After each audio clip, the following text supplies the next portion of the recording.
All right, ladies and gentlemen, we are live. It is Daytona 500 Sunday, first Cup race of the 2026 NASCAR season. And what better way to start than the Daytona 500? We are live here this afternoon about 1 hour before the drop of the green flag for the Great American Race. Usually this is our longest pre-race show of the year, the championship whenever we do stream that, and then the Daytona 500. Obviously, the last few years, our longest pre-race shows. We got a lot to cover. We're going to do not just one, but two NASCAR quizzes as we usually do for the Cup Series pre-races. We've got predictions to go through for who I think is going to run well, not run well in today's race. Championship picks because it is the first race of the season, and much more. Appreciate everybody tuning in here on this early Sunday afternoon. Race start time has been moved up approximately 40 minutes from the initial start time, which was supposed to be about 2:50 Eastern time. Now we'll kick off at 2:13 Eastern. Again, about an hour and 5 minutes from now. And can't wait to get this one underway. See cars on the racetrack. And of course, this is the biggest race of the year. It's Christmas all over again. And I mean, there's just no better way to start the season. Seen some fun action on track already over the last 4 days, beginning on Wednesday afternoon, nighttime, I should say specifically, Daytona 500 qualifying. Had a practice session earlier in the afternoon, and then they had the dual races, 60 laps for the Cup Series on the Thursday. We had Saturday and Friday practice in the afternoon as well for the Cup Series, so they've actually been on track for 4 consecutive days. And obviously the truck, the O'Reilly race, the ARCA race, all intertwined in there. We've done a bunch of streams this week already, 5 of them. This is the 6th and final one. Most weeks we have anywhere ranging from 2 to 4, depending on how many races there are. So this is by far the most stacked week of the year. Murph Turn 2, Steve, Bam Hall, Thomas Roth, Marcus Villarreal, Bond1771. You guys are the first in the chat below. Greatly appreciate you all tuning in. And as we get into the first quiz of the day, we're going to start off with a quiz that I know for a fact I did last year, because last year was the first year we did quizzes, and it is the Daytona 500. We're going to name every Daytona 500 winner. So, I'm going to try to go in reverse chronological order, the best I possibly can, and then obviously we'll see if we can get a perfect score on this. You guys can play along in the chat down below as well. Try not to Google any answers. And again, we'll do 2 quizzes today. So we got the short one, and then we'll do a longer form one immediately after before getting into pre-race predictions. 8 minutes, 67 drivers have won the Daytona 500. Or I should say we've had 68 runnings of the Daytona 500, multiple wins for some. Let's see who they are. William Byron won the last 2, trying to go for 3 in a row today. Stenhouse. Ricky Stenhouse Jr. won in 2023. Austin Cindric was 2022, and 21 Michael McDowell. Denny Hamlin, 3-time winner, was 19, 20, and 16. Austin Dillon in 2018. Kurt Busch in 2017. 2015 was Joey Logano, who won his duel the other night. 2014 and 2004 was Dale Earnhardt Jr., and then we got the Dale Sr. win in 1998 with the last name Earnhardt, same last name. Jimmy Johnson, 2-time winner of this race. And then we're going to get Junior Johnson in 1960 as well with the same last name. And Jimmy won in 2013, 2006. Matt Kenseth won twice, 2012, 2009, 2011, the Miracle. Trevor Bayne for the Wood Brothers. Jamie McMurray, his lone 500 win in 2010. 2008 was Ryan Newman. 2007, Kevin Harvick. My spelling is off today. 2005, I almost said Tony Stewart. That was NASCAR champion. 2005, Jeff Gordon. And Gordon also won in 99 and 97. Michael Waltrip in 2003 and 2001. Ward Burton was in 02. Dale Jarrett was in 2000. 96 and 93. So now we go back to 95. 95 and 94 was Sterling Marlin. 92 was Davey Allison. And then we're going to get Bobby Allison with that for 1978, 1982, and 1988. Derek Cope was in 1990. Was 87 Walt? Oh, no. I got Darrell Waltrip with 89. That's right, with getting the Michael Waltrip votes. Jeff Bodine, I think, was that 87 or 86? I know he's on here. That was 86, so then 87 was Bill Elliott. I get those two mixed a lot. 85 was also Bill Elliott. Still got 1991. Let's think here. 1991. Ernie Irvan? Yep. All right. Benny Parsons, I know, is on here. We got to speed it up a little bit because we're on a timer. Richard Petty's on here 7 times, most Daytona 500s ever. And we got Lee Petty with that as well. We've got Fireball Roberts, I know, is a former 500 winner. Joe Weatherly is not on the list. Okay, never mind. AJ Foyt, I know, is a 500 winner. Mario Andretti is a 500 winner. Labonte, yes. Terry Labonte. No, he's not. Oh, what am I thinking? It's like a mid-80s. I was wrong on that one. You need my NASCAR smarts to lock in. Cale Yarborough is on the list 4 times. David Pearson is going to be on here once in 76. That was a classic finish. And Yarborough was 83, 84. So 1980. Daytona. Was it Baker? Yes, Buddy Baker. Okay, so now we're back to 1970. Roberts Panch is on here, I believe. Yes, Marvin Panch, 1961. So now we have 63, 65, 69, and 70. We got 4 winners of the 500. I think I got Benny Parsons. Yeah, he was 75.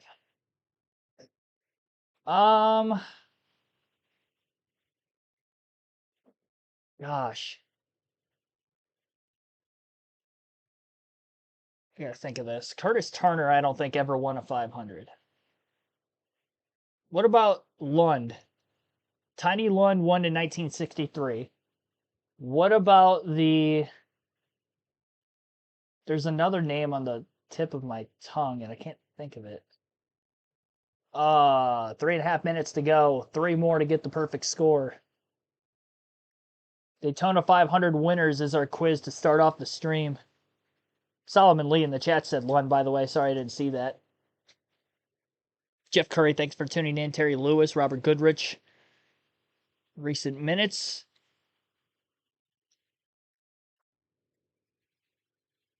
And don't Google the answers. I trust that you guys aren't going to do that. Pete Hamilton, of course. Yes, that was 1970. Thank you for that.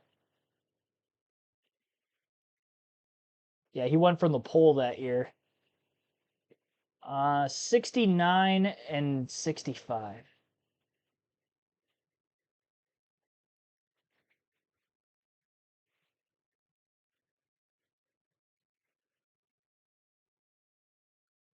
There's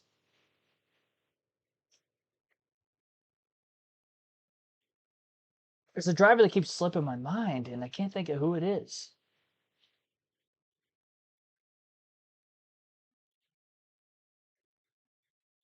Mike G, welcome to the stream.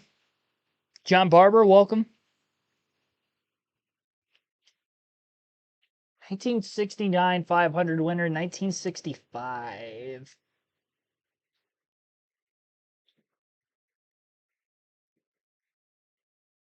Just gotta think. Pioneer legends of the sport. Man. Got a minute 45 left on the clock. And I don't think Farmer has won a 500. No. Kind of figured that wasn't it. Leroy Yarborough. That's 69. 1965. Who am I missing? I know it's a former champion, and I've had this name on the tip of my tongue for a while.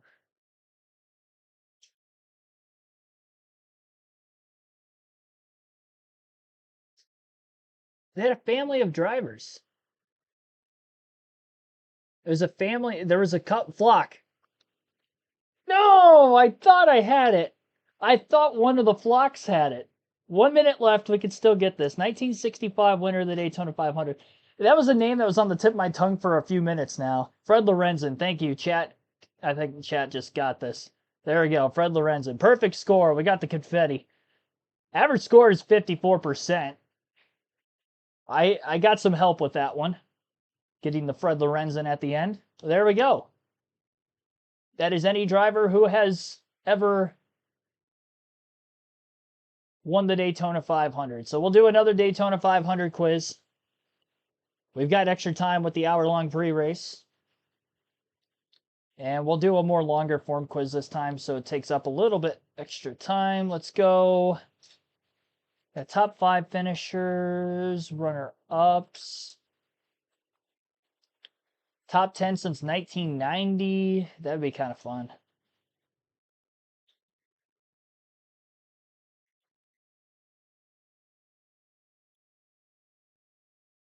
List the rankings of greatest of all time Daytona 500. Let's do this one. Okay, so we got 128 slots here.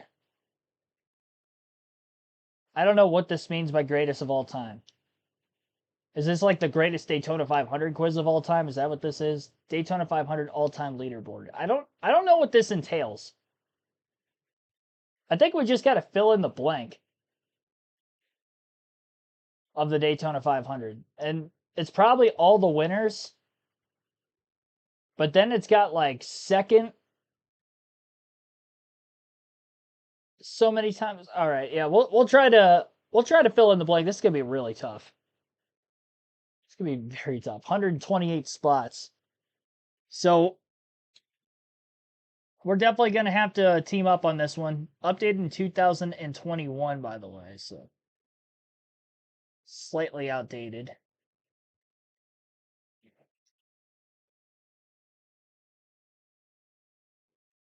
I don't know if I like this quiz.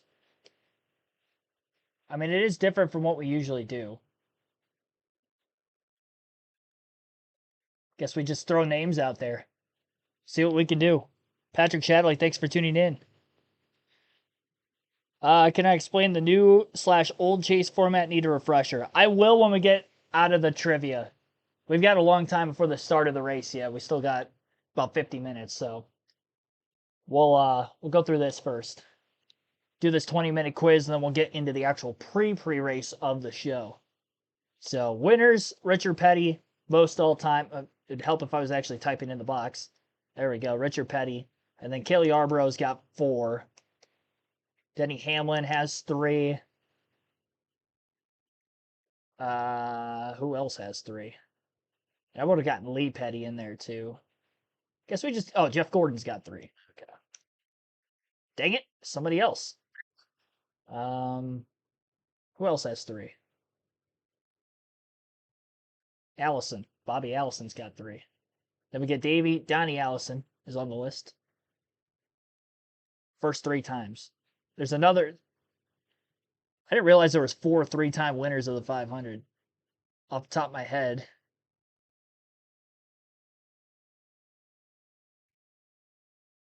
Who's the other one? Byron's got 2, but he's not going to be on here because. Okay, never mind. Dale Jarrett, yes. Yes, Dale Jarrett. Thank you, chat. All right. Earnhardt, he's got 2. I said Byron already.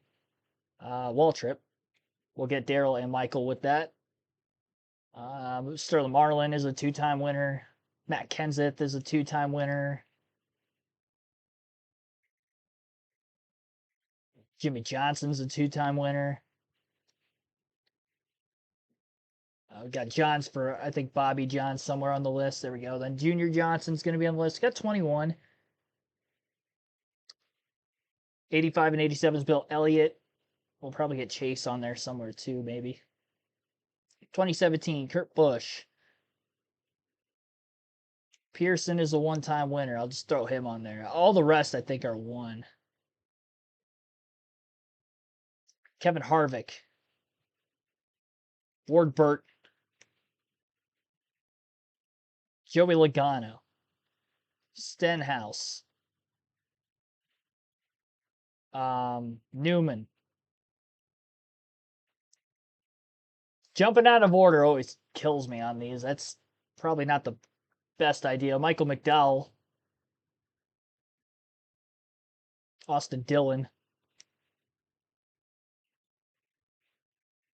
Trevor Bayne,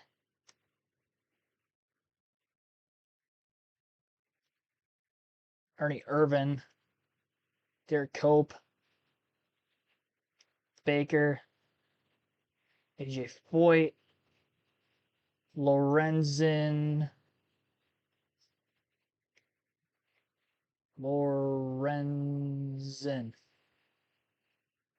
Panch. Weatherly wasn't on there. Lund, Leroy Yarbrough, Pete Hamilton,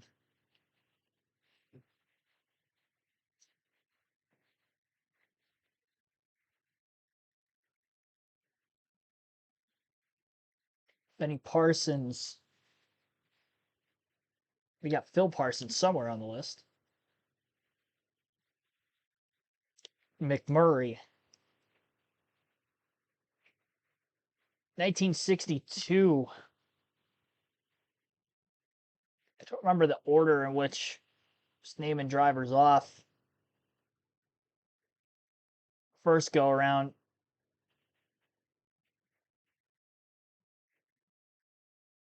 Why don't I have 86 already?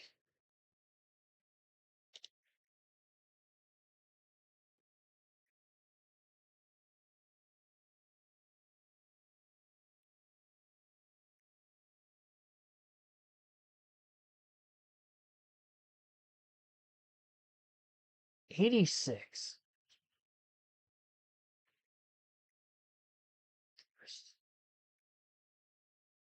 Oh, you know what? It says third 3 times, but first in '86. Okay. I see. Bodine. Thank you. Jeff Bodine. He slips me on a lot of these lists, and I don't know why. So the only other winner we have is 1962. We obviously just got them all on the quiz before this. And then we'll start filling in the rest. Second in 2017 and 2020 was Ryan Blaney. Mark Martin was second in 07. Got a lot of runner-ups on this. Second in 89. Gosh, that could be anybody. Second in 89, but has never won. Rusty Wallace. Well, he's on here somewhere. Runner-up in 2002. It wasn't Marlin. Elliott Sadler. Yeah, I remember that. Second that was Tony Stewart in 04. Second in 1989. Joe Weatherly, runner-up in 61. Runner-up in 69 and 72.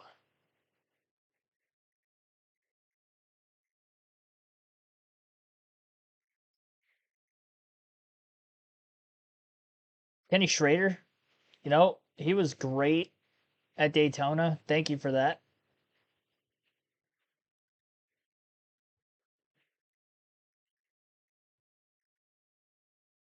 I need the 1962 winner again, if anybody remembers that from the last quiz we just did. The older names that went out of order. Lund, Panch, Lorenzen. Fireball Roberts. That's what it was. Okay. Oh, I still got first in 67 yet, too. I thought that was the last winner I needed. So 1967 500 winner. Who was that? Got that filled quickly. Yes, we did. Well, we're only like halfway. We got 63 of 128. We're one more from halfway. Good news is we still have 13 minutes left, so we're timing great. But this is where it gets tough because we've already got all the winners. No, it's not Pearson. I already have him on here too. Leroy Yarbrough. No, I already have him. Dang it. Who was 67? It wasn't Pearson. I already have him. We might have to circle back to this. I don't want to waste too much more time. 1967 Daytona 500 winner. The sad part is I just filled this out already. Is Alan Kulwicki runner up before? Nope. No, he was not.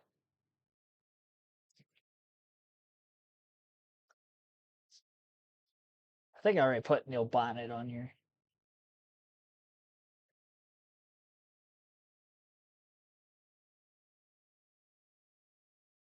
DNQ for a few of them.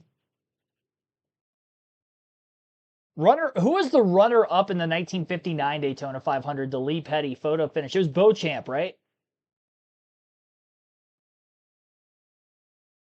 I don't know how to spell that. Beauchamp. There we go, Johnny Beauchamp. I know my NASCAR history. Oh, I didn't put Andretti yet, did I? Thank you for that. I thought I put Mario Andretti already. No wonder that was throwing me off. Usually when I do like Foyt and Andretti on these quizzes, you see runner up in 69-72. Runner up in 1992. Like all those like Davey Allison docs that I've watched, and he won that race. Who was second behind him? I think I already tried the Bonnies. The Burtons on here at all? Well, I guess I already put Ward Burton. He was a former winner. David Gilliland, wasn't he second behind Trevor Bayne? No, it was Carl Edwards. That's who it was. Yeah, Edwards was second behind Bayne in 2011. Second in 2016 was Truex in that photo finish with Hamlin. Second in 06 was actually Casey Mears. And I remember that fondly because of the fog race. And I also remember because I did my stats and Casey Mears is in this year's Daytona 500. Second in 1985. Just gonna put like Lake Speed. I guessed on that. The fact that I actually got the runner up of that year. 92 was Morgan Shepherd. I tried. All right, so we got that. Oh gosh, a lot of thirds in here. Holy moly! All right, third in 2010 and 2012. So 2010, 2012, third place finisher. McMurray won. Earnhardt was second. Who was third? Was it Biffle? It was Greg Biffle. Third in 09. That was a rain shortened race, so that's tough. Third in 2017. Larson ran out of gas. Blaney was second. Kurt Busch won. Who was third? This is so hard. This is so hard.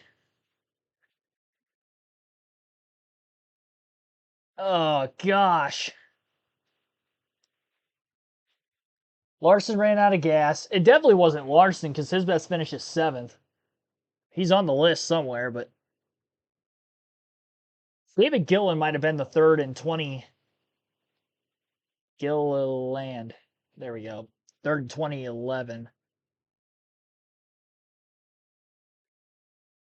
Third in 2019 was Eric Jones. Third in 1999, Gordon won. Who was up in that battle late? I know Rusty Wallace was up there. It was the Dinger. Oh, Allmendinger. There we go. Good pull from the chat. Third in 2020, Hamlin, Blaney. Newman was like 6th when he flipped across the line.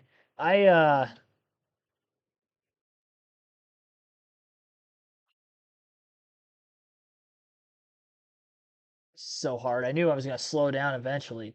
Third in 2014, it was Dale Jr. I know Kenseth was in the running there. Who? This is tough. Kenny Irwin. Oh, is that the 99 third place? Yeah. Young Kenny Irwin. Gone too soon. Fourth. Corey LaJoy was so close to the front. I got a LaJoy in there. I don't know what year, but I got a LaJoy. But it wasn't the years I was looking for. Clint Boyer's got to be on. Yeah, he was fourth in 2010, 2009, 2020, third place. There's Keselowski in 2014, thank you. Third.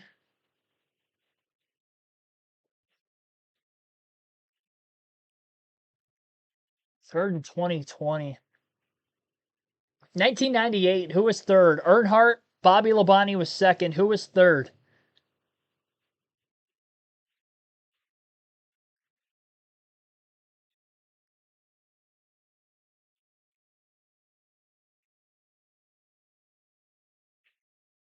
It's like Dale Earnhardt comes to the caution flag to win the Daytona 500, and you know he beat Labonte, and it's like, who else was in that picture? Oh my gosh. Cotton Owens is definitely on here. Fourth and 59. There we go. That's Strickland. I saw somebody put on the chat, put like Stacy Compton or something on here. Joe Ruttman. Ruttman's on the list. Think of guys who finished like top 5 Daytona 500 that I haven't named yet. That's the hard part. Jeremy Mayfield. Oh yeah, that's right. He was in there. That's right. Um, third and 04. Like all I remember was Stewart and Dale Jr. because it was like a fuel economy race, and then I don't know who was third. Was it Quapple? Somebody weird, I thought. Like kind of gone. Probably not. Jeff Green. Scott Riggs was top 5 one year, but not that year. Look to see some of the chat's answers.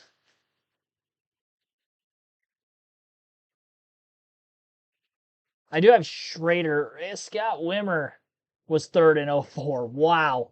What a pull. I knew it was, I had a feeling it was somebody weird just because it was a fuel mileage race, but I don't think I could have circled around to Scott Wimmer. 1997. Jeff Gordon. Did Earnhardt finish second that year? No, he rolled over that year.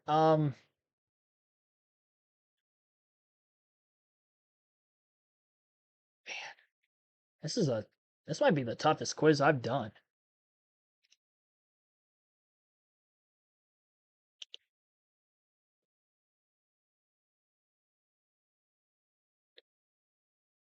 Jimmy Spencer on here at all? Fourth in 2017. Again, that was a fuel mileage race. Ryan Newman, well, I already have him because he was a former winner, so never mind. Yeah.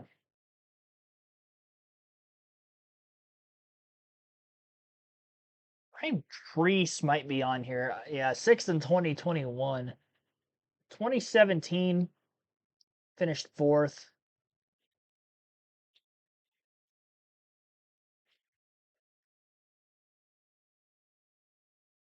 Got 3.5 minutes left. 82 of 128. I do have Lake Speed on this. Ricky Craven? Okay, there we go. He was third in 97. I would not have guessed that. Not going to lie. It really is a shot in the dark for a lot of these now. I think JJ Yaley said DNQ in 2021. I know he has DNQ'd a lot in the Daytona 500. A lot of those in recent years. Like how they have 28th in 2021. Like Cody Ware. Why is he on here? Like, why? The fact that I got that is ridiculous. Somebody did that as a joke, I think. Paul Menard, like, oh no. De Benedetto. He's on here. Because, you know, why? Why not? Even Rudiman on here at all? It's a lot of 2021s.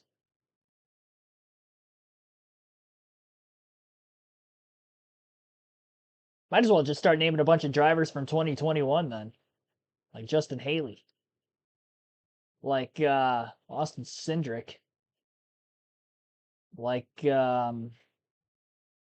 Casey Kane. No, well, that wouldn't have been 21, but start naming a bunch of drivers from 2021. Cole Custer. All right, Boyer. Almirola. It's like back half of the field that year.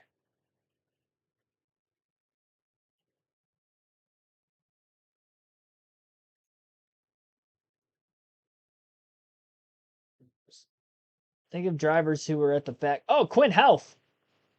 The fact I remember that he was a NASCAR driver is insane. That might be the deepest pull I've had on one of these quizzes ever. Brenton Vickers wasn't around anymore. Marcus Ambrose? Well, no, he wasn't around anymore. Montoya, I think, was gone. I already tried Menard. Tried the Burtons. Boyer, Dillon. Ricky Rudd might be on the list. Yep, there we go. I'm not going to be upset at any of these I missed, honestly. We've done well for ourselves. We got well above average. Alex Bowman. Who else raced 2021 that I haven't named? David Reagan. There we go. We got 7 seconds.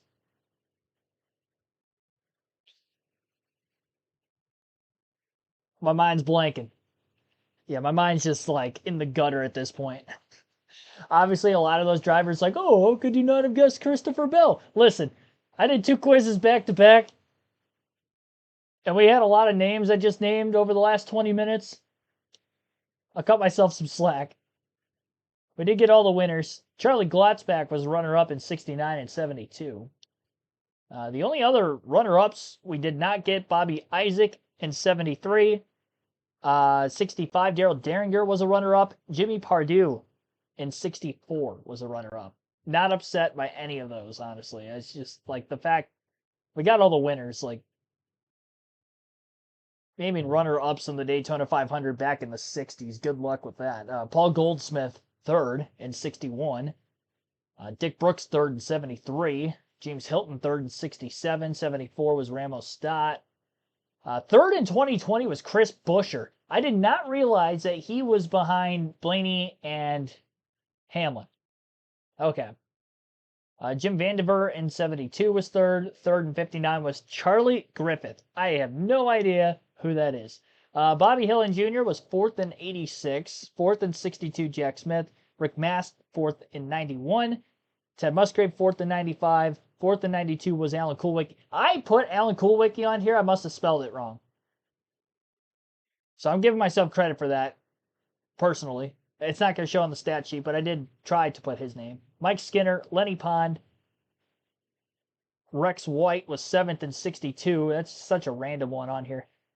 Ross Chastain was 7th in 2021. There was just so many 2021s on here. I probably could have honed in on that a little more, like BJ McLeod, Joey Gase, Chase Briscoe, Christopher Bell, Josh Bilicki, Tyler Reddick, Timmy Hill DNQ'd in 2020. That could have been anybody, but Timmy Hill, Kaz Grala, unless there was only one DNQ that year. But Kaz Grala, Daniel Suarez, Anthony Alfredo, and then Garrett Smithley and Noah Gragson were the DNQs in 2021. Interesting. Yeah, Gregson would have been in the 62 for Beard Motorsports, I think, that year. So failed to make the 500. Well, Brendan Gaughan was racing. Maybe that was 2020. That must have been 2020. Brendan Gaughan was still in the 62. And then Gregson stepped in 21. Michael Waltrip doing his grid walk at Daytona. All right, well, that was our quizzes for this year's Daytona 500 on the channel. Thank you, everybody, for helping along. Willie Ellis, thanks for tuning in.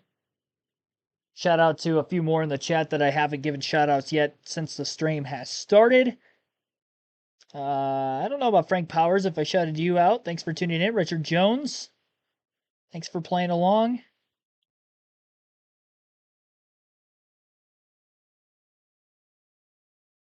Roz, thanks for tuning in.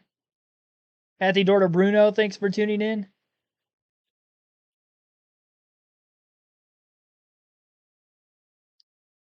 And Patrick Shadley. Yes, yes, yes.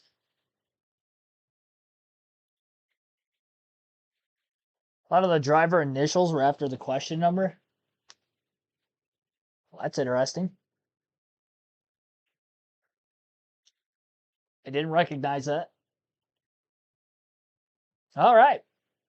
I've got the starting lineup initially on screen. And if you missed this week's quiz for the Daytona 500, we do those before every Cup race live commentary stream. So not for qualifying next week for Atlanta, but for the stream itself, yes. All right. AJ Alf, welcome in. Pulling for Larson. Can Young Money finally win the Daytona 500? Maybe. He hasn't had a top 5 in this race. His best finish is 7th twice.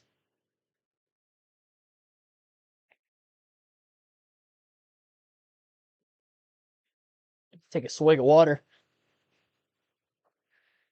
Over under on Arby's mentions. Hopefully that was only the O'Reilly race yesterday. It was a running gag in that race for us. All right. Let me pull my notes up on screen.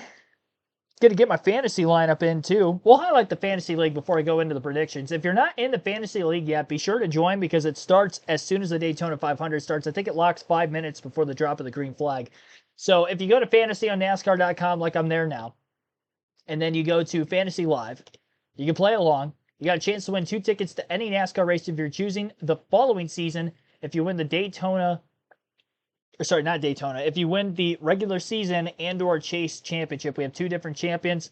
And starting off, I'm going to fill my team in for who I think is going to run well in this year's Daytona 500. Feel really good about the Fords. I always go Ford heavy with the next gen era on this fantasy league. So got to take Joey Logano. Got to take my guy Ryan Blaney. Got to take...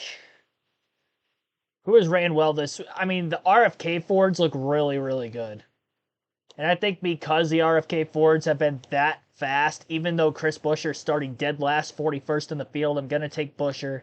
I'm going to take Keselowski, and I'm going to take Priest. Priest probably looked the quickest of them, considering he qualified a little bit higher than those guys in single car qualifying too. But yeah, and that's just the cars themselves. Obviously, some of which have damage. All right, where's Priest at? Where are you, Ryan Priest? There he is, 19th on the grid. So, do I just go Cindric? Do I just go RFK and Team Penske? Kyle Busch looked really good, and I'm not going to use him a lot this year, so I'm going to go Kyle Busch. Got the national anthem going on in the background. I'll let you listen into that.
We invite you to join us as Chaplain Farzad Norian, representing Advent Health of Central Florida, offers today's invocation. Father in heaven, we pause for a moment to acknowledge you on this beautiful afternoon. And Father, we ask for your protection, your safety for our drivers in the race today, our crew members, our officials, our fans, and Lord, also the individuals that are in the military, law enforcement, and their families. Father, we ask that you will unite our nation under God, heal our land, and Father, may you bless the United States of America, for we ask all these things in Jesus' name. Amen. At this time, please remove your hats, and veterans may render a hand salute as the Military District of Washington Joint Service Color Guard presents our nation's colors. Color.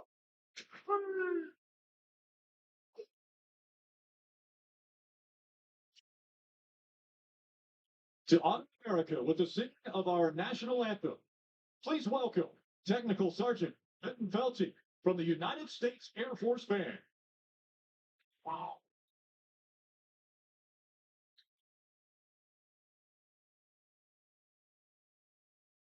Oh, say, can you see by the dawn's early light what so proudly we hailed at the twilight's last gleaming, whose broad stripes and bright stars through the perilous fight for the ramparts we watched were so gallantly streaming, and the rocket's red glare, the bombs bursting in air, gave proof through the night that our flag was still there.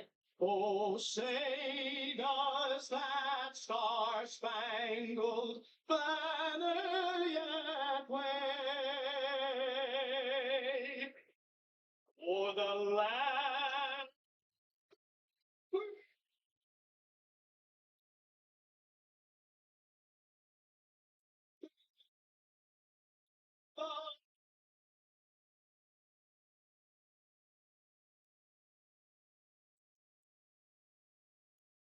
Chills as if I was there in person. Here with you guys all today, a good consolation prize, and appreciate everyone tuning in all week long for Speed Weeks, building up to where we're at for this afternoon's Daytona 500. Just saw maybe in the background filling out the rest of the fantasy team. As I stated already, Joey Logano, Ryan Blaney, Chris Buescher, Brad Keselowski, Ryan Place, very Penske and Roush heavy. Got to go Kyle Busch in there because he looked very fast in his duel and qualified on the pole for the 500. That RCR car is all sorts of hooked up. Head-to-head battles for this weekend. I got Blaney over Byron. He's on my team, so kind of easy there. Same for Price over Bubba Wallace, although Bubba looked really good as well. Maybe one of the top Toyotas. Taking Denny Hamlin over Kyle Larson, even though Larson has had better runs at Daytona in the next-gen era. Still taking Hamlin. It's something about Denny being so good on super speedways. I know the next gen era has not been the same for him, but luck's got to turn around eventually. He's a 3-time Daytona 500 winner for a reason. And Kyle Busch just has that fast of a race car this weekend compared to Chase Elliott, so taking Busch. Although Elliott wasn't that bad in his duel either. He did finish in first after all. But taking Kyle Busch. Like the raw speed in that race car, maybe a little bit better. Like I said, there's a reason he qualified on the pole for the race. KRC League is the name of the league that you can join. KRC in all capital letters, space, capital L on league. Free to sign up. All you need is your email. And again, chance to win 2 tickets to any NASCAR race if you're choosing the following season.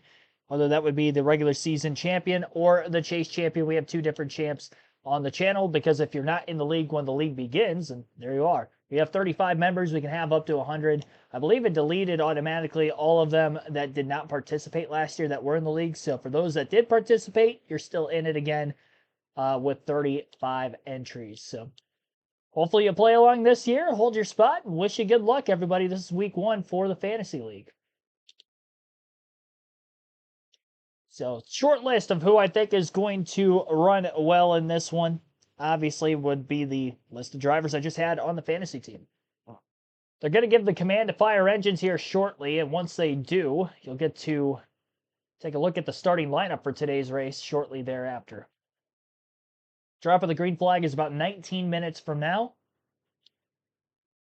as pre-race festivities continue on, as we just wrapped up the national anthem moments ago.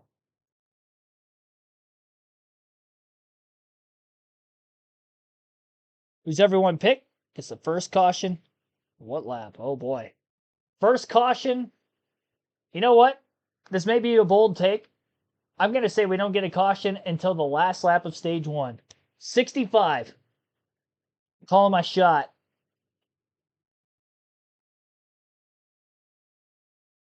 Whether that be a caution on the final lap of the first stage or it's the green white checkered flag, I'm gonna go 65 is gonna be my first caution lap. It's kind of fun. Like that question in the chat, AJF.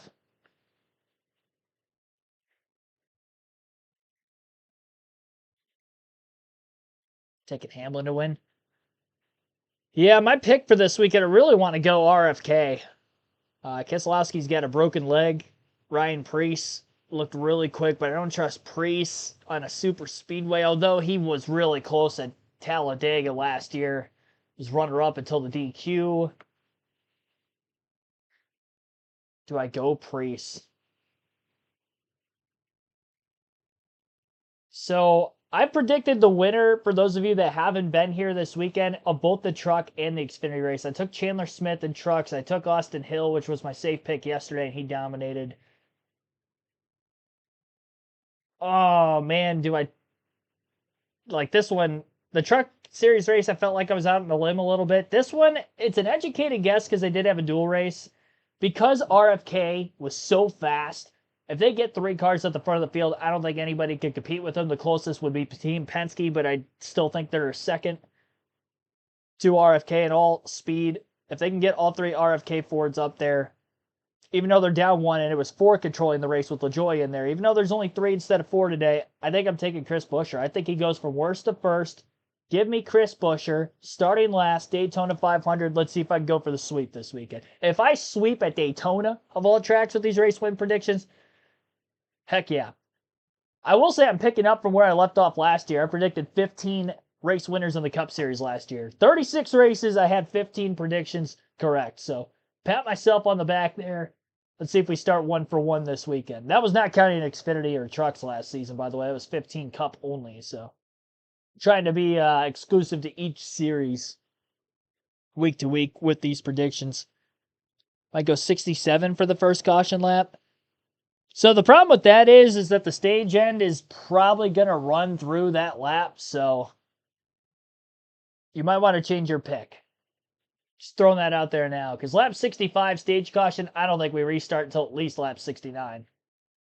It's going to be at least 3. It's going to be probably more than 3 laps. Probably going to be closer to 5. 5 or 6 laps of caution. Especially if that's the first yellow of the day, they might sweep the track a bit. Obviously, Mike Joy, Kevin Harvick, Clint Boyer in the booth. And your ability to watch today's race visually will be on the Big Fox or your local Fox affiliate. First caution, lap 4. We have had an early yellow in each of the last 2 Daytona 500s. If I was to make a prediction, we're either going to get a caution in the first 10 laps or it's going to be right at the end of the stage. There's just so many cars on the track. You know, that's part of the reason we get these early yellows. The 41 cars, first race of the year. Anxiety's probably a little high. It's the biggest race of the year, so there's some pressure there. Can't win the race in the first laps. You can certainly lose it. So somebody had asked earlier about the chase format now versus the old chase format. So the only difference for the most part is there's more points for a race win. And then the increments when the chase starts is greater than what it used to be. It used to be 5 points per position. Now it's 5 points per position still from second back to 16th. First place is at 2,100. It has a 25-point cushion over second, and then it's 5 points per position. But 5 points per position nowadays is more than 5 back in the day with the Latford system. That could be 1 position in the top 5. Now it's just 5 positions in general. And you get more points for a race win. So although it's 1 point per position in the finishing order, it's a 55-point day for first and then 40 for second. So there is a lot of emphasis still on Kua there, but I don't think he's given the command to fire engines. Just a interview with Jamie Little.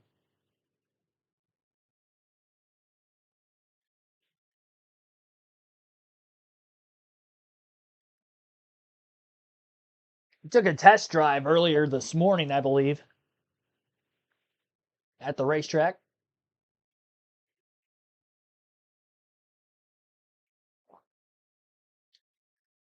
Swamp Hound, welcome to the stream.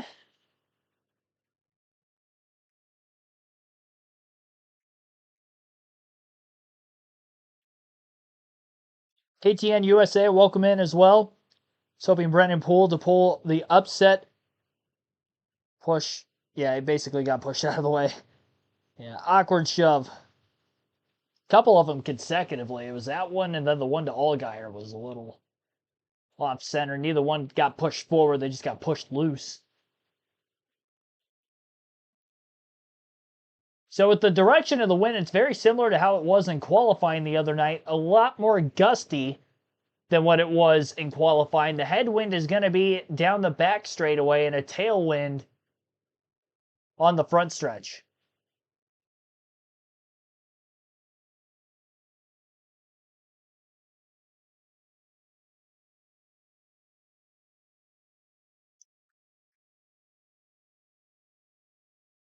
Which means it's a crosswind in both ends of the racetrack.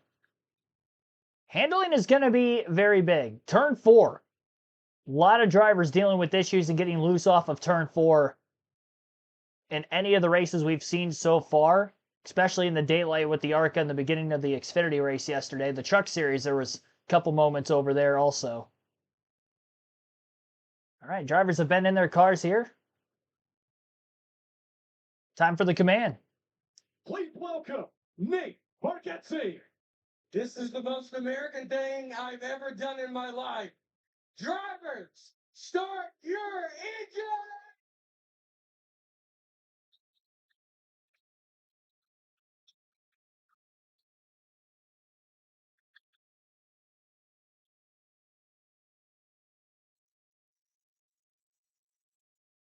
It is the most American thing he's probably ever done in his life. They don't call it the Great American Race for no reason. Kyle Busch going to be on the pole for this year's Daytona 500. First time in his 21 years at trying to win the Daytona 500. He never had a pole until this weekend. He still hasn't gotten a win. Can he knock off both of them at once? Chase Briscoe on the outside of row number 1 is going to be the front row starter for the second consecutive year of this Great American Race. Joey Logano, the 2015 Daytona 500 winner on the inside of row 2, and dual race number 2 winner Chase Elliott, who was a runner-up in 2021. Two-time runner-up in this race, Ryan Blaney in 2017 and 2020 on the inside of row 3, alongside Carson Hocevar, who was making his third career Daytona 500 start. Austin Dillon and Kyle Larson in row 4, Dillon the 2018 winner of the race, and the best finish for Larson, 7 two different times. And row 5 will be Brad Keselowski, racing with a broken femur that he suffered in a ski accident back in December. And alongside him is Michael McDowell, the 2021 Daytona 500 winner. Actually battled Keselowski in the final laps for the win in that event. John Hunter Nemechek, fifth in last year's Daytona 500, will make up the inside of row 6 alongside Christopher Bell, who finished third in this race back in 2023 and 2024. Shane Van Gisbergen and Josh Berry will line up behind them in row number 7. Row number 8 will be Daniel Suarez, who's in his new home at Spire Motorsports, the only switch of a full-time driver into another ride for this year in the Cup Series, and Ricky Stenhouse Jr., who's the 2023 Daytona 500 champion. Casey Mears alongside Todd Gillen will be in row number 9. Mears racing his way in dramatically in the second dual race the other night, or in dual race number 1, the other night. Final lap crash, missed it through the smoke. Days of Thunder action, makes the Daytona 500, and this will be his career start, number 495. Ty Gibbs, best start ever for him in the Daytona 500, and this is his 4th career start in the Great American Race. Alex Bowman, a runner-up in 2024, will line up on the inside of row number 11. Denny Hamlin, the 3-time 500 winner in 2016, 2019, and 2020, will be in row 11. Row number 12 for Cole Custer and Eric Jones. As for Custer and that Haas Automation Chevrolet, a switch to Chevy this year, and they are now aligned with Hendrick Motorsports, just as they were back in the day when they were first starting things up. Were Ford last season. Eric Jones, 2018 Summer Daytona winner, looking for his first 500 win. Noah Gragson, Tyler Reddick will be in row 13. Gragson making his 5th 500 start. Runner-up last season in this race for Tyler Reddick. 2-time runner-up Bubba Wallace in 2018 and in 2022 will be on the inside of row 14. His teammate Riley Herbst, who has a summer top 10 finish, looking for his first top 10 now in the 500. And another 2311 Toyota inside of row 5, Corey Heim will be making his 8th career Cup start today. His first Daytona 500, qualified 5th in single car qualifying on Wednesday, alongside Zane Smith. Jimmy Johnson, the 2006 and 2013 champ, the 7-time Cup champ, kind of a passing to the torch moment, if you will. Johnson, in what could be his final Daytona 500, never know, alongside Connor Zilisch, phenom of the sport. Won double-digit races in the Xfinity Series as a teenager last year, 19 years old, making his Daytona 500 debut. He did have a few Cup starts last season as well, but you got the 7-time champion and the rookie all in the same row there in row 16. Row 17 will be Cody Ware, who's got 2 summer top 10s, but not in the Daytona 500, looking for his first here, and Ty Dillon. AJ Allmendinger, who had finished in a Daytona best 3rd place 2 different times, will be in row 18 alongside of Austin Cindric, the 2022 race winner. Ross Chastain, a best finish at Daytona of 7th on the inside of row 19 alongside BJ McLeod, who was able to race his way in through duel 2 the other night. After Anthony Alfredo had failed post-race inspection, McLeod was awarded that final transfer spot. William Byron, back-to-back Daytona 500 champion, deep in the field, will be starting in row number 20. Inside of that row, he's trying to become the 3-time Daytona 500 champion, all in consecutive years, and looking for history. Only other driver to win 3 Daytona 500s, that being Richard Petty. Justin Allgaier, who raced his way in through last year's Daytona 500, was able to qualify his way in on time this year with Junior Motorsports, finished 9th in the duel and the 500 last year, starting deep in the field after basically sacrificing his duel the other night, kept the car clean. They've got the primary today, so he'll actually leapfrog all the guys in backup cars who had crashes on Thursday night and have a slightly better starting spot than 40th, where he's at right now. And Chris Buescher starting deep in the field, dead last. He's my pick to win the Daytona 500. His best finish in this race is 3rd back in 2020. Obviously had a crash in his duel, was very fast. The RFK Fords probably going to be the teams to beat for this year's Daytona 500. They have been very fast through speed week. Single car qualifying with Priest just narrowly missing the front row in the race when they had all 4 of them. Corey LaJoie, who failed to make the 500 with a last lap crash, and duel number 1, unfortunately, was a part of that mix. So all 4 of them were able to just control the pack. They by far looked like the fastest out there. Even though it's only 3 of them today and they're starting very separate from one another, you got Keselowski starting top 10, Priest mid-pack, and then you got Buescher starting last. I think they'll end up finding each other at some point. If they're able to do it late, it's going to be very tough to beat them. So that is your headlines here for the Daytona 500, your starting lineup as well. And we are moments away from the drop of the green flag. Dale Campbell, welcome to the stream.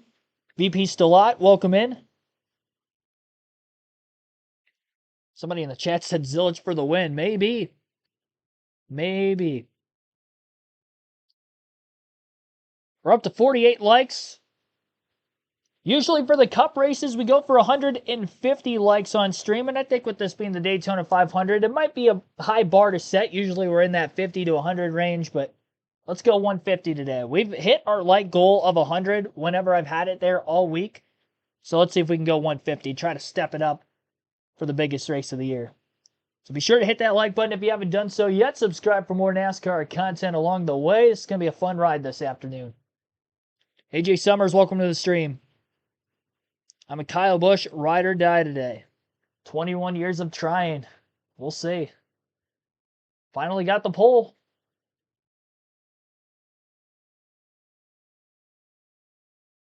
It's been 25 years since we've lost the late great Dale Earnhardt Sr. after that final lap crash in the 2001 Daytona 500. Fitting to have an RCR Chevrolet, of course, the team where he won 6 of his 7 championships with, and many of his 76 career Cup wins. Lone Daytona 500, of course, with Richard Childress Racing in the number 3. We've got an RCR car on the front row. Hope it doesn't turn into a you-know-what show. Well, I hope so, too. Hopefully we have a relatively clean race today. All right, we're a third of the way to the like goal, and the race hasn't started yet. Appreciate that, everyone. We're up to 51 likes on our goal to 150. History could be made today for William Byron. Definitely going to be a huge story to watch for in the Daytona 500. Can he win this race 3 years in a row? Only one driver has ever won 3 in a row. Again, Richard Petty, who has 7 all-time Daytona 500 wins.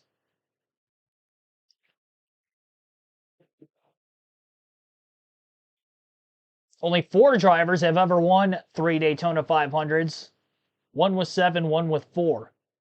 Be on a list of just 6 drivers who have won 3+ 500s in their career, and he's still young. He's not even 30 years old yet. That's the insane thing. And he is very good on these super speedways. Counting a dual race win and a summer win at Daytona, he's won here 4 times. And he's also got 2 other drafting track wins at Atlanta with the new repave and reconfiguration that we've only had since 2022.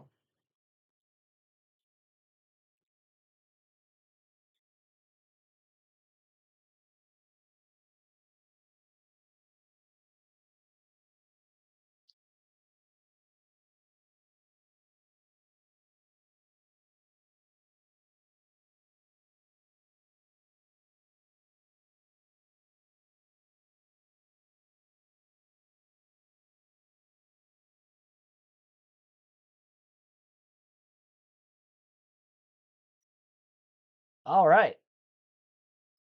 We shall see what's going to happen. It's a new season, new points format. It's going to be a lot of fun to follow throughout the course of the year, the chase for the championship. And then we get into the chase itself. No longer the playoffs and the format that we've had with the round-by-round knockout since 2014. It's going to be straight up consistency. Mattered to a certain extent with the last format, but now it's going to be more about consistency and wins rather than one versus the other. I think it's the perfect combination of both, personally. I like the idea that they're awarding more points to the win. That was always my, take back on the full season points format that we would have had with the Latford system in the Winston Cup era, is the fact that the race win was only 5 points more than second place. And it was the same amount of points between second and third, third and fourth. And I just didn't like that. I'm all for consistency, but wins, I feel like, do need to be valued a bit more. And this is a good balance of that, where wins now are worth 55 points. And if you dominate a race by winning both stages and win the race, you get 75 points versus second place, a 40-point day.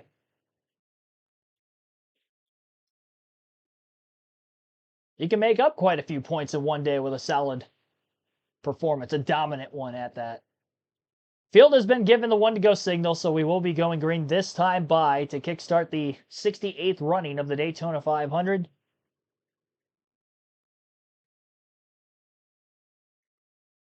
Garrett B, thanks for tuning in.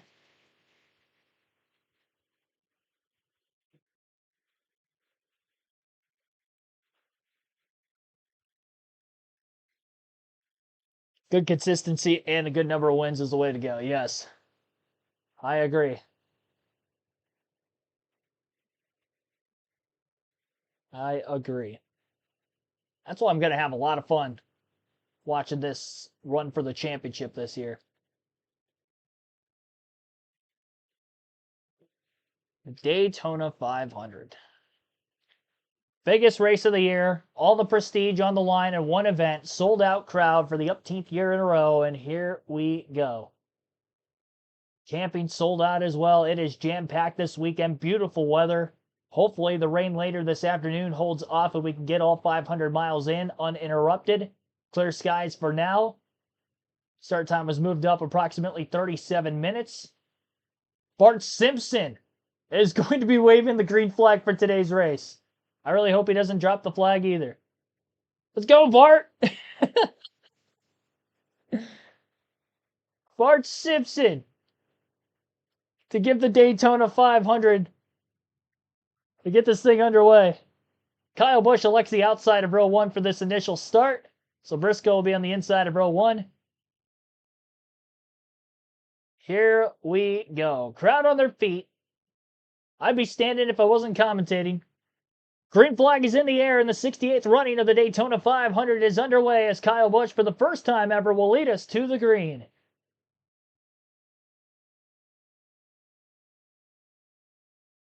Field of 41 cars going to rumble their way into turns 1 and 2. Chase Elliott gave a nice shove to Kyle Busch on this initial start. And Busch initially moved down to the bottom lane in front of Chase Briscoe, covering things up. And as they head for the back straightaway, to the outside goes Briscoe, not wanting to waste any time trying to lead this opening lap. Joey Logano in the 22, trailing behind the 8, while the 9 of Chase Elliott behind the other Chase of Briscoe. Bit of a gap between Elliott and Hocevar. Hocevar, the third car in line on the top, so Blaney's actually got nobody to his outside, but probably going to want to stay behind his teammate Logano on the bottom, if I had to imagine.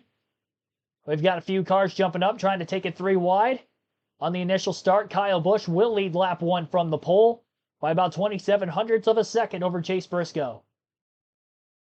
4 cars up in the outside lane of the racetrack. Now 5, 6 cars are going to move up. 7 with Gilliland right behind Josh Berry. Wood Brothers Ford, Christopher Bell going to move up in front of all of them. Did not take long to fan out to 3 wide. We're going to have to monitor the lap times to see how much fuel saving we're going to have in this first stage while they are 3 wide right now, and how much of it is legitimate racing at the front of the field. Fuel saving is something we've seen in the last few years of not just the Daytona 500, but super speedway racing in the Cup Series, primarily at Daytona and Talladega, not as much Atlanta.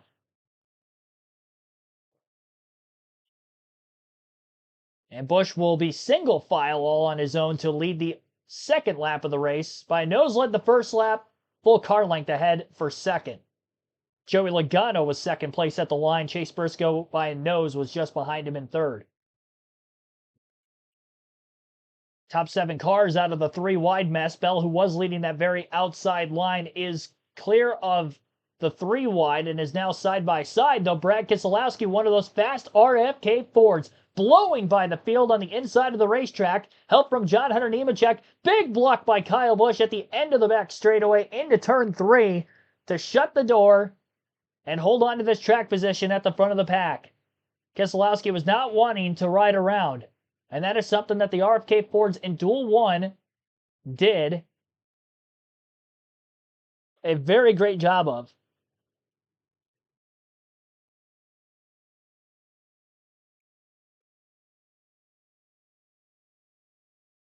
Busch thought about moving off the top, moves right back up again. Brad Keselowski going to take over the line in front of the Penske teammates, former teammates, I should say, of Joey Logano and Ryan Blaney, leaving 2 cars down on the bottom of Nemechek and I believe Austin Dillon. Oh, not Austin Dillon. Looked like the Bass Pro Shops car. It's actually Shane Van Gisbergen in the 97. And Nemechek pulls up in front of Kyle Busch.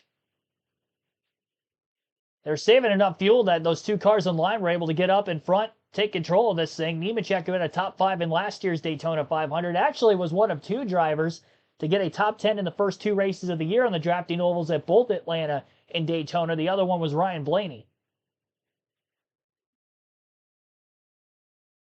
So maybe not a surprise to see Nemechek up at the front. He finished 5th, 7th, and 11th in all 3 of his Daytona 500s before this year's race. Keselowski shuffled into the outside. Shane Van Gisbergen got a push from Logano. got out of the gas when Kyle Busch moved down in front of him, kind of stacked up that inside line a bit. Joey Logano tight on that 97 car. Off the exit of turn 4. Oh, we got a crash at the back already, and William Byron might have been involved. The 78 of BJ McLeod is around. Right rear tire. It looks like maybe a broken toe link. Casey Mears was involved with significant right front fender damage. It was right in front of Byron, who had to start deep in the field. Remember, he was 39th on the starting grid, going for 3 straight Daytona 500s, and I'm waiting to see if he's got any damage. Flying race, Casey Mears trying to reach 500 career starts in NASCAR's National Series, and he'll get there. Tough break for McLeod. I think you're on it with that right rear area. Not at all. Something broke with no brakes.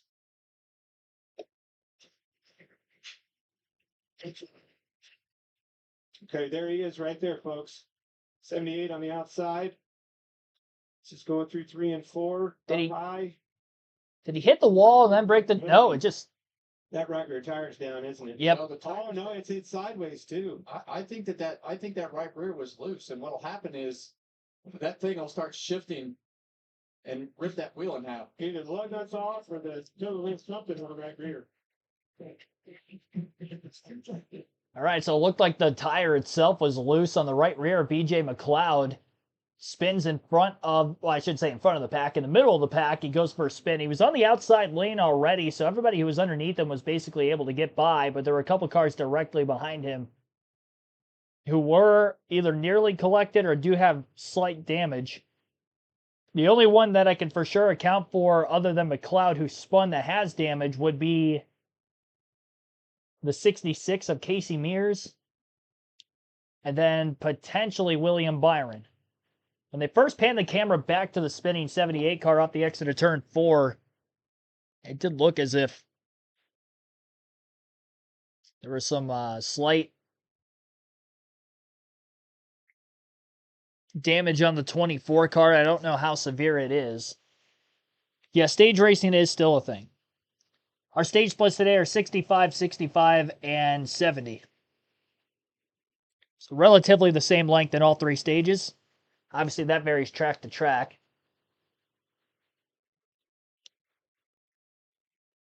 Did not take long for our first yellow.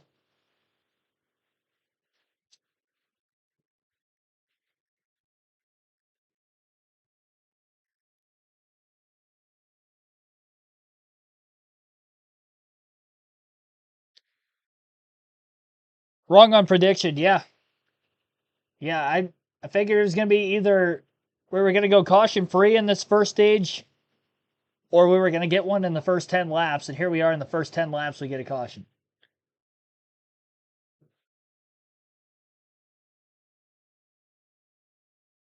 Did not take long.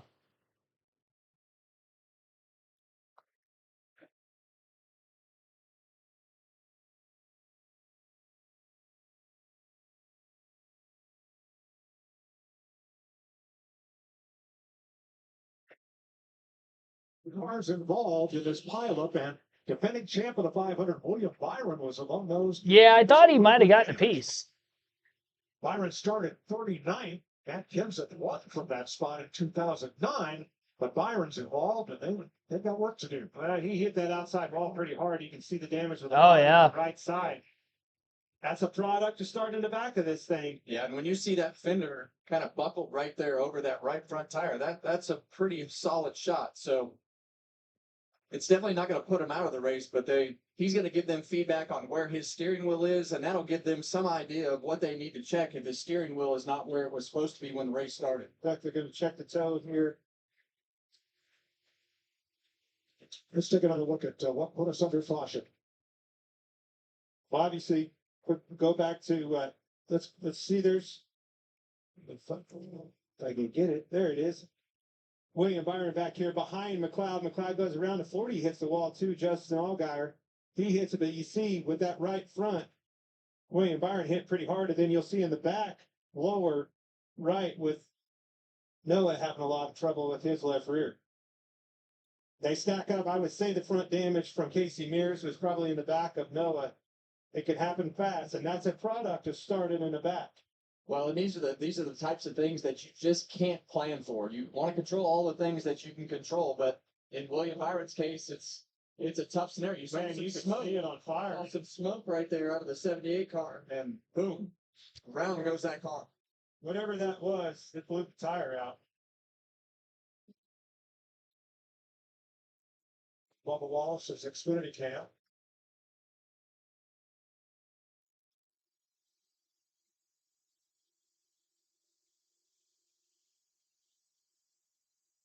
And from the Hendrick pit box, Jeff Gordon. I hear you, Jeff. That's a tough one. Pit road will be open now. The damage to Casey Mears, Tyler Reddick, Noah Gregson, as well as William Byron, Justin Allgaier, and BJ McLeod. Well, this is dangerous right here, Mike. When you have all these cars on pit road doing quick fuel stops like this, some will be at the beginning of pit road, some of them won't. This is a big chance for contact. Whitaker stayed out. Kyle Busch. John Hunter Nemechek leads them down. Shane Van Gisbergen most of the field.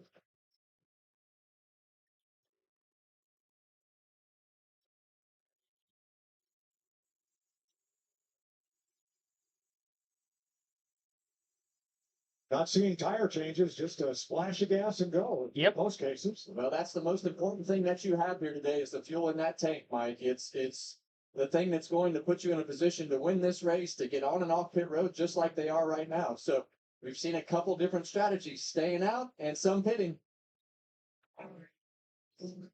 First caution of the day in Daytona.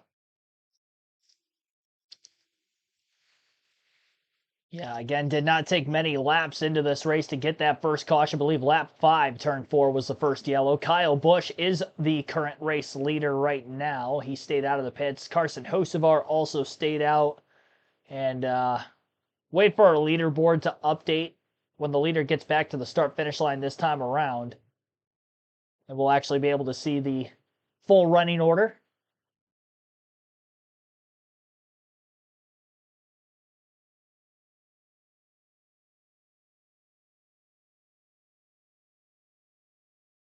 Hocevar's teammate Michael McDowell also stayed out of the pits.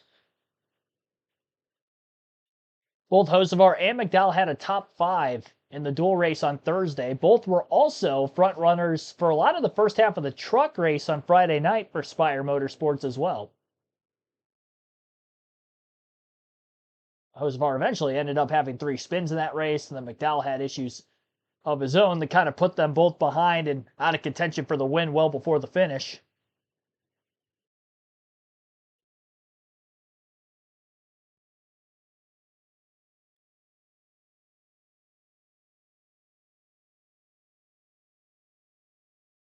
A handful of others coming into the pits the second time through, and Hocevar being one of which. All right, now I'm going to have to wait until the following lap when they come back to the line. I think the cars that are on pit road now just did not want to pit when there was so many cars in there, just in case something happens in the event of contact, having to get damage.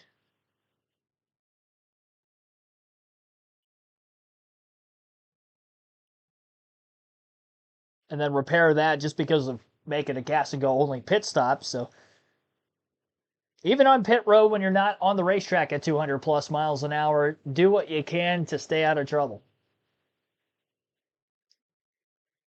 Talked about it briefly in the pre-race. You can't win the race in the first laps, but you can certainly lose it. Or at the very least, hinder your chances of being able to have a shot to win late. Wrath of Saturn 5000, thanks for tuning in. Predict Austin Dillon will win his second Daytona 500. You know, he was pretty quick too. It's not just Kyle Busch. Both the RCR cars were relatively fast. Dillon in single car qualifying was 11. Barely missed out on the final round top 10 by a few thousandths of a second. And in the dual race, he was up towards the front for a lot of the finish. Push got wrong off his front bumper a couple times, so that part's a little scary, but the speed was there. Okay, so top 10 in the running order to this next restart, or first restart after the first yellow. Kyle Busch is still the leader after starting on the pole. Ross Chastain is in second, Cody Ware third, Jimmy Johnson fourth, and Ricky Stenhouse Jr. Rounds out the top 5 in 5th. Justin Allgaier is now 6th. Joey Logano 7th. Jonathan Nemechek 8th. Chase Briscoe 9th. Brad Keselowski rounds out the top 10. The top 5 cars did not pit at all. So Allgaier in 6th was the first car who had been on pit road.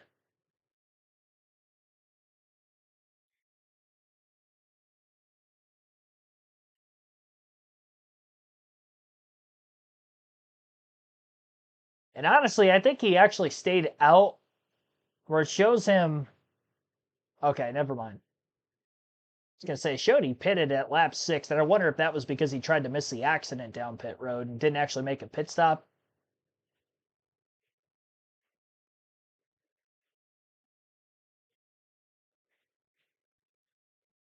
And now the last of the cars coming to pit road, topping off on fuel. It's amazing under caution. We're just going to see cars pitting almost every lap. Like, when do you want to pit for fuel? Get the most in there possible. I mean, we're going to have a little less than 55 laps to go. Some of these teams may think that they can push it to the end of the first stage without having to pit again. Obviously, for the few that stayed out entirely, like Kyle Busch, he's definitely not going to be able to make it. So if I'm Busch, I would push the pace as much as you possibly can here. Make it to where everybody else for sure is going to have to pit again. In the duels, we had green flag pit stops in both races right around 45 laps in.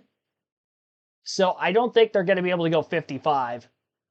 By the time we go green this time by, it's going to be lap 12, so it's going to be a 53-lap run to the end of the stage. I think, even if it's not pushed, that these guys are not going to be able to make it to the end. But if it is pushed by the pace, they're without a doubt not going to make it. They're going to be anywhere between 6 to 8 laps short.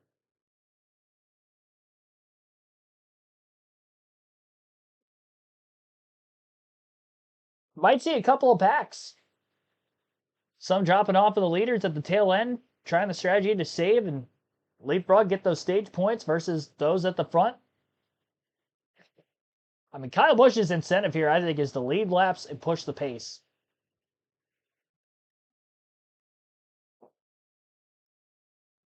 Don't want to fall behind early. Go off strategy. I get keeping the track position. I don't mind the call. Green flag is going to be back in the air. So many cars who pitted on the coming to 1 to go restart that have to, by technicality, restart at the tail end of the longest line, which is the inside row. That's why there's so many cars at the back of the pack that are single file. Double wide in the front half of the field, though, as usual.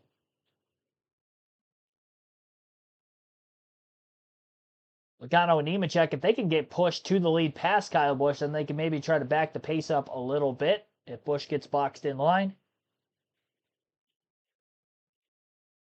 So we may have to see how that plays out as well. For the first time today, off turn 4, it'll be Joey Logano leading. Slides right up in front of the 8 of Kyle Busch. Now Busch will shove him in the tri-oval. First lap led of the day for the 22. The 3-time Cup Series champion.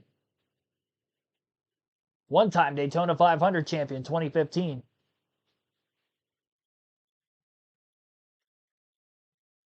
Lap 14 this time around.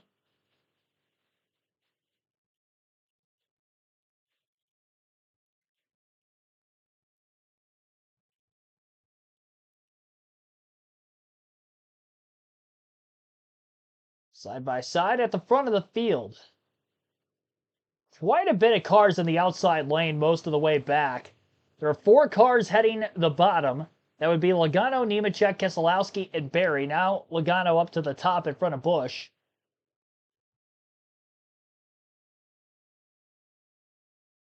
Lap time, that last lap by was a 48.0.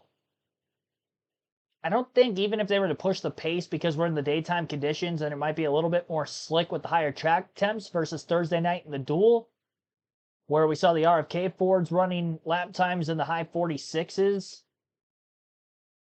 I do think there's a little bit of fuel managing, but it's not as slow as we've seen it. We've seen it as slow as about 50 seconds a lap.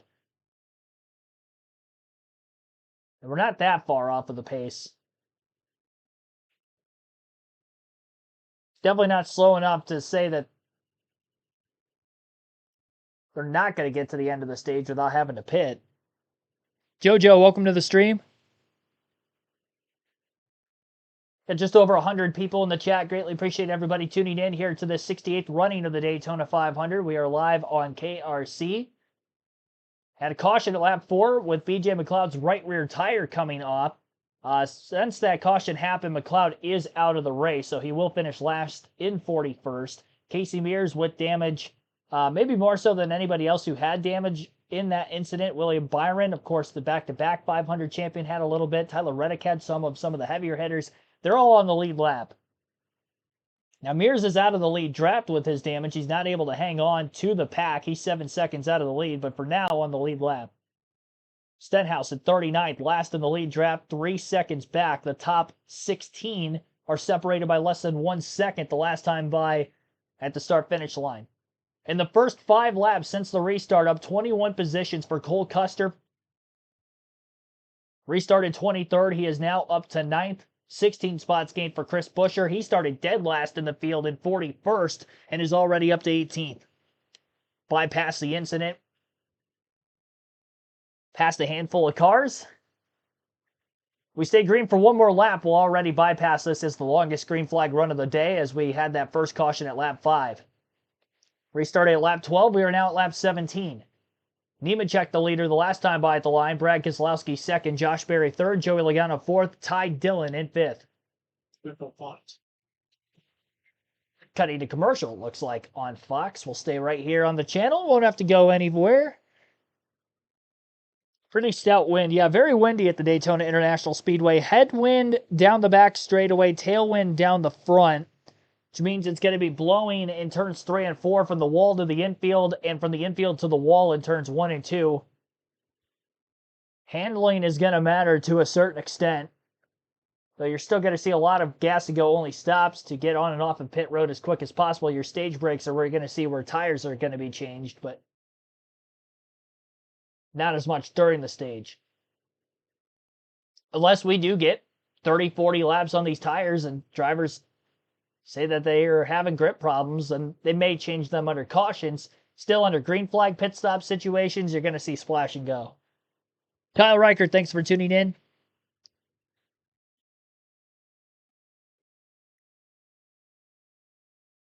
Rhett the Field, thanks for tuning in. Pulling for Kyle Busch. JoJo, welcome back. Pulling for Blaney.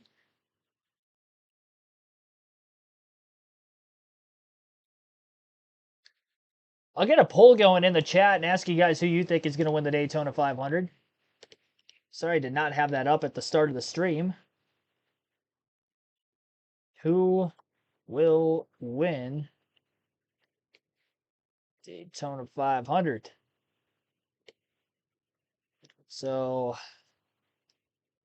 put Joey Logano. He's leading right now. He won his duel. Looks pretty quick. Put Kyle Busch, pole sitter. William Byron I'll put in there as well, since he's trying to go for 3 in a row, just to get a gauge of what you guys think in the chat. Obviously somebody other than those 3. So who do you think will win the 500? At the end of stage 2, I'm going to close that poll, and then I'm going to put a poll up of like teams that have ran well through the first 2 stages, and then kind of reset the field, if you will. But instead of doing driver specific in that poll, I'm going to do like Team Penske if they're dominating, if RFK is dominating like I expect because of the speed they had in the duels, I'll put them, and then like Hendrick Motorsports or something. See if that changes the polls at all.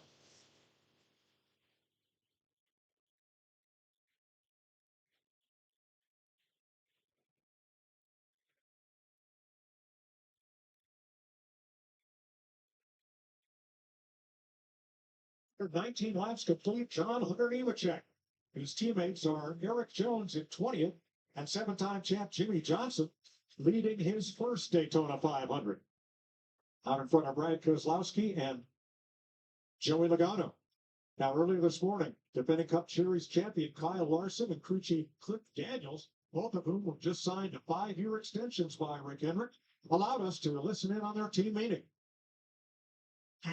Now's the time. You've got to be locked into the mindset of how we're marching forward this year. There is almost nothing you can do at a speedway to guarantee yourself a win. It's more about how are you hitting your marks of the fuel stops, of the stops at the stages, handling the restarts, taking the runs, having the communication to get to that point. If we put ourselves in position, the outcome's going to be what it is. Here we go, team. I think I've seen Cliff Daniels smile at least at the banquet, at least once. But he is so focused, just laser focused on the task at hand all the time. Probably twice, but I agree with you. Okay. Both championships about that day, only that day. What a great skipper, though. One of the best crew chief pairings with a driver that we've had in a long time. You put a good crew chief, the best driver, and the best car, deadly. Now, everyone stopped for fuel at lap 8, 9, or 10 under caution, except Kyle Busch in the number 8 car, even though some of the drivers who did stop are wondering, can they make it to the end of this stage without having to stop again? Here's the number 9.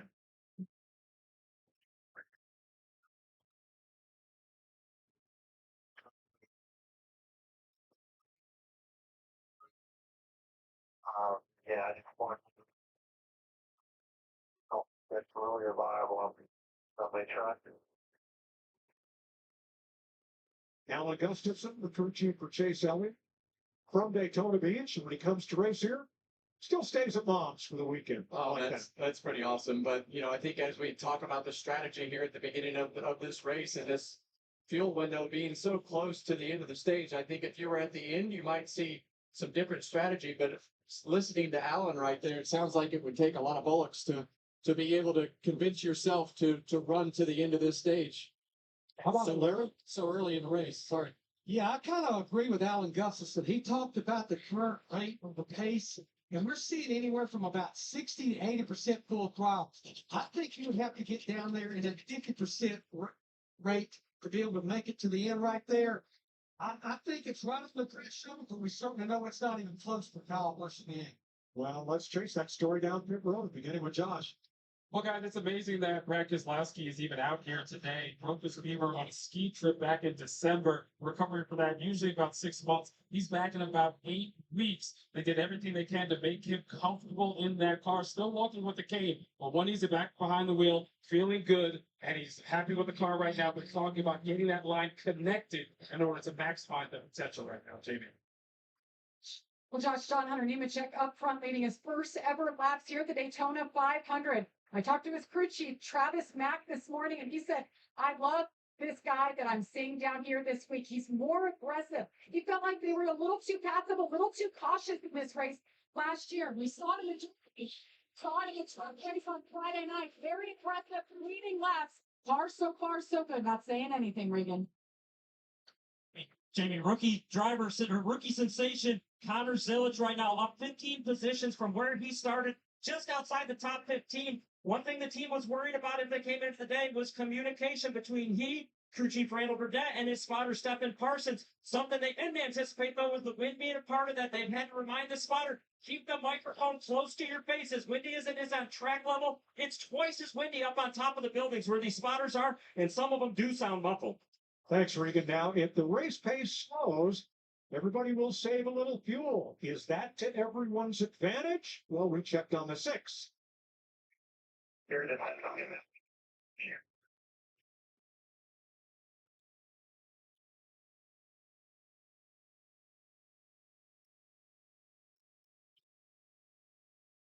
Can't let those guys make it. It's a heads-up call right there, and they're the only ones that can dictate that. When they slow the pace down, it even helps those guys back there saving fuel even more, mired back in that big air pocket of a draft. Let's go. Well, and we saw this a few years ago when they realized that somebody was going to make it and picked up the pace. And so the strategy of this race is so intriguing. And I think right now, Kyle Busch is lucky that most people can't make it because he's 10 laps off of what everybody else is. And all these guys up in the front, they're burning more fuel. We saw it the other night in the qualifying races when Chase Briscoe and some of those guys were running out front. When you run out front, no matter if you think you're saving gas or not, you're pushing more air, and it just becomes you burn more gas, and it's just not part of the game that you want to give up, because you got to be able to have enough fuel, or I'll spit this out in a minute. You got to be able to put at least the amount of fuel in the car as possible. And the upshot of it is Kyle Busch has 8 laps less fuel in his tank than anybody else because he did not stop under caution. 10 different organizations, 10 different racing teams in the top 10 after 26 laps. All right, we'll go through the full field running order already. Lap 28 of 200, lap 28 of 65 in stage 1. John Hunter Nemechek is the current race leader. Joey Logano scored in second the last time by at the line. Brad Keselowski third, Kyle Busch fourth, and Josh Berry rounds out the top 5 in fifth. Sixth is Chase Briscoe, Ty Dillon seventh, Shane Van Gisbergen in eighth, Cole Custer ninth, and Chase Elliott in 10th.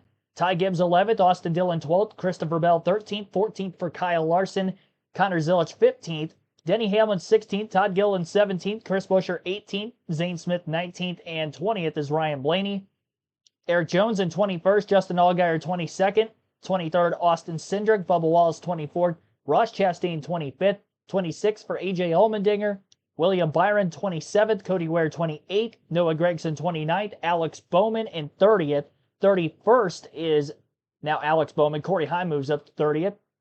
Then William Byron in 32nd, 33rd, Noah Gragson, Carson Hocevar, 34th, Daniel Suarez, 35th, 36th, Michael McDowell, Ryan Preece, 37th, Ricky Stenhouse Jr., 38th, Jimmy Johnson, 39th, Casey Mears, 40th, and BJ McLeod out of the race. That lap 5 crash resulting in a DNF for him. So BJ McLeod done for the day. 40 cars still in this race on the lead lap. Casey Mears with damage from the first incident, along with the 78, is lost the lead draft, and he's only about less than 10 seconds ahead of the leaders without any drafting help, so he will be a lap down pretty soon. If he could file back in the draft somewhere in the pack, though, he'd be the only car a lap down to get his free pass at the end of stage 1 or the next caution, whatever happens first.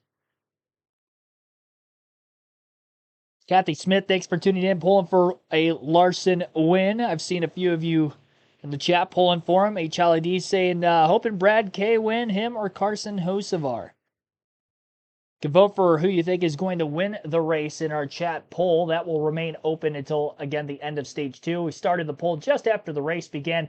27 votes. Check that. 31 now. A few more just voting in. 65% of you saying somebody other than Byron, Busch, or Logano will win. So I will change that poll at the end of stage 2 as well, just to let you know.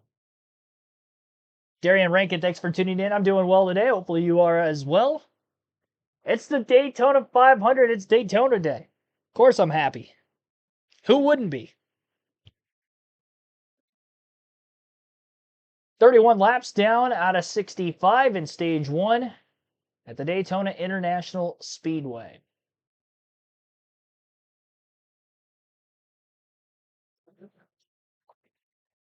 The Daytona 500 on Fox is sponsored by Toyota.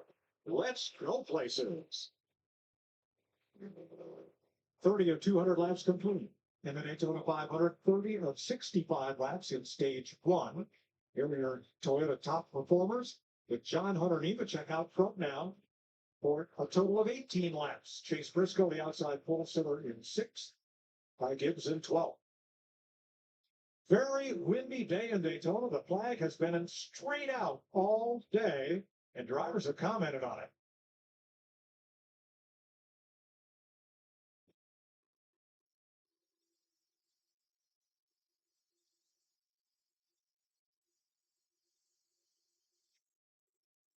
Did they? Man, you might want to see this lady, baby. It's put my hat off. I think it's supposed to get worse, right? Yeah, I think so. I mean, the direction is start 2 to 4. 20, 25 miles an hour. That's going to make the exit of 4 much less than 4. Remember, that wind is way heavier than it's been all weekend. So let's feel it for lap or 2. It's unofficially the windiest Daytona 500 ever. The thing that I Wow. like about the wind are the gusts, and when it's this windy, you get some pretty good gusts, and you always get pretty comfortable with what your car is doing. And all of a sudden, one of those gusts, boom, hits you, and it moves the car around and makes you think something's wrong. It can come from the side, it can come from the front. but it will move the car around when it's this windy. Joey Logano trying to forge that Team Penske Ford into the front of the field. Here's his radio. How to make it, gotta get.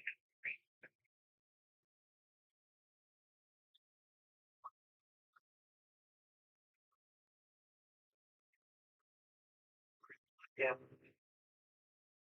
So the last lap, 48.45. They're telling Logano they want him in the 47-second bracket. We need more throttle. He's right, it's gonna burn more fuel, but what Paul didn't tell him is the reason why we're doing this. Look at the outside line forming up here. We got 3 wide going in at 1.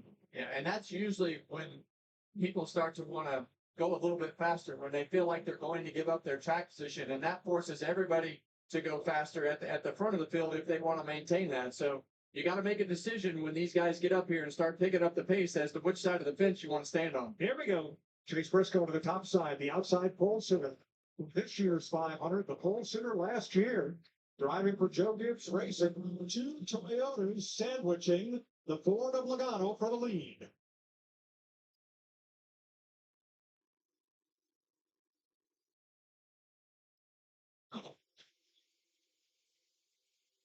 There it is. Look at this. We're in the 47s. And if you're going to run that fast, you might as well just keep going and protect everything that you have, because that's going to make everybody in the field have to go and put them in your fuel strategy. I think the rest of the field got on board with that. There was only maybe a select few that could have made it. You know darn well that 8 car in the middle, Kyle Busch wasn't going to be able to make it, but these guys said, you're right. I hear you, crew chief. We're going to go hard, go wide open. I bet you it's even faster yet this time. Yeah, and that outside row of Chase Briscoe and Ty Gibbs, along with Joey Logano, I think it caught the 42 car off guard a little bit, was able to get by him for the lead. Well, it's all with the 42 leading that front line on the inside. You're only as fast as a car pushing you. So the outside line came on. Doesn't surprise me that he wasn't able to hold suit with them, but he's still pretty good right there. Now he's got Logano in front of him. Look at that, even faster yet. 47.68 for Lead Briscoe. Don't get too far out. They're going to come back up down on you. Watch the runs. So Larry, if the pace increases and everybody has to stop again, how long do you want to wait before you make that stop? We stay green. Yeah, Mike, I mean, you want to go just as far as you possibly can. I got to believe with what I saw prior to a couple of laps ago, that they probably can go somewhere around lap, maybe around lap. Oh, Busch sideways. Maybe. Oh my gosh. That's an on purpose pit. It's going to merge back on. Oh. Keselowski, maybe I think he got loose off the floor. Had trouble, Kevin. Well, we've talked about this temperature today. You talked about the wind, and we know that turns 3 and 4 with the wind, it was already the problem, let alone with wind. Watch the 6. That was the 8. Yeah, I was going to say the 8 got loose. Hey, but Kyle Busch did exactly what you're talking about, Clint. He just got loose right there. That's that wind factor off the floor that they were all talking about. That's as big as it gets, folks. Ryan Blaney's view here. Yeah, that 6 car being inside right there kept him from spinning out, in my opinion. That's a lot of everybody being patient right there, giving a little bit, needed. And these cars will do that. When you're in the middle like that, and you've got cars directly in front of you, a little bit spaced out on each side of you, these cars will just randomly step out from underneath you. But I still think that that's part of the wind. Boy, that got Kyle Busch's attention. I was neutral. I think he said it didn't have wheel in it. We've been watching the truck racing, O'Reilly races. Those guys got loose because they snapped loose. They had too much wheel in it, tied off the floor. As soon as they'd land, they would come out from underneath of them and get loose. He said I was neutral right there. I think that's a Gus, Kevin. Well, he's super lucky. Yeah, absolutely big. Halfway through stage number 1. Yeah, a little bit past halfway through stage 1 now. We're a little less than 30 laps to go in the 65-lap stage. Chase Briscoe, the race leader the last time by at the line. Joey Logano in second. Ty Gibbs in third. John Hunter Nemechek fourth. Shane Van Gisbergen rounds out the top 5 in fifth. Christopher Bell is 6th. Chase Elliott 7th. 8th, Kyle Busch.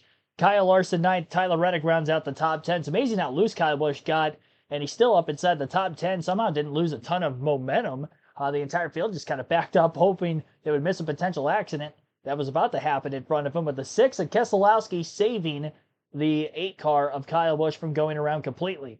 Denny Hamlin's in 11th, Eric Jones in 12th, Austin Dillon 13th, 14th is Brad Keselowski, 15th Todd Gilliland, Josh Berry 16th, 17th is Zane Smith, 18th Justin Allgaier, Ross Chastain in 19th, Austin Cindric is 20th, 21st Connor Zilisch, Ryan Blaney 22nd, Corey Heim 23rd, William Byron 24th, 25th is now Byron Herbst, jumps up to 24th the last time by at the line. Ty Dillon, 26th. Bubba Wallace is 27th. 28th, Alex Bowman. Daniel Suarez, 29th. Chris Buescher, 30th. Carson Hocevar is 31st. AJ Allmendinger, 32nd. 33rd, Cody Ware. Michael McDowell, 34th. Ricky Stenhouse Jr., 35th. Cole Custer, 36th. Noah Gragson, 37th. Ryan Preece, 38th. 39th, Jimmy Johnson. Casey Mears now a lap down in 40th. And out of the race, BJ McLeod, 41st. That is your full 41-car field at the Daytona International Speedway. 40 laps complete out of 200 in a 500-mile race. We're 100 miles into the Daytona 500. You're listening live on KRC. Like, subscribe. We're on our way to 7,000 subs on the channel. Our goal is to get to 150 likes on the stream here today. So be sure to do that as well. Helps the channel out a ton. And we have live commentary streams like this all NASCAR season long, race season long. We had the Rolex 24 in January, all 24 hours. Then obviously Speed Weeks. We've been live every day since Wednesday night with Busch pole qualifying. We had the Clash last Wednesday. Next weekend on the channel, we will be live for the Craftsman Truck Series, the NASCAR O'Reilly Series, along with the Cup races at Atlanta. All day Saturday, Sunday, we'll be live on the channel. We'll also have Cup Series qualifying on Saturday morning live right here on the channel as well from Atlanta. So qualifying for the Cup Series truck and O'Reilly races, triple header streaming on Saturday next week. And then Sunday, of course, the main event, the Atlanta race for the NASCAR Cup Series. Live for all of that and much, much more. Still a few rows of 3 wide, about 6 cars down on the bottom. Another car or 2, maybe 8 or so in the middle. And everybody else along the outside of the racetrack with just 23 laps to go in Stage 1 this time by at the line. At some point, we're likely expecting a lot of these cars to pit. Kyle Busch, who has not yet been to pit road, is going to be likely the first, and I don't think he's going to have anybody coming with him unless they can maybe drag Austin Dillon, his teammate, to come down. They're not that far apart from each other in the running order. The problem is Austin Dillon is on the outside. Busch is down on the bottom, so he is ready to come down when needed. You pit by yourself, though, you can end up a lap down at the end of the stage, and Casey Mears is already a lap down as it is, so you might have to race somebody. That'd be the worst thing, to start on the pole and then end up a lap down at the end of Stage 1 in the 500. Kind of defeats the purpose of starting on the pole for the race and having the track position. You're going to end up a lap behind anyway by the end of the stage. So Briscoe, Nemechek have pushed themselves ahead of the field. Bell is clear of the outside rows as well. Logano is side by side with Reddick for 4th. 3 abreast all the way through from about 7th to 20th or so. Briscoe led the most laps in his dual race on Thursday night, which was duel number 2. He started on the pole in that one, therefore starting 2nd place in today's Daytona 500. This is the first time he's led today, and he's led for 10 consecutive laps. 19 laps led for John Hunter Nemechek, most in the race. 8 for Joey Logano. Kyle Busch from the pole was able to lead for 7 laps. Those are the only 4 drivers to lead. We've had 10 lead changes amongst those 4 drivers thus far. Now it's 3 abreast from 2nd all the way through the pack, with Chase Briscoe blocking top to bottom across every lane, and the pace has picked up along with doing that. Lap times in the mid-47-second range. At one point, they were in the mid-48s. Briscoe to the middle as they cross through the center of the tri-oval. 21 laps to go in Stage 1 in the Daytona 500. Now your top 5 the last time by was Briscoe in the lead, Logano 2nd. Brad Keselowski 3rd, Ty Gibbs 4th, John Hunter Nemechek is 5th. Logano clear of the package 2nd, trapped in line in the middle groove down the back straightaway behind Briscoe. Bringing Joey's former teammate Brad Keselowski with him. Both Logano and Keselowski have been up inside the top 3 for a large majority of this race today, though Keselowski has not led any laps yet. 2 of the faster cars in the field all speed week long.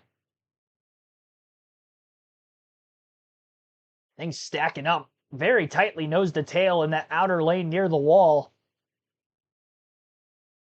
JGR leading at the front of the pack. Now Ty Gibbs is going to be brought along with his teammate Chase Briscoe.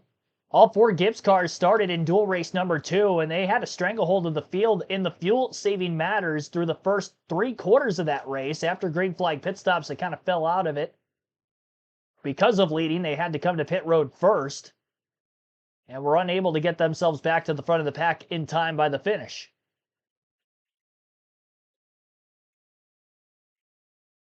Chase Elliott went on to win stage 2. Joey Logano was the dual race 2 winner was Chase Elliott. Dual race number 1 winner, Logano.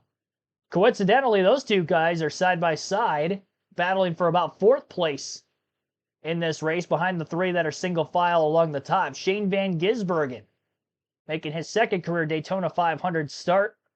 3rd points paying start at Daytona in his Cup career.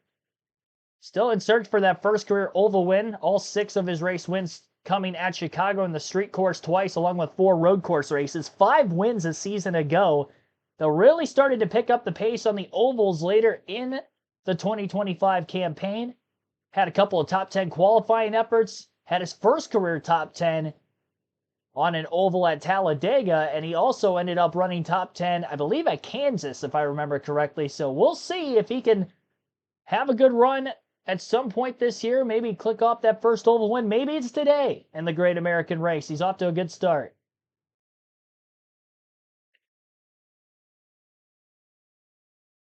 Quite a few cars trying to push themselves forward at the front of that inside line. The last lap down the back straightaway, John Hunter Nemechek had a head of steam. He's definitely looking very speedy. And that number 42 Toyota Camry. 17 laps to go in the stage this time by at the line. So about 45 laps, 44 to 46 laps, kind of what they ran in both of dual race number 1, dual race number 2. Before they pitted for the lone time in that race. We restarted at lap 12. So to make it to the end of the stage would be 54 laps. Not expecting these guys to make it, but I'm expecting there to be pit stops in the final 10, and that's really going to shake things up quite a bit. Our only caution today was at lap 5, and we have not had an incident since. Again, lap 12 was the restart, so we've been green for about 37 consecutive laps. Biggest gainer since the restart as of right now to where the current running order stands. 19 positions gained for Herbst and Byron. Byron caught up in that incident with a little bit of damage to the right side of his car. He got against the wall trying to miss the spinning 78 of McLeod. Jimmy Johnson, Cody Ware have lost over 30 positions.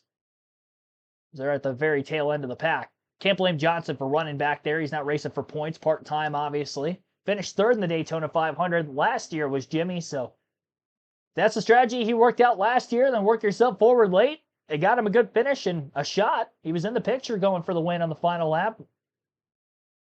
Maybe this year he can do something similar, get a couple spots higher perhaps, and win the race. Hand out the window for Kyle Busch in the number 8, an RCR-affiliated teammate for Colleague Racing. The 10 of Ty Dillon looks to be coming down, so Busch will have a drafting partner. He was the only car that stayed out of the pits during that first caution, so he has not topped off on fuel. 16 laps to go in the stage. He is coming in. A Ford of Josh Berry also coming to pit road just in front of them, and there was a 4th car in line. Couldn't tell who it is from the aerial shot. That is also on pit road, but 4 green flag pit stops that last time by. Cars that are all pit lane, if they all come off together, even then, if they stay nose to tail, they are not going to have the pace that this whole pack is going to have. So they're going to give up some time one way or the other. Allmendinger, Ty Dillon, and Casey Mears with them on pit road. You're spot on, too. Oh, Chase Briscoe taking a look to the bottom. I'm not sure if he was trying to pull Ty Gibbs with him, so they're already on the bottom lane for when they come to pit road or not, but being on the outside off turn 4, looks like they're going to at least stay out again. I would imagine we're not going to see any more green flag pit stops coming up, at least for the next several laps. We'll see if Logano and Keselowski try to get a little bit better track position before they get to the front of the field. Oh, wait, something happened there. Chase Elliott pulling out of line, trying to bypass and get to the lead entering turn 1. Slung from 4th place around Shane Van Gisbergen, who wasn't able to cover the bottom in time. Ty Gibbs and nearly got past the leader Briscoe, but Briscoe able to pull down, make the block in front of him. Denny Hamlin went with the 9 along with several others.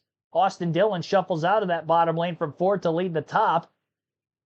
And gets split 3 wide as there was near contact as Ty Gibbs tries to go between himself and the 40 of Allgaier down on the bottom. Close call there. Field scrambling off turn 4. 13 to go in stage 1. Briscoe leads. Chase Elliott in 2nd. Denny Hamlin 3rd. Joey Logano 4th. Brad Keselowski in 5th. And 6th is Justin Allgaier. Ty Gibbs 7th. Austin Dillon 8th. Todd Gilliland 9th. And Eric Jones rounds out the top 10.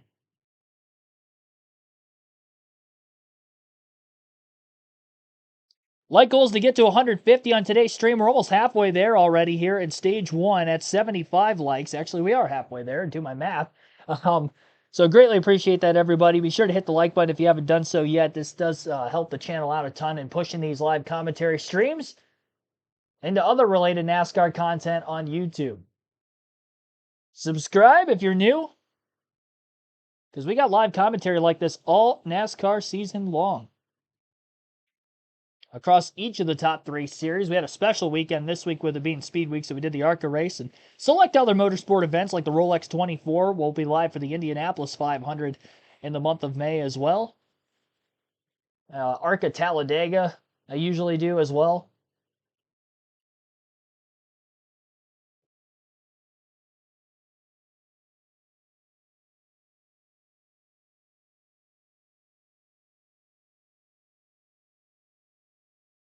So many cars single file down around the bottom of the racetrack. You got Chase Briscoe, Chase Elliott leading the way. Nobody get a pit off of turn 4 this time. And the countdown is at 11 laps to go now in stage 1. Yeah, don't just hit the like, smash the like, smash it. I want to see scratched up and shattered phone screens. Don't have to hit it that hard. And if you accidentally hit it twice, you got to hit it a 3rd time, because then you'll unlike it after you liked it. So there's that also. Back to full screen coverage of the Daytona 500 now. Had a side-by-side commercial break that last go around. I say if they have any kind of commercials in the final 20 laps of any stage, I feel like they have to go side-by-side there. Thankfully they did. At least this time. Still can't believe they took a full screen commercial break with 7 laps to go in the dual race the other night. That was insane. They come back and we got 5.5 laps to go in dual 2. Oh, man. That was right as Chase Elliott was making his pass for the lead, which eventually ended up holding on to win, too. 28 positions gained for Riley Herbst since the restart. The 2311 number 35 Toyota. Byron up 27, Allgaier up 26, 24 spots gained for Austin Dillon, the most of any drivers since the restart. 3 wide, and there's a few rows that are very tight. Now we've got some comers to pit road. Joey Logano, Brad Keselowski, John Hunter Nemechek, and another car on the pit road looked like Justin Allgaier. Group of 4. Yeah, because right now all those cars that pitted, they're about 8/10 of a second. See Joey Logano stopped way at the back of his pit stall so he can start creeping out, and that fuel man still stay engaged. We've seen some videos. They make up a lot of time there and have enough fuel. Well, it doesn't take much fuel to make it to the end of the stage if you're trying to cycle ahead of everybody, if you're expecting everyone to hit pit road with only 9 laps left. Still a lot of 3. Oh, Byron up against the wall. He got a bad push, I think, from Austin Dillon. No, Shane Van Gisbergen, the 97. Chevy on Chevy contact that backs Bowman, Zilich, and a few other cars on the outside up. Second time Byron's gotten against the wall. No caution, we stay green. It has been an eventful opening stage for the back-to-back defending Daytona 500 champion, William Byron.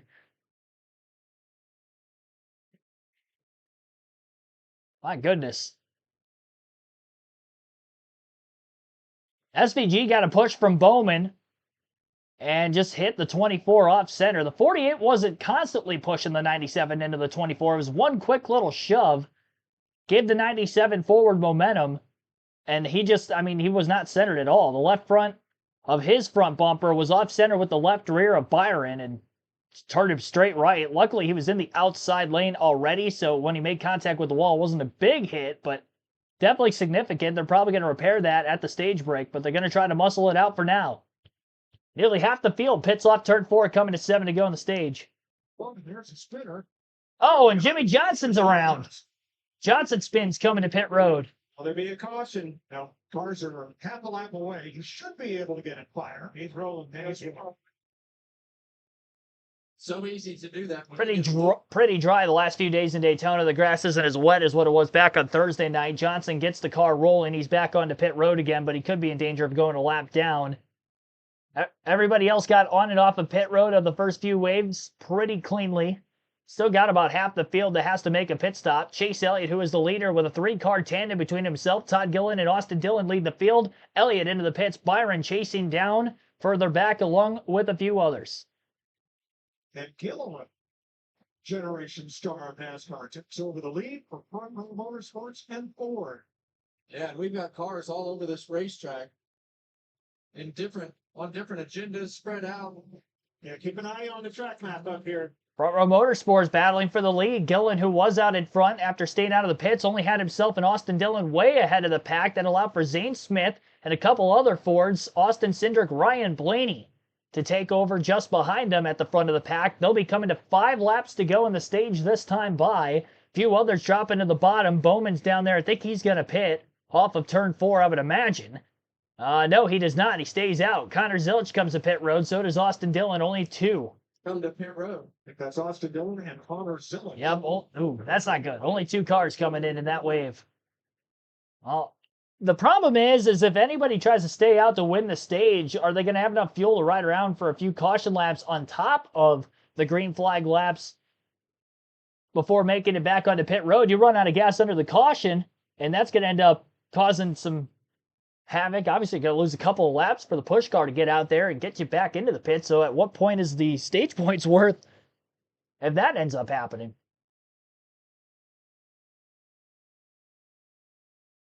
Battle for what could be the stage win is right around Chase Briscoe, Denny Hamlin, Kyle Larson. They are far more aggressive because they've already made their green flag pit stops than those of the drivers who have not made a stop yet. And I believe the top 12 have yet to come to pit road. Smith, Cindric, Blaney, Gillen, Busher, Priest, Bowman, Gregson, McDowell, Hocevar, I believe Suarez, and there was one other car. Hocevar was the other one that has not yet been to pit road. It may try to stretch it at this point. Remember, pit road closes with 2 laps to go in the stage. And it's when the race leader gets to the start-finish line with 2 to go.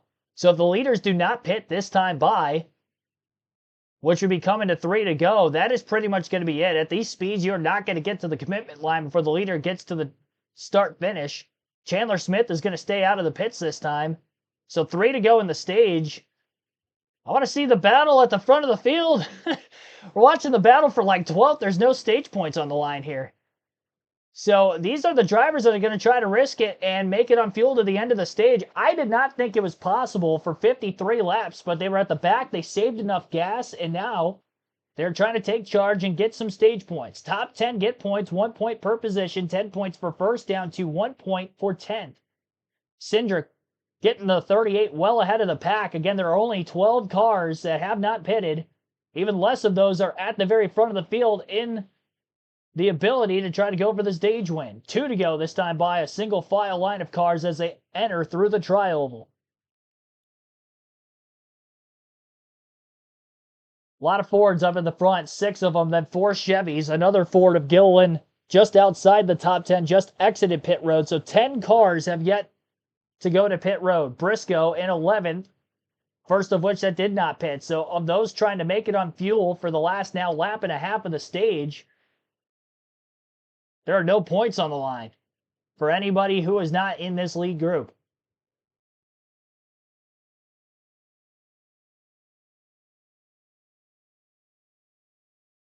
Counting the caution laps, it's been 56 going on 57 laps since Smith and Cindric hit pit road. Cindric is pushing Smith. Now let's go into the tri-oval. Cindric and Blaney, teammates at Penske, are running second and third. They may work together to try to get by this 38. Final lap, stage 1 into turns 1 and 2. Chris Buescher in 4th place is building a gap between himself and the 3rd place car of Ryan Blaney. Buescher also has a teammate with him. That would be Ryan Preece for RFK Racing. RFK will move to the outside. Buescher goes up there. Preece going to go with him. Few others behind as well. Buescher getting a huge shot from the 60, but they just can't gain ground on the leaders up ahead. Cindric shoves the 38 well out ahead of the pack. Blaney and Cindric have about 3 or 4 car lengths between them. Blaney's going to have a huge run off turn 4. Lap car was kind of helping the pole of the 38. I think Blaney might get Cindric, but he's definitely not going to get Zane Smith. Blaney shoves Cindric closer to the back of the 38, but no run necessary, and a pathway to get by him for the stage win. So Zane Smith does hold on, and Smith is going to get the first stage win of the season. Stage 1 of the Daytona 500. This will be our second caution of the race, our first since lap 5. And that green flag run taking us 54 laps to the end of the stage. Zane Smith wins stage 1, Austin Cindric 2nd, Ryan Blaney 3rd, Carson Hocevar 4th, Daniel Suarez 5th, 6th for Chris Buescher, 7th was Michael McDowell, Ryan Preece 8th, Alex Bowman 9th, and Noah Gragson rounds out the top 10. And those were the only 10 cars that made it on fuel to the end of the stage as well. Everybody else had to pit from the opening caution. So they did, I mean, as much as, you know, a lot of fans I know don't like the fuel-saving measures. We had guys that were able to make it with the early enough caution that we had in this race. Topping off, as all but one car topped off on fuel during the last caution, but those 10 at the front were able to save the most. 4 Chevrolets and 6 Fords.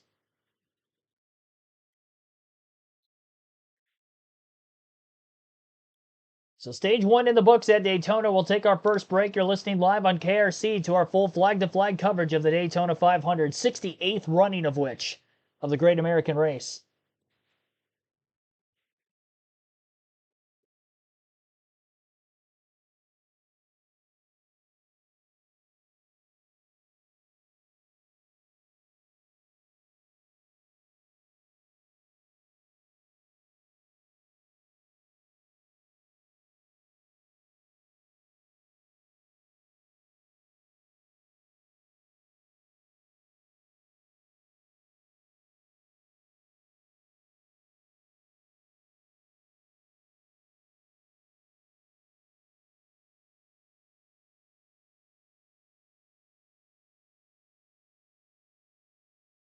There's going to be a lot of teams coming to pit road, even if they pitted late in the stage, because they're going to take tires this time. I'm pretty sure that everybody in the field has not changed tires yet. So the tires they started the race off with are the same ones on the car 65 laps in. Because you're not going to want to change tires under green if we do have another long green flag run in stage 2.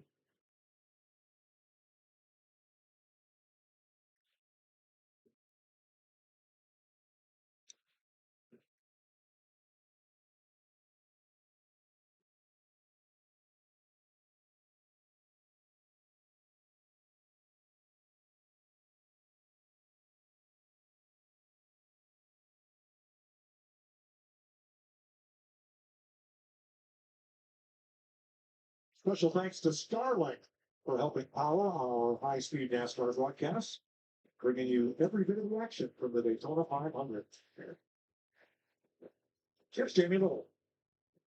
Well, last year, Chase Briscoe had a breakout performance with Joe Gibbs Racing, won 3 times, went to the championship 4, finished 3rd. Today, he's back with his pit crew. They have one change, so let's go ahead and meet them.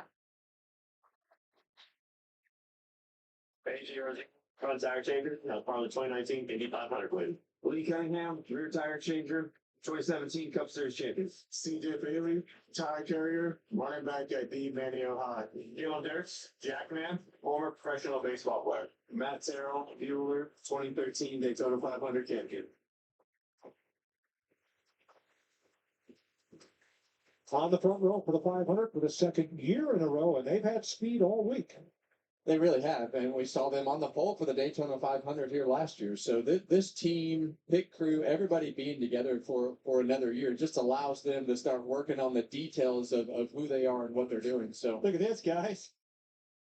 How close were they pushing it? This close. Now they are getting pushed. 4-car ran out of gas. Noah Gregson need a little help getting back. Thank you, buddy. Josh Berry to the rescue. on board on Ford Racing Cam here with Austin Center, you hear him shutting that car off, and that's what they will do during caution. They will actually shut the car all the way off, and then you'll fire back up. You'll pop the clutch with the ignition already on. The car will take off, and then you roll as far as you can. So you're constantly in there shutting the car on and off hundreds of times throughout today's race. It works. A lot of manufacturer loyalty on hand here. Kumar Gallotra, the COO of Ford, is here. Mark Royce, COO of General Motors, is on hand. Edsel Ford, the godfather of Ford Racing, presented the Ford Spirit of Racing Award to Doug Yates and the Yates family earlier this week.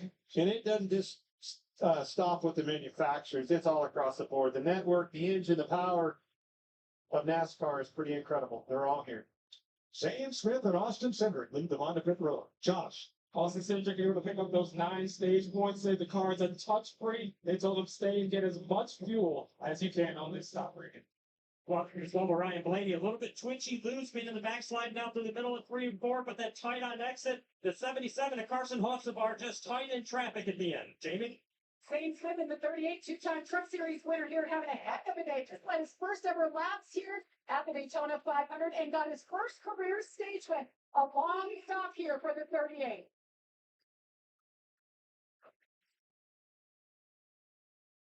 Oh boy. There's your log jam off pit road and Carson and Hocevar. It's off pit road first. Cody Ware will get the free pass to get back on the lead lap. John Hunter Nemechek was jackknifed in his box. He had the second box at the front of pit road, and he was in there almost sideways. Michael McDowell had to pit maneuver his car to get around. I was surprised he got around the 42 without having to back up in the box a little more. Surprised that Bart Simpson didn't steal the green flag. That's a good good comment. That's a good point there. I'm sure he said, "Eat my shorts" to the flagman as he was walking back down the steps. I also want to know how he got up the steps in that costume. Or did he put the costume on after he got up? That would have been the safe way to go about it. You know what? I'm not one for, Fox being too corny with certain things that they've done on the production side of things in recent years with their broadcast. And it's not just with NASCAR, it's with other sports. I see it when I'm watching the NFL on Sundays too. But I will say that was funny. I didn't mind seeing Bart Simpson waving the green flag for the drop of the Daytona 500. I can get behind that. Yeah, Homer did not strangle Bart.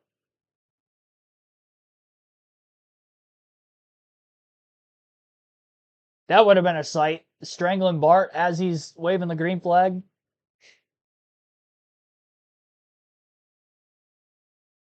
Would have been a classic.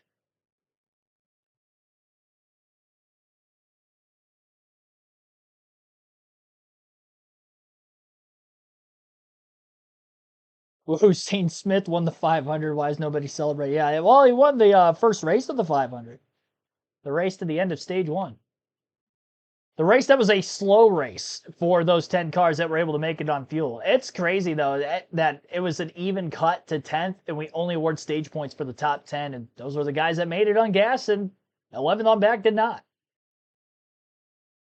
14 lead changes in the opening stage of this year's Daytona 500. It was right about exactly an hour to get through the first stage, and that was with one caution per incident that lasted for a few laps after the lap 5 spin from BJ McLeod. Casey Mears was involved in that, went a lap down during the stage. Jimmy Johnson gets the free pass in the 39th place position. He'll be back on the lead lap. He had a spin on the front stretch, trying to make a green flag pit stop. So he ended up going a lap down. Casey Mears ended up falling a second lap down before the end of the stage. So Jimmy should be back on the lead lap to begin stage 2. DNC, for our trackside, thanks for being with us. 68 running the Daytona 500. Get ready for stage 2. Let's take a quick glance at a rather eventful stage 1. And it started on lap 5 after Kyle Busch was on the pole to get things rolling. The fastest Toyota. A tire goes down. A number of 5 cars involved, including William Byron going for that 3rd straight Daytona 500 win. Yeah, but he didn't hold Byron up. We'll see later on. He had more action right here. Kyle Busch getting extremely loose. We talked about the wind all race long. Bounced off the 6th car, was able to save him. And then Zane Smith, who started at age 3 racing bicycles and motocross, gets the stage 1 win.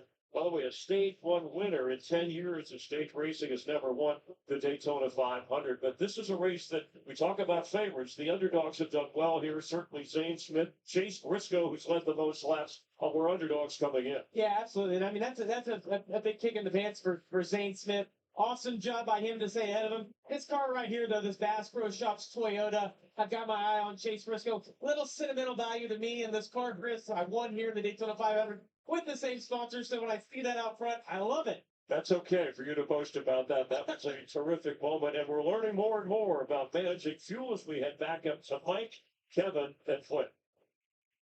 Thank you, Chris. Number of miscues on pit road during this end of stage pit stop break. Zane Smith came in, had a problem with a wrench in the front end. Now here is John Hunter Nemechek at the bottom of the screen. He's going to lock it up and fix slide. Now he's in the pit box, so it's a legal stop. It's not pretty. I was wondering how he got that cockeyed. Oh, Ty Gibbs had an issue where they had a loose lug nut, so they stopped in their neighbor's pit, the 11s, and got it tightened up. And totally legal. You can stop in somebody else's pit box and get that lug nut tight. Jamie? Well, Mike, you just mentioned the problem for Zane Smith, why it took so long. Here's that wrench that was lodged in the nose. So if anybody's looking for it, we've got it down here in his pit box. And also you mentioned, how about a heads up? These guys, Denny Hamlin, they're the ones that went over the wall, tightened that left front on the 54, getting it done as they watch themselves back here and analyze. Yeah, apparently Smith picked up that wrench prior to making his pit stop. It was bouncing around, lodged itself in the front fascia of his car.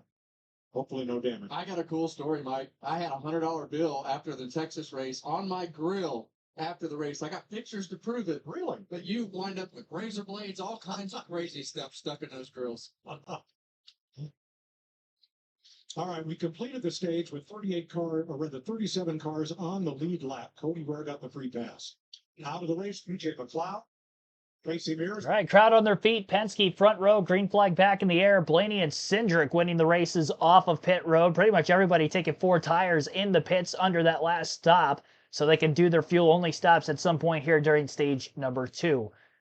Fuel strategy game not only got him the stage win, but the track position to start stage 2. That's a huge leapfrog ahead of the field for cars that have been fast this weekend, which would not only be the 2 and 12, but also the 17 of Buescher, who ended up finishing 4th in stage number 1. And Chris Buescher, obviously, a very, very fast car here this weekend. RFK, I think, arguably is faster than Penske based off of Thursday's duels alone. The speed they've shown in the draft and practice, but as of right now, he doesn't have any other teammates up there with him like the 12 and the 2 are tandemly, nose to tail. A lot of Toyotas cycled to the front after the pit stops as well. Maybe didn't have to stop for gas as long because of having the pit stop for fuel only at the end of the last stage. So Hamlin, Wallace, Briscoe, Reddick, and Bell. 5 Toyotas up inside the top 5 as we begin stage 2. Austin Cindric will lead the first 2 green flag laps of the second stage already. Already only 128 laps to go in the Daytona 500. This thing is flying by with just the 2 cautions we've seen today, and only 1 for incident in 74 laps. Lap 9 of 65 in stage 2. Top 10 early going in this stage, and after the pit stops and whatnot, Austin Cindric leads, and Ryan Blaney in 2nd. Denny Hamlin 3rd, Chris Buescher 4th. Bubba Wallace is in 5th. 6th place is Chase Briscoe. Zane Smith 7th. Tyler Reddick in 8th. 9th is Michael McDowell. Christopher Bell rounds out the top 10. Hamlin all the way up to the inside of Austin Cindric, and it is a Ford versus Toyota battle up at the front of the field. 3 Toyotas, in fact, down in the bottom, Hamlin, Wallace, and Reddick. Scratch that, make that 4 Toyotas, because Christopher Bell is also down there. He just hasn't quite sucked up to the back of the 45 car yet in the draft, but he's getting there. Bell has 2 third-place finishes in the next-gen era in the Daytona 500, 2023 and 2025. He is a former dual race winner in the next-gen era, and he won a drafting track race for the first time in his Cup career just last season at Atlanta. So he's getting much better at this. He's had fast cars, and here he is up inside the top 10 early. Denny Hamlin, the 3-time Daytona 500 champion, up to the second-place position. If he wins today's Great American Race, he will tie Cale Yarborough at 4 Daytona 500s all time. He would be one of only 2 drivers to have more than 3. He has not won since 2020 in the Daytona 500. But again, a 3-time winner of this very race. He'll lead his first lap, this time by at the line. Now Bubba Wallace second, Austin Cindric third, Ryan Blaney fourth, and Tyler Reddick rounds out the top 5 at the end of the lap. To be able to win these races too in this car. It just hasn't worked out. But Denny Hamlin's a veteran. He's very good on these speedways. He's a student of the sport, very hard on himself, critiques himself, and as you need to do to be able to make yourself better on a week-to-week basis. So Denny's not only a great race car driver, but he works really, really hard to be better. Missed that. Obviously wants to be on that outside. Missed the block there. To Kevin's point, Denny Hamlin in the Gen 6 car has been a lot more productive here at Daytona versus the car on the right, where he wins 7 top 5s and a lot of laps left. But it's a new day here in Daytona, and it's Denny Hamlin out front as Wallace tries the bottom, tries to get alongside Bubba, 2-time runner-up in the Daytona 500, won the Brickyard last year. So you see Bubba's teammate right behind him, Tyler Reddick, and Bubba Wallace bumper to bumper right there. But you talk about Bubba Wallace going to victory lane at one of our sport's biggest races, and his teammate last year did not. Tyler Reddick needs to have a big year. The expectations are for that car to be in victory lane. Michael Jordan and Denny Hamlin put these cars on the racetrack to win and have the funding and people to have those expectations. On board right here with Bubba Wallace and his Xfinity onboard camera. Now, he told me this morning, up in the suite, that he'd be driving around one-handed at 185, running about 48 seconds, just kind of loping along. That doesn't look like loping to me. He's busy. Yeah, well, he's been off all winter and used to practice laps and qualifying laps when a lot of times it catches you off guard when you get into this race, just how much more of a handful it really is, because the pace is picked up, the sun is out, and the wind is blowing. Those cars right now today are a handful to drive. And Bubba Wallace is a new dad. And he told me one of the greatest things about any race day at all is you come back to the hall, to the bus, and there's your son, and suddenly whatever happened on the racetrack just didn't mean as much as it did before. Pretty awesome. The Wallace is expecting their second child this March.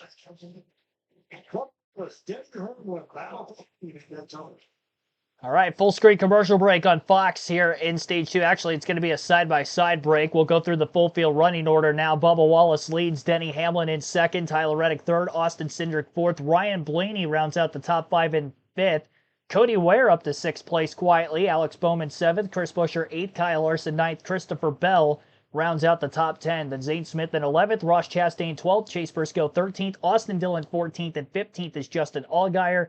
Michael McDowell in 16th, Brad Keselowski 17th, 18th for Chase Elliott, Shane Van Gisbergen 19th, and Connor Zilic is 20th. Todd Gilliland 21st, Corey Heim 22nd, Noah Gragson 23rd, John Hunter Nemechek is 24th, Ty Dillon 25th, then Eric Jones 26th, Daniel Suarez 27th, Joey Logano 28th, 29th, Ty Gibbs and Riley Herbst 30th, 31st, Kyle Busch, William Byron 32nd, Carson Hocevar 33rd, Ryan Preece 34th, 35th, Ricky Stenhouse Jr., Cole Custer 36th, AJ Allmendinger 37th, Josh Berry 38th is a lap down. Jimmy Johnson's still a lap down, so I guess he didn't get the free pass. I didn't realize Berry was a lap down either, so it must have been whoever was in 37th got the free pass at the end of stage 1. Anyway, also on track still, 4 laps down is Casey Mears in 40th, and BJ McLeod, lone car out of the race, 41st. Will finish last on the field in the Daytona 500. That was after just getting into the show on Thursday after the DQ by Anthony Alfredo, who was the original open driver that raced his way in. GSM K Honda. Hanada, sorry. Thanks for tuning in. Yeah, Cody was doing pretty good. He was up at 6 when I did the running order rundown, and something happened. I don't think he's in 6th anymore. Unless I skipped over him.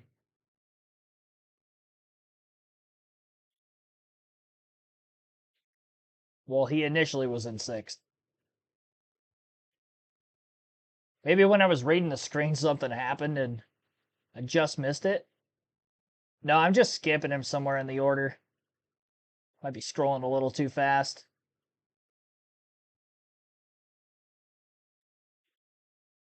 Oh, he's leading. Should have just looked up at the TV screen. They're back from break. He's side by side for the lead with Ross Chastain. There he is. He's a solid top 40 guy. Oh my gosh. What a roast in the chat. Oh no.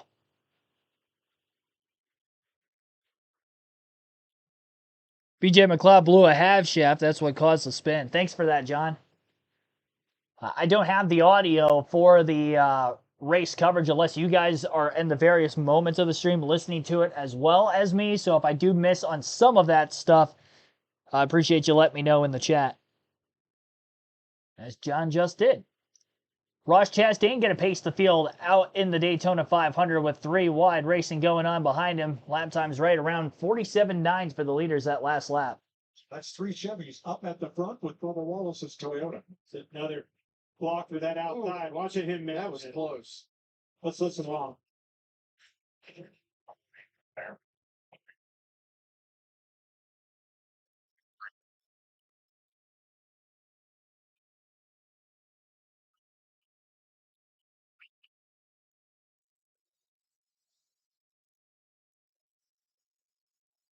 That's Brandon McReynolds, spotter for car number 1, Ross Chastain. Carrying the Busch Light cam in it. This is where that spotter is vitally important. Well, this is the first time all week we've seen Ross Chastain up at the front. Down underneath him is Justin Allgaier. Obviously, that's a Junior Motorsports car. Dale and Kelly Earnhardt's car on the racetrack right there, running their one race. Well, what could be the only one race that they run this year with the 40 car, but both of those cars, the 40 car chose to really be cautious in our qualifying races. Now you see that car up in the front of the pack, but Ross Chastain, he hasn't been anywhere to be found this week. So right now, lead the pack. First laps led in the Daytona 500 for Junior Motorsports. Clint, Ross Chastain looked like he was swatting bees behind the wheel there. Yes, he was. I picked up on that too. Workload is high. That tells me that car was pretty loose, light on its feet, particularly off of 4 and then even through the tri-oval. Bet it is right now too. Big shot for Bubba Wallace from behind. All right, 20 laps in here in stage 2, lap 116 laps to go. Justin Allgaier, open entry, going to pull out to the front of the field for Junior Motorsports, along with Connor Zilic, who ran at JRM last year in the then NASCAR Xfinity Series. He's up in second place with him. Trackhouse teammate Ross Chastain still up towards the front of the field, right in line behind his new teammate Connor Zilic in the 88. Middle of the back straightaway, 3 wide. Connor Zilic going to go for the lead. On the inside of Allgaier. Oh boy, they made a little bit of contact. That got dicey. Right in the middle of the pack and off the exit of turn 4. Zilic gets a little wiggle. Moves up again. Oh, and now we got trouble all over. Into the tri-oval. Zilic is going to spin back in front of the... Get the camera back there. What are we doing? They're showing the 3 car in the grass. What happened in the tri-oval? How many were collected? Why are we showing Austin Dillon? Got a camera angle set. The 88 got clipped back across the track into oncoming traffic, and then we go to the car sliding in the grass. Zilic doesn't have a lot of damage. I wonder if everybody missed him. Briscoe, who was leading a lot of laps at stage 1, has some damage to the front of his race car. Oh, that's a tough break for the rookie.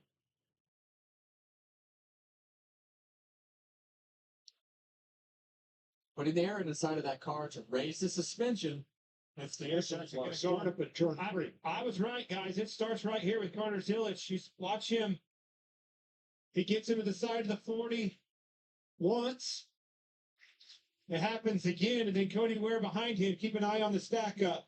Moving around, car got swirly, got a little bit loose up off the corner. They touch again. Rest history. Watch Austin Dillon. Boom! Big shot into Briscoe down low. Looked like Chastain got into Cody Ware and sent them spinning. You see the 34 car at the end, big hit. And it looked like, I can't tell if Connor was coming up the racetrack to side draft or Justin was going down, but regardless, it stacked them up, and Ross Chastain got into the right front of Cody Ware. And when you hit the right front of these cars, it just immediately hangs a left.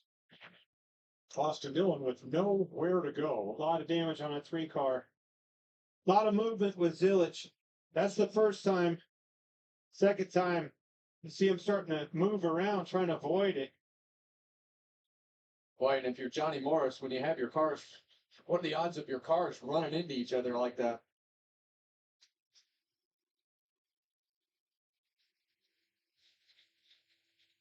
From Chase Briscoe.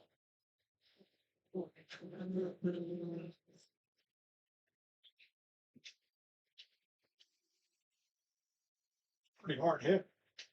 Even at reduced speed down on the infield grass. Yeah, it'll be interesting to see what they say about the right front suspension on that car, as we're on board with Austin Dillon right here.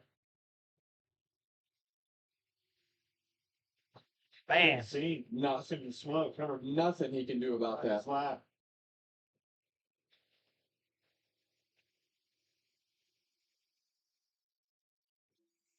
From Bubba Wallace.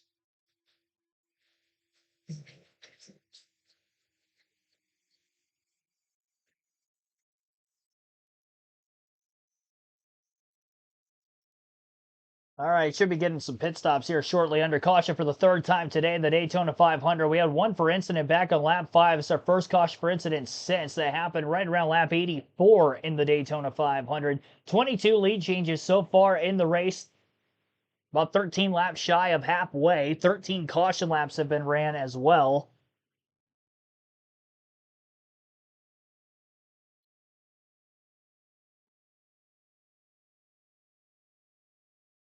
Just under 90 minutes to get to this point in the race.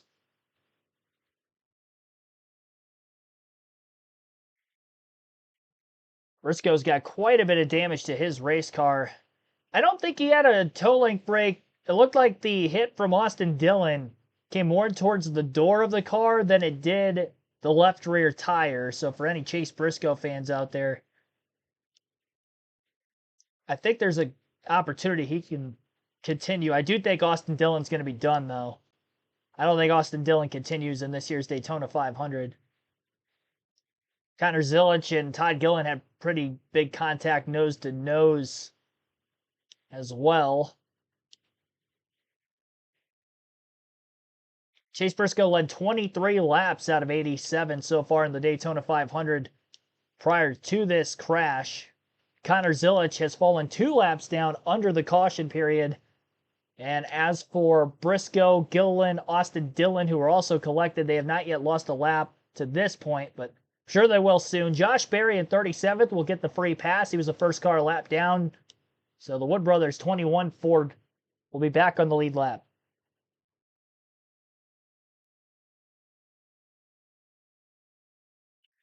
Doing diecast viewing this year? I am. I haven't done any yet this season. I think I'm going to do them for the Cup races only. I did do them for the Clash, and I did, trying to think back, I did one for the Clash, and then I did 2 during the dual races at Daytona.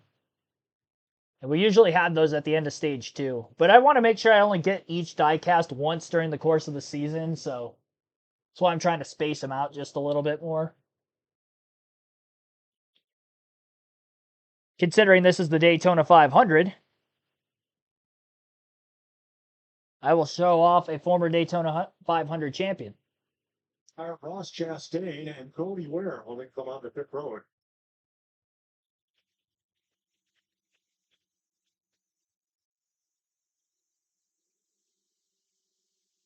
Look at the fuel only stops, but a lot of drivers taking tires.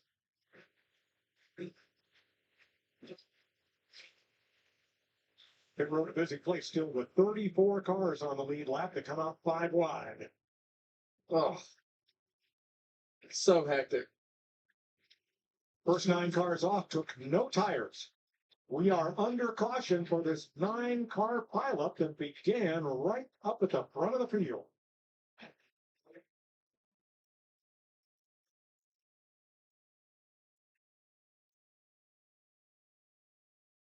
I'll give a rundown of the top 10 in the running order once we get to this next restart. Had some cars come onto pit road that last time by, like Allgaier, from the lead, so I don't think he's going to be the leader right now. Looks like Daniel Suarez in the 7 is out in front. And then Chastain on back just came off of pit road, so top 5 stay out. Let's say Cream Pie, thanks for tuning in. What a channel name.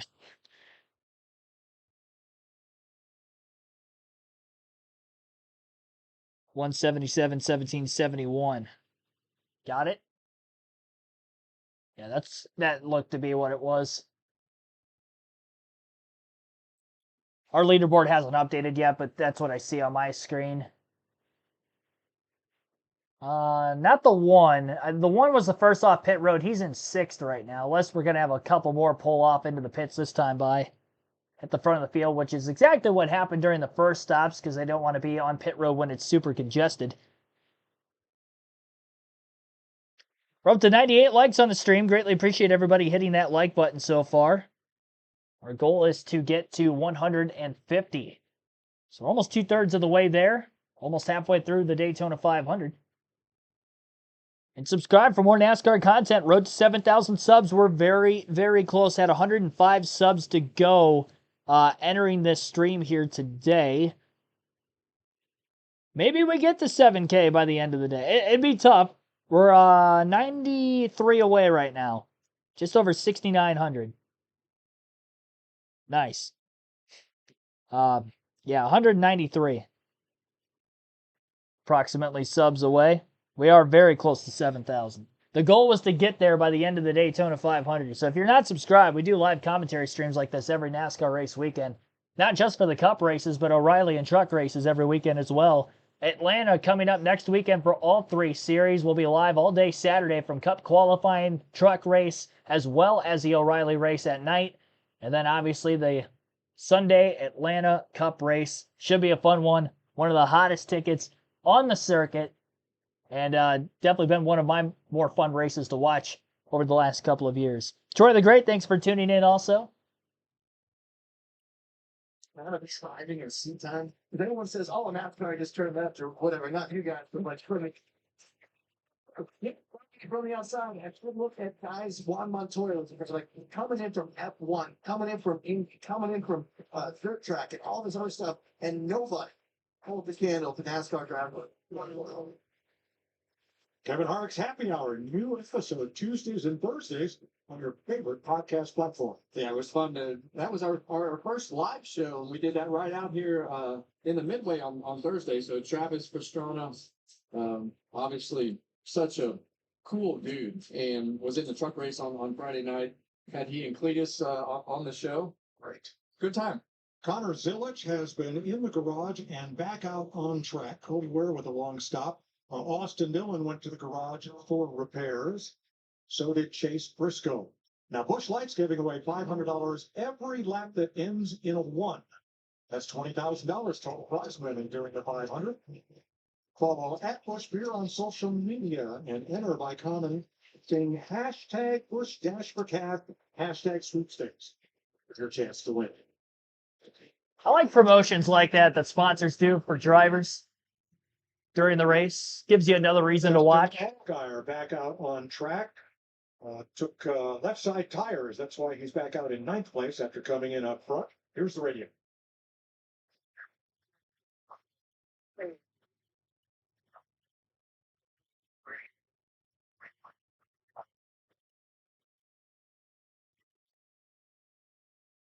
Dale Earnhardt Jr. sure knows what it's like to run up front here.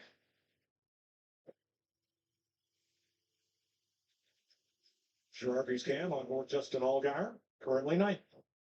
As we get ready to go back to green. There he is. Biggest race fan in the garage. Yeah. That guy absolutely loves racing. Fun to see that car on the racetrack and all the effort and everything that they put into this number 40 car. So Josh Berry gets the free pass. We will restart with 35 cars on the lead lap. Here's our aerial coverage brought to you by Goodyear. Legends aren't born, they're proven. All right, Larry Mack. Stage is set. 30, we're going to be at 39 laps to go on the restart, so they are definitely going to be able to make it on field to the end of this stage if some drivers were able to go 54 laps or 53 laps or so green in the last stage. Race leader on the restart, Ross Chastain. Then you'll have Kyle Larson in second, Denny Hamlin third, Kyle Busch fourth, and Austin Cindric rounds out the top five in fifth.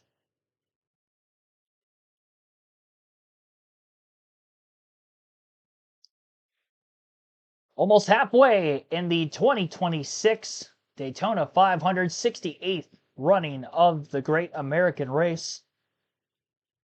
For Gene Huddleston, thanks for tuning in as well. Saw you for the first time in the chat as we were getting to the green. Thanks for everybody hitting the like button as well. We're up over 100 on our goal to get to 150. I knew I was setting the bar kind of high.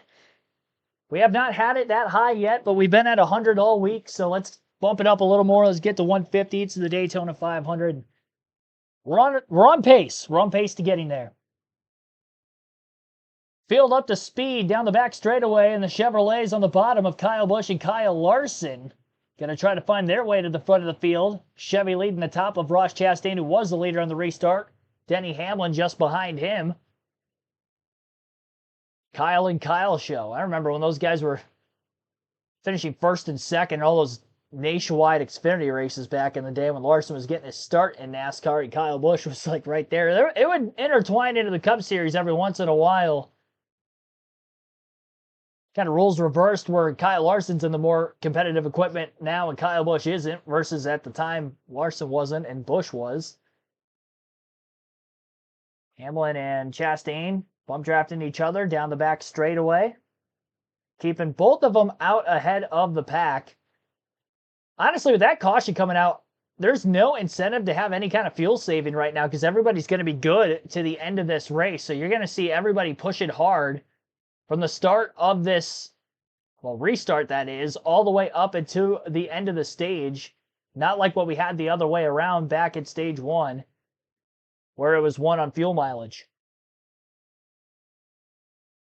Into the back straightaway speeds were upwards of about 199 plus miles an hour for the leaders. And this is where our fastest laps of the race are going to be ran as predicted. The top four all ran their fastest lap that last time by at lap 93, 46.538 for the leaders. That is about 2 seconds faster a lap than what they were running when they were saving fuel in stage one and even the beginning portion of stage two. So that caution, for those of you that don't like the fuel saving side of things like we saw in stage one, that's eliminated for this second stage. It's going to be balls to the wall, and it is 3 wide on from turn 4, which has been Calamity Corner all weekend. And it's getting dicey. He's there. And Corey Heim. Watch this. He's way out front. Chastain, your leader. He's going to have moves coming on both sides. Those lanes are going to start coming. I thought Chris Buescher starting dead last in this race, ladies and gentlemen, pushing that inside lane. In a backup car, number 17. Yeah, when those cars are 3 wide like that, it takes a lot for the inside or outside lane to be able to break away. What you see right now is that 38 car up on the top right there. He's been consistently up front since that strategy flipped his way.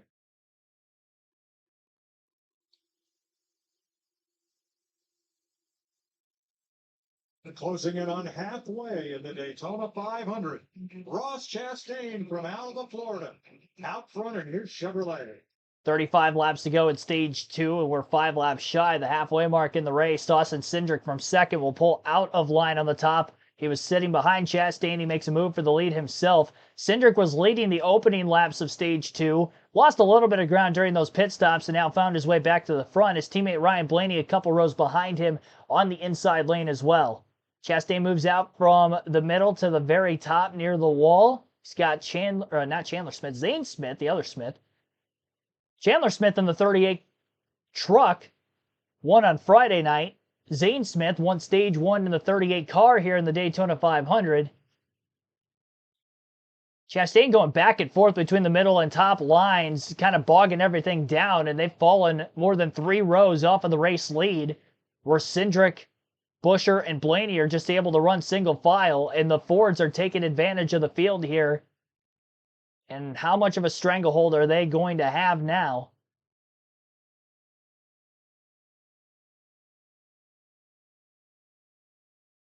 They can get more of them in line. I think they would have even more speed versus the rest.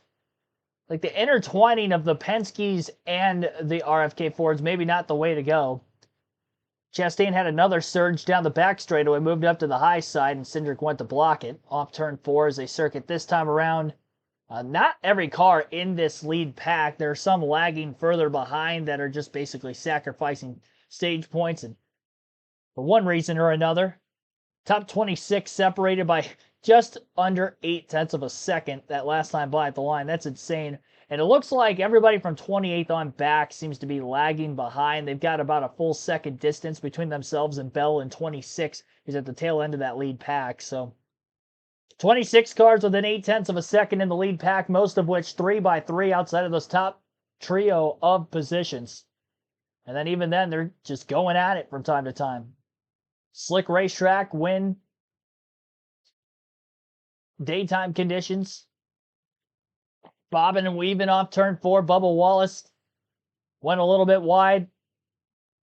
Nearly made contact with his owner, Denny Hamlin. St. Smith was on the third line of cars up near the wall during the midst of all of that. Shane Van Gisbergen already up 22 spots since the restart. He's in second behind his Trackhouse teammate in the running order. Not quite behind him in line. They're running side by side off turn 2 and down the back straightaway right now. It's sponsored by Progressive Insurance. Ready for savings on home and auto insurance. Quite close to halfway. Here's your Progressive race summary. Ross Chastain, the most recent of 17 different leaders, 26 lead changes, 35 of the 41 starters still on the lead lap, 3 caution flags, just 17 caution laps. Most lead changes all time at the halfway point in the 500 today. Well, Flint, we've had a lot of questions about the Trackhouse cars. We saw them qualifying in the middle of the pack. We've talked about the personnel changes that they've had this year. And right now you see Ross Chastain and Shane Van Gisbergen at the front of this field. So good showing so far for Trackhouse Racing. And a good block, that management of these runs. So crucial to staying up front, keeping that track position. Here's Regan. Well, Mike, how about that 17 car of Chris Buescher running up there in the second position right now? That backup car was actually a fortunate break and they had to go to it. They felt like it was going to be a better car than if they would have repaired the primary that was damaged on Thursday. Last night on Saturday's practice, they went out practice because of the air temp, and that paid dividends. Right now, one of the few drivers I've heard that has not said a word about handling issues. He loves that 17 car. Well, he might have had a word to say that way as he and Ryan Blaney got together. I'm on board with you. Well, we talked about a lot of guys that sat out practice yesterday, and we sat up in this booth and talked about the conditions and the temperature. And today, we see a lot of those cars at the front that were out on the racetrack. We know Kyle Busch wasn't out there, Larson wasn't out there. But I got to believe that the longer these runs go, like we saw in the first run, the more you're going to see those handling issues and need to make some adjustments, because right now the cloud cover has come in. Which I would think would make that handling better, right? You would think the track could be cooler, have a little bit more grip. I agree with you. Since we've been in this Gen 7 car coming to Daytona, we've been covering this, Mike. I've never seen these cars this light on their feet. I think that's a good thing for the fans watching this thing. These guys are on edge. Well, here's one we didn't expect. We all know Shane Van Gisbergen, the New Zealander, is NASCAR's current best road racer. But didn't expect him to be leading the Daytona 500 on a super speedway. Here he is. Well, we've seen him up front at Talladega on occasion. We saw some top 10s out of his car at the end of the year on ovals.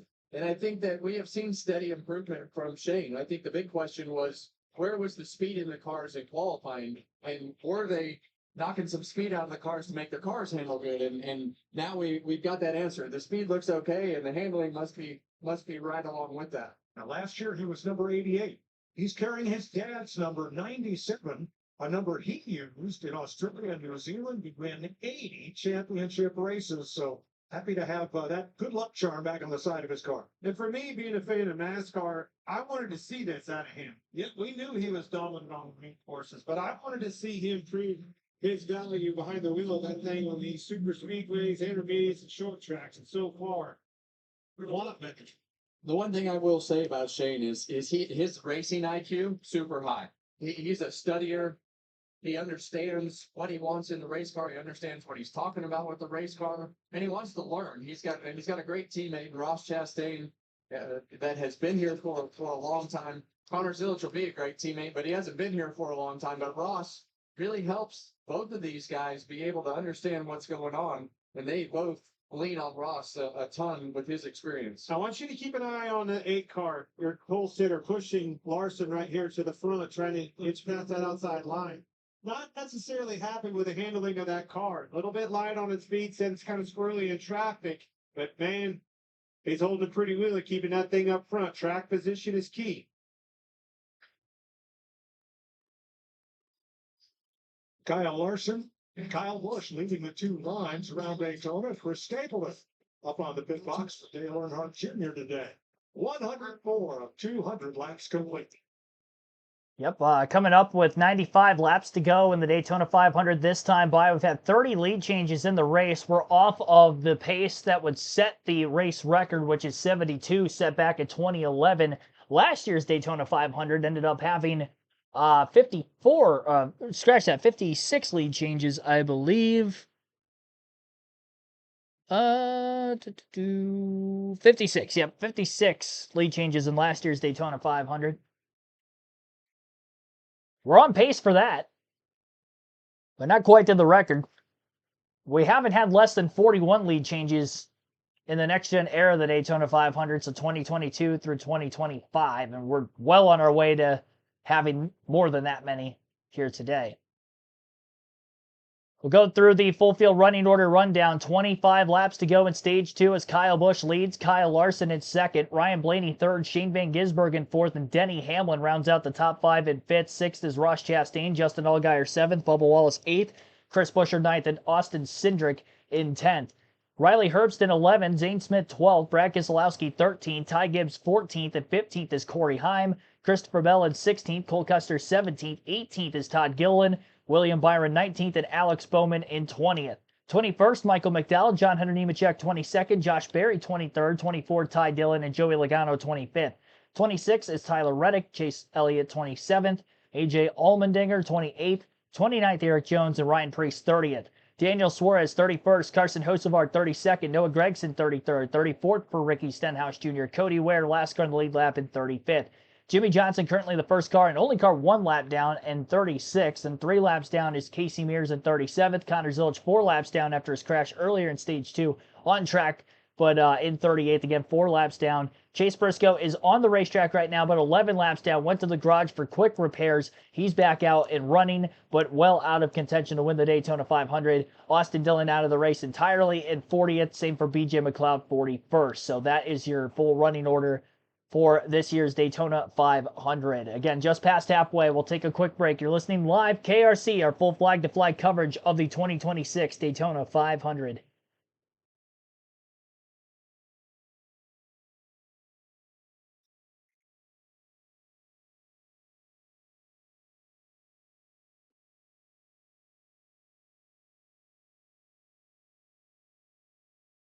At the end of stage 2, we're going to close the chat poll for who you think is going to win the 500 this year. So be sure to cast your votes if you haven't done so yet. Remember that if you are in our KRC Fantasy League on the NASCAR.com or the NASCAR mobile app, that will close at the end of stage 2 as well. So make sure to lock in your starting 5. And then also, at the end of stage 2, we'll have our diecast showing. First of the points paying races here in 2025 in this year's theme. Or this week's theme, Daytona 500 winner. So which Daytona 500 winning car am I going to show off for this year's Great American Race. You can take some guesses, maybe, if you can see the actual diecast in the background or remember of some from last year that I might have showed off on the channel, but I have it preset. I know which one I'm going to grab. I just don't have it by my side at the moment. I didn't grab it right before I started the stream at 1 o'clock a few hours ago. Hard to believe we've been streaming for 3 hours already. Had a lot of fun here today. It's been a great race so far. Kyle Larson, Shane Van Gisbergen up around the outside. Larson leads that last time by at the line. Loose. If I was a crew chief and needed a driver to be able to hold on to a loose car, something that I know has speed, and I need a driver to be able to do that, it's this driver right here, Ryan Plano. 190 miles an hour, driving closer together than you parked your car last night.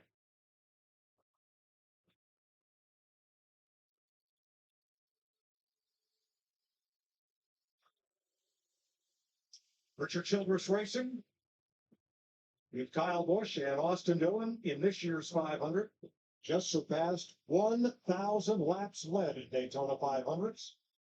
Third team, most team all time for laps led. Well, we know how important this year is to RCR and Kyle Busch to get things started off on the right foot. We know that they haven't been to victory lane a couple of times, and we know that Kyle Busch is capable of being a winning race car driver. And they got to concentrate on getting their cars back where they need to be. They've got the thing off on the right foot, but now he's on this list to the right. He wants his name taken off of the list of active champions without a Daytona 500. Look how many of them on that list are right up front. We said it in the pre-race. Kevin, that's one thing we did agree on. I think it's a champion that's going to win this race today. Might be one of those three right there. Kyle Busch clearly is tired of answering the question, is it if or is it when winning the 500? There is nothing worse.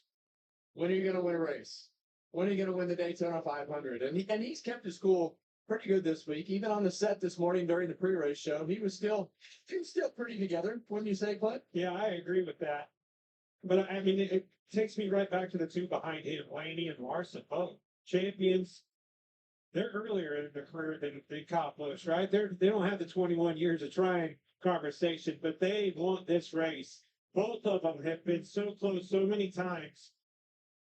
Cross the white flag, both of them have been in the catbird seat on those cars. It just haven't been able to capitalize and have the right moment so far. But I think today's the day. Well, you look on the outside, on the top lane, you got Kyle Larson, our defending champion, two-time Cup Series champion, not won this race. That's, yeah. You know, that has to start bothering you. And all these guys are in a little bit different position, but when you've won the championship, it's still a pretty big deal because of the magnitude. The motto for this season in the NASCAR Cup Series is something along the, well, there's the hell yeah. I guess there's a couple of mottos, but going back to their roots or going back to what used to be yesteryear. We haven't had a NASCAR on Fox crank it up yet during the Daytona 500. I think we need that. We're in the second half of this race. Who doesn't like some NASCAR ASMR on super speedways? Commercial break ongoing in the Daytona 500 right now on Fox. Top 10 in the running order has Kyle Busch in the lead, Ryan Blaney second, Kyle Larson third, Shane Van Gisbergen in fourth, Denny Hamlin fifth, Ross Chastain is sixth, Chris Buescher 7th, Justin Allgaier 8th, Austin Cindric 9th, and 10th is Bubba Wallace. Rumpel's still... Thanks for tuning in. I'm not going to answer that question, though, but thanks for watching. A Blaney diecast. Well, he hasn't won the Daytona 500, so I can't do that. He's won at Atlanta before, so maybe next week. Maybe. Want to hear it crank it up. I do too. Everybody wants to crank it up. That's like the best thing going since the first year Fox debuted NASCAR on their programming. I've noticed the last couple of years they don't do it every week like they used to, but for the Daytona 500, we've got it. I mean, you can't not have a crank it up in the Daytona 500. I've also noticed sometimes they'll use it on pit road rather than like during the race. I don't like that. Whoever's idea that was a dumb idea. I get highlighting the pit crew every once in a while. If you want to do a crank it up on pit road, let's do it on pit road and on the racetrack. We'll have one of each. Not one or the other.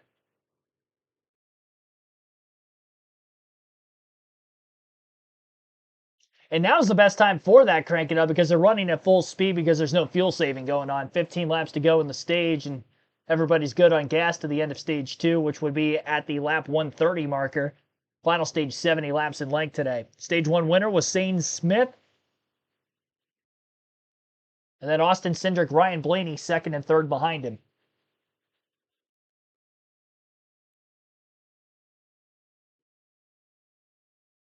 Endangered Sense, thanks for tuning in. Yeah, love to crank it up.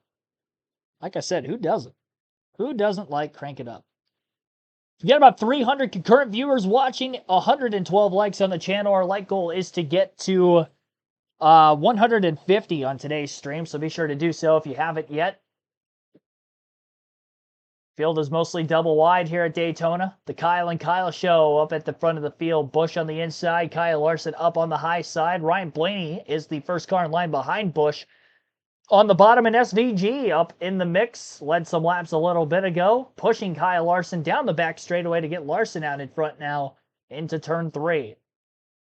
But the shortest way around the track, Kyle Busch around the bottom, right there. Nobody wanting to run right on the double yellow line with how loose cars have gotten at times on that inside lane. It's either the middle or the top with this side-by-side running, so not the bottom of the racetrack in the middle with the 2x2 battling going on at the moment.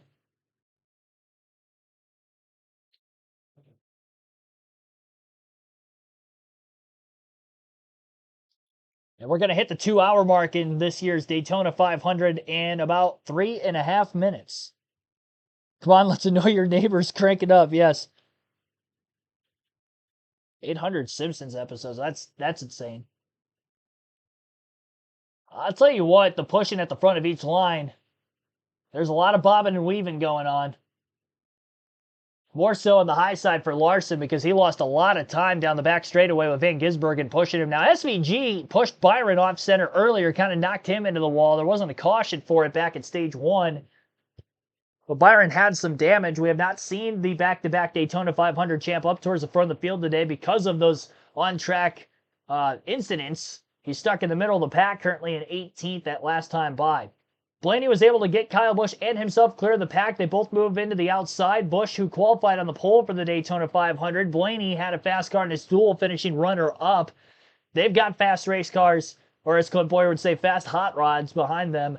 And they're showing that on the forefront right now. And they're leading this outside line away from Denny Hamlin and Justin Allgaier, who are down on the bottom. Hamlin trying to get back to the inside of Larson for third. He does, but he has not been able to get anywhere close to Blaney. Allgaier is also not really given the 11 much of a shove up until now into the tri-oval. He's going to try to push him, knowing that they're losing a little bit of ground.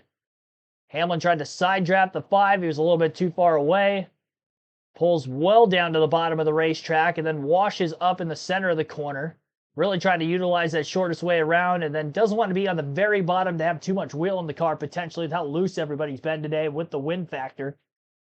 Ton of trash down the back straightaway the last couple laps I've noticed, and a little bit of that debris has landed on the grill of the 11 of Denny Hamlin. Not enough to cause an overheating issue, but being the first car in line, that's going to stay there until he can get another car in front of him, and that airflow is going to take it off. Pick up your hot dog wrappers, people. Latoya Smith saying Kyle Busch will win the 500. Yeah, you have until the end of stage 2 to vote for who you think is going to win. We have over 225 votes so far. And 26% of those votes are taking Kyle Busch for the win in the 500. This might be the best chance Kyle Busch has had to win the Daytona 500, at least since his JGR days, maybe even before then. I know the 07 500, I believe he actually led the most laps in that race. If I'm not mistaken, behind Stewart and Kurt Busch, who although dominated, Kyle Busch was right there in the mix too. That was the last year he was with Hendrick Motorsports in the number 5 car.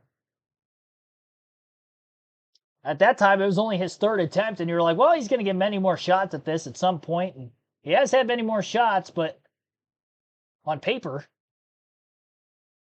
runner-up in 2019 to his teammate Denny Hamlin, who won his second 500 at the time. A 1-2-3 finish for Joe Gibbs Racing that year. Kyle Busch pulling his car down to the inside to block Denny Hamlin, who finally gets closer to the front of the pack. Austin Hill was doing a great job in the O'Reilly race yesterday, as he usually does, controlling both lines or three lines at once. And Busch, despite not winning the 500, has won a summer Daytona race before. Although that was all the way back in 2008. His first year with Joe Gibbs Racing. Hamlin was able to pull clear, and as soon as he did, he moved up right in front of Kyle Busch. Justin Allgaier, Bubba Wallace down around the inside. Blaney's going to take Busch 3 wide. He didn't want to wait behind him anymore. There was a risk because of how tight the inside line is to the outside that if you get another car in front of you and that keeps cycling up one by one, you're just going to cycle further back. So Blaney making that move out of desperation to not get pinned 4 or 5 rows back in the field as we get to the late going to the stage. It was a great move. And Kyle Busch didn't get shuffled out of line out of that. Blaney just passed the one car, got back up in line quickly, and Busch is still the third car in line on the top. And now Blaney will push Denny Hamlin. Hamlin's got a huge head of steam into the tri-oval. Not a lot of room to the outside. Justin Allgaier hits him, and this is going to cause a big one in the tri-oval. More than a dozen cars are around on the front stretch after a terrible block by Allgaier on Hamlin, who had a massive push from Ryan Blaney. And many cars collected to bring out our fourth caution of the Daytona 500. Racing at Daytona when things go wrong. Oh, boy. Shane Van Gisbergen's car stopped. Not sure how much damage there. Alex Bowman, runner-up in the 500 2 years ago. Heavy front-end damage there. I think that's Gilliland trailing a lot of smoke. Austin Cindric was in it. Might have been half the field involved here. Okay, a couple things. Look at the front of the field, and as this progresses, you see Allgaier in the lead. Starts to get out there quite a bit with a big run coming with Hammer. You see how he's pulling it out there all by himself? Those two cars got door to door. Now here they come. He's dead in the water. Leaves a half a lane open and tries a little bit lazy with that block up. Then he tried to squeeze in there. It didn't work. A lot of cars tore up in this one, guys. See William Byron getting hit again and around the outside. Logano's in there. Big hit with Bowman. Gilliland's 34 got hit at least 3 different times. You see right there, I mean, once Hamlin gets in that position and goes forward on the outside, now he's got them all stacked up behind him and he's pushing. The 40 is a little bit slow with that block. That's all it takes, happens that fast. Here's the Hunt brothers on board from Joey Logano.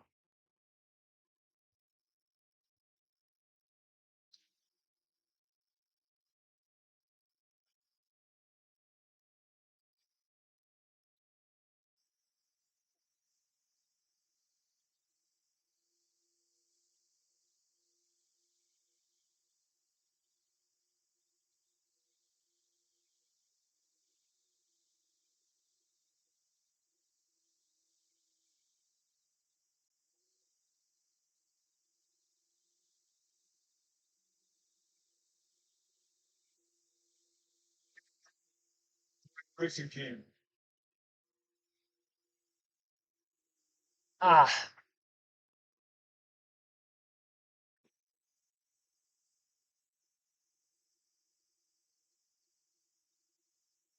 And the Army's cam on board Justin Allgaier.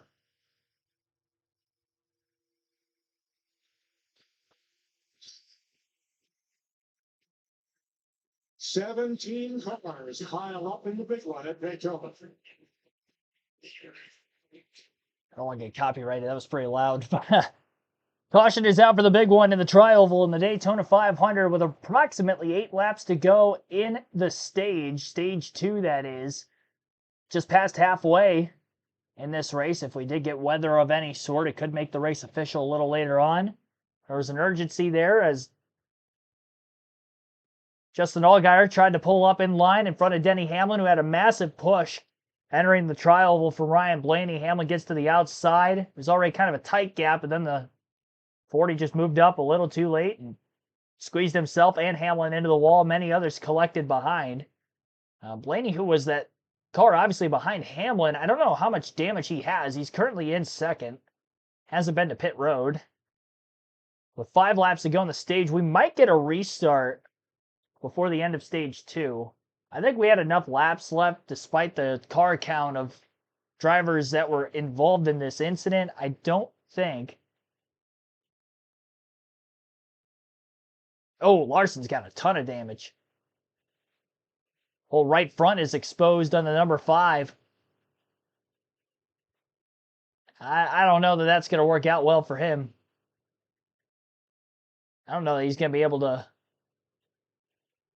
push anybody.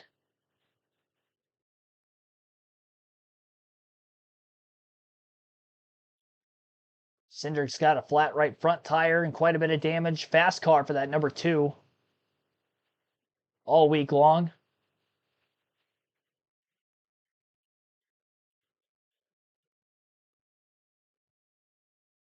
Well, well, well.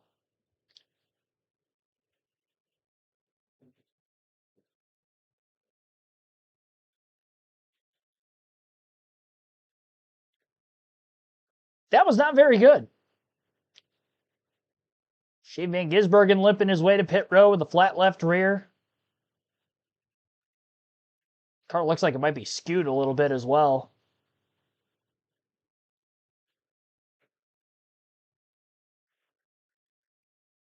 Sure, we'll get the car count of who was all involved in the incident pretty soon here.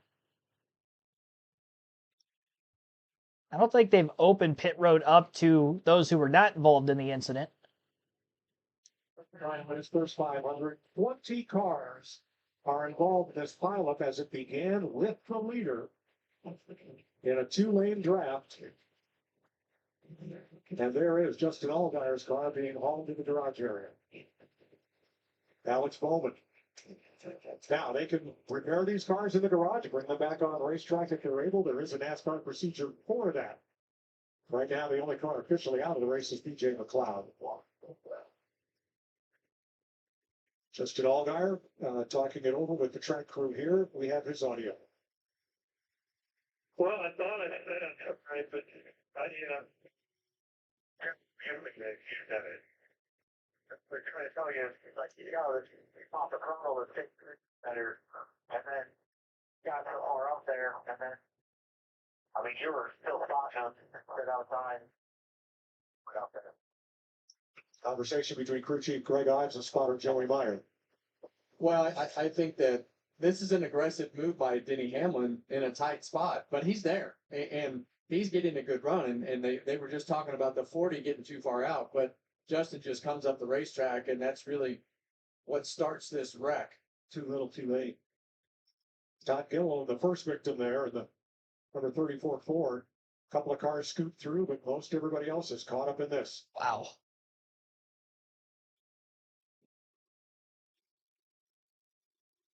Yeah, this right here is why you pull back on the racetrack if you Chase Briscoe, trying to get points.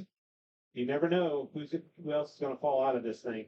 All right, we will roll under caution to the end of stage number 2. Bubba Wallace will be the second stage winner over Ryan Blaney, Kyle Busch, John Hunter Nemechek, and Riley Herbst.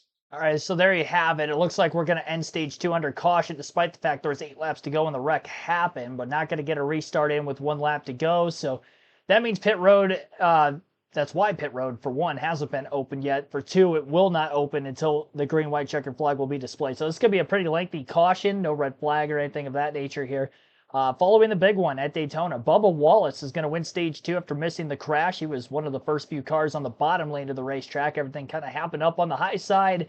Above him, evaded to the inside. Ryan Blaney was the 3rd car in line on the top, was able to get through. Kyle Busch was just behind him, also gets through. So Bubba Wallace 1st, Ryan Blaney 2nd, Kyle Busch 3rd, John Hunter Nemechek 4th, and Riley Herbst rounds out the top 5 and 5th. 6th for Joey Logano, Corey Heim 7th, William Byron 8th, Tyler Reddick 9th, Chris Buescher rounds out the top 10.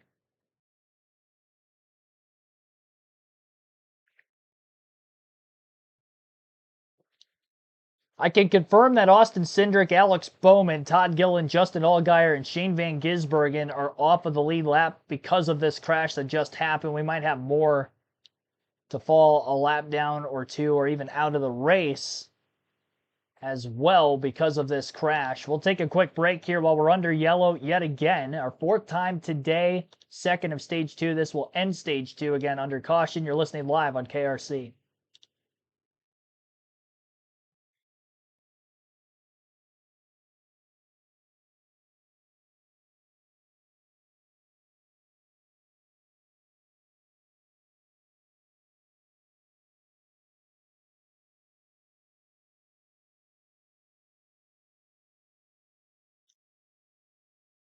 Assuming Jimmy Johnson missed the incident, he would have gotten the free pass there. He was a lap down because of a spin coming onto green flag pit stops back in stage 1. So Jimmy should be back on the lead lap. Our like goal is at 120, or our like goal is at 150. We're at 121 likes. Be sure to hit the like button if you haven't done so yet. We've had upwards of nearly 300 people watching this stream concurrently, and thank you to each and every one of you guys tuning in for our full flag to flag coverage. If you're new to the channel, subscribe as well for more NASCAR content like this every NASCAR race weekend. Adjust your fantasy lineups before stage 2 ends, since it's going to end under yellow, folks. If you had a driver collected in that incident, take him out. I'm in the process of trying to get Cindric out of there because he's out of the race. Go, go, go. Load. Load. Oh, I don't have Cindric. My bad. Brad doesn't have any stage points. Bush is going to get quite a bit. I'm taking Brad out of my lineup. I think Logano missed it. Yeah, he's going to get stage points too. My fantasy team is doing pretty damn good today. I'll take that. And head-to-head picks. I think all of them for both sides might still be in the race still.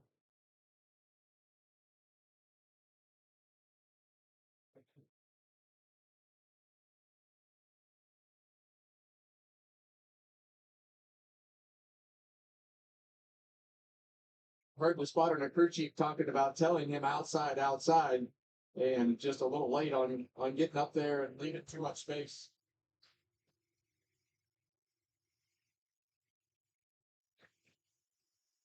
And I think some of that is just not racing this car all the time. Different style racing, different pace of everything is happening as we're right on Kyle Larson.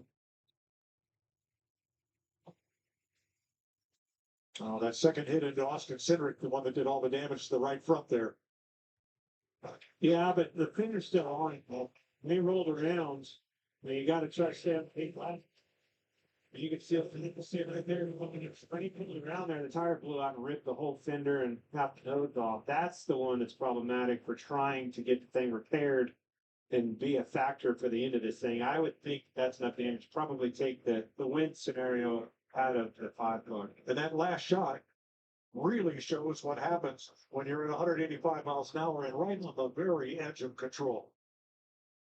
It just doesn't take much, and we see one car up the racetrack hit another car, both of them into the wall, and then they just become out of control as you're trying to slow down and save those cars, and the impacts from front bumper to back bumper and cars shooting everywhere. So bad timing right there, and a lot of cars involved. Now, 7-time champ Jimmy Johnson will get the free pass, get back on the lead lap. I had kidded him this morning. He's got an interesting driver coach with him, Dario Franchitti, hanging with Jimmy. They're having a lot of fun together. And here's one of his cars, the Pie Barker onboard camera for Jimmy Johnson, Legacy Motor Club, teamed with John Hunter Nemechek, the 4th place car, and Eric Jones currently in 16th. This is that scenario that we talk about when they pull out there and you've lost your dancing partner. Now it's time to reevaluate, find who's left, and see if she'll dance with you. So they'll take the green and white checkered flag, officially ending stage 2 as they come around this time. Bubba Wallace will pick up the stage win, his first at Daytona for the 2-time 500 runner-up. And you saw him in that crash sequence from Thursday night, where he said, one moment, I'm leading the race, and the next moment I'm facing backwards the back straightaway. And that's how it works. At these super speedway races, you can think you're having a great day, and all of a sudden there's one moment, and you think you're gonna miss the crash, and all of a sudden that car that was going right hangs a left, and boom, right into his door. So it can change so quickly on these super speedway races as to what your fate is. Saving fuel under caution by shutting it off. Only once has a stage winner won the Daytona 500 since we instituted stage racing. Wow, that's crazy. Did he happen to turn it right here? Stage winner. KMD. Yeah. 10 points? Hey, that could loom large as we get toward race 26 and determine which drivers will race in the chase for the championship. Every point matters, Clint, even if you don't want to say so. They all matter. Yeah, I know he acted like it wasn't that big a deal, but he'll be glad that that happened here in a few months. Start winding things down and the money gets on the line. I tell you what, we've got some consistency though. Blaney's been up front consistent. Nemechek, believe it or not, has been up front with that Toyota. And Kyle Busch is still hanging tough right there in the top 5. Keep an eye on those 3. How about the Thunderbirds Jets in the ball field grass there as we watch from our aerial coverage brought to you by Goodyear? Tried, tested, proven, legendary. Packed in field. All those camper spaces full, all of Clint's rowdy friends. Yeah, been rowdy. There's the Firebird 1. That was a Harley Earl designed GM show car, a blend of automotive and jet age technology in the mid-1950s. Harley Earl was a chief stylist of General Motors and a great friend of NASCAR founder Bill France. That's the Firebird logo on the nose, the GM Air Transport Service logo on the rudder, and that particular car right there, which had a great life on the show circuit and experimental, became the basis for the Harley Earl Trophy that every driver has chased at Daytona since 1957. It's a beautiful car. You get up close to it, and the history is just real. You feel it. Awesome race car. There it is. And that's the trophy you want your name on. When you look at that trophy and all the names that are on it, it is the who's who of NASCAR racing. All right, stage 2 is complete. Pit road is open, and they should all be in, Josh.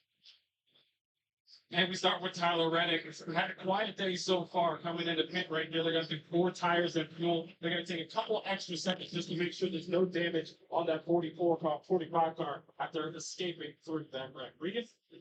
12 of Ryan Blaney expected to have a little bit longer stop here as well. They want to make sure there's no small holes or anything in the nose of that car as well. Bubba Wallace in the 23 been fairly pleased, just a little bit too tight as the runs go on, Jamie.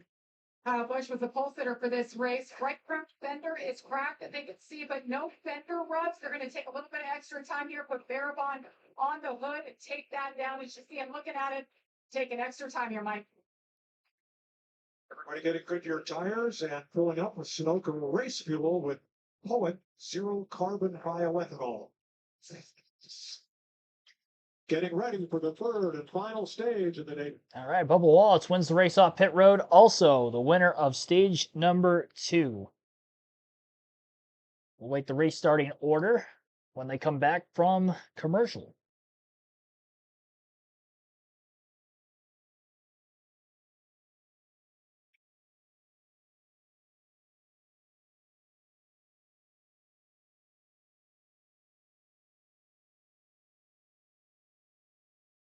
Yeah, it's showing Stenhouse out in front right now. I think that might have been because they were on pit road and Bubba's pit box is before the start-finish line.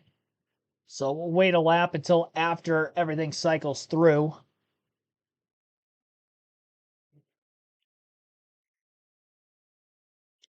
"20 cars collected in that incident. We have 31 cars that are still scored on the lead lap, though there are quite a few out there on the lead lap that are damaged.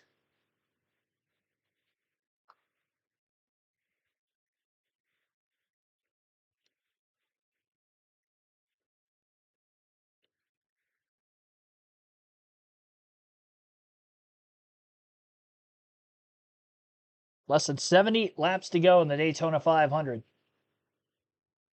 Final stage about to begin.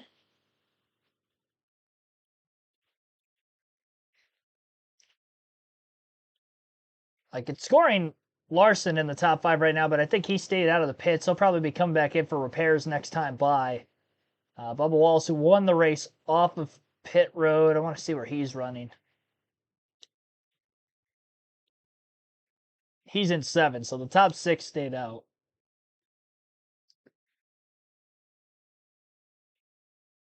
Larson had that right front fender exposed, so he's not going to restart up in the top 5. And I don't know, between Chastain, Gibbs, Hosevar, Zane Smith, and Ricky Stenhouse Jr., how many of those guys actually stayed out of the pits.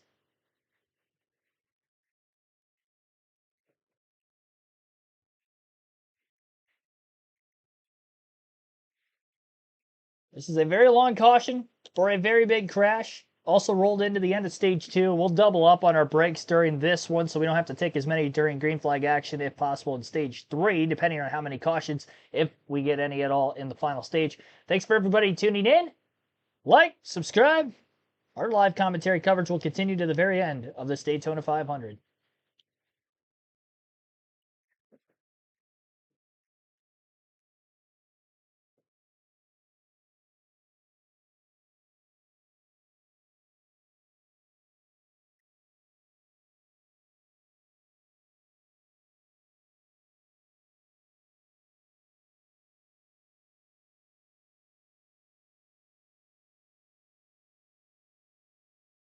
All right, chat poll ended. Asked you who you think was going to win the Daytona 500.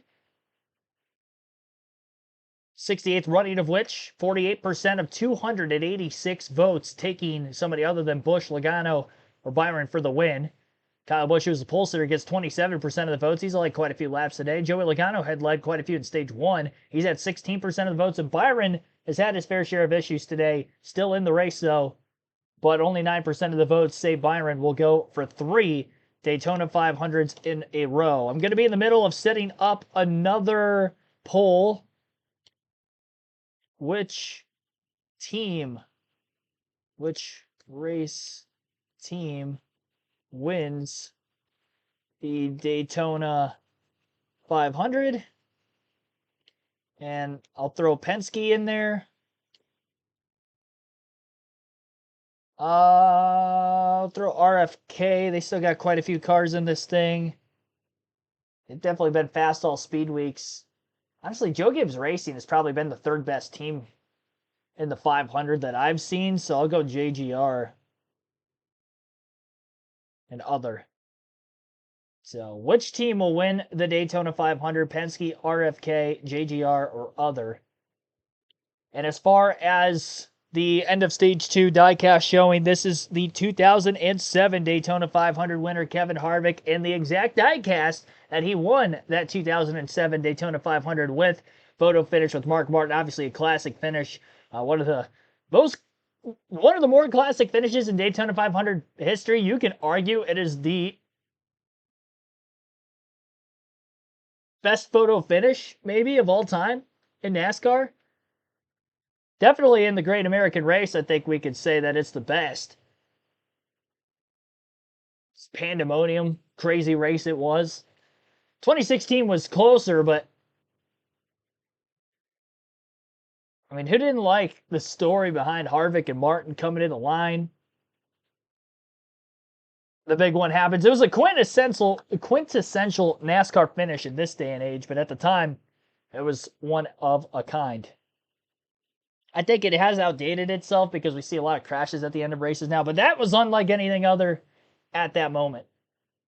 Oh, they're going in on Ryan Blaney for the win. It just depends on how much damage he has with that car. It just came off the pit road again. All right, we'll see. Those are our picks.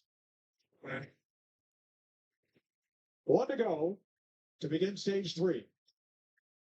Bubba Wallace, Corey Heim, the rookie and Truck Series champion. Zane Smith, Chris Buescher in that backup car. He's done a tremendous job with that car today. Currently in 4th place. And we got a bunch of drivers topping off here on this last caution lap before we go green. Larry, why would they be doing that? Is this weather starting to become a thing? We're going to start strategizing around this? Reason they're pitting right there, topping off. Once again, go back to the top of the show. When they do make a stop, shortening that stop up because they got a little more fuel in there. Working backwards, putting themselves in a position to have a full tank now, giving up the track position now. Hopefully on that last pit stop, you gain by having to put less fuel in your car for the very end of the race, which means less time on pit road. All right, here's Corey Himes radio. All right, Corey, I want you to hold your position. I want you to hold your position. But I don't know, hold on. What you can, that's one side and I think.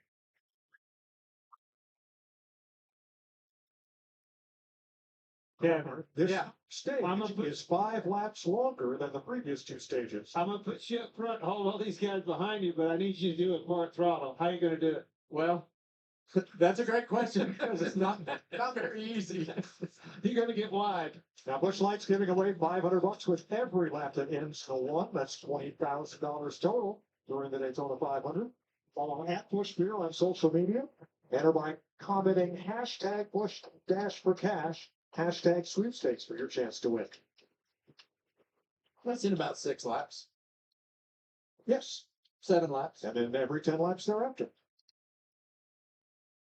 Wallace and Hyman Toyotas, Smith and Busher in Fords, Herbst and Bell in Toyotas, Custer is the first Chevrolet at 7. All right, coming to the green here. A couple of 2311 Toyotas on the front row. Bubba Wallace, Corey Heim, green flag back in the air as we have just 65 laps to go in the Daytona 500.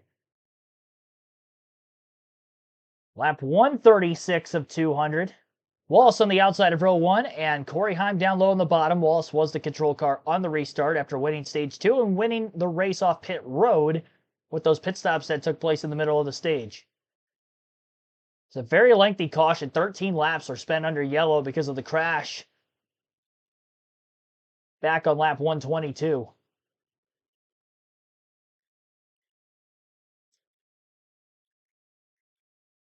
.122 coming to 123 into the center of the tri-oval. How hard is the pace going to be pushed? Bubba Wallace seems to be pushing it pretty hard right now. 46.461 that last lap. Sorry, that was his best lap time. Last lap was a 52, but that was the first lap getting up to speed. I guess this upcoming lap is where we're really going to see how much these teams are going to be saving. They were not saving at all for the last 39 laps, which is how long that green flag run was, or would have been, had they went to the end of stage 2 if there wasn't a caution.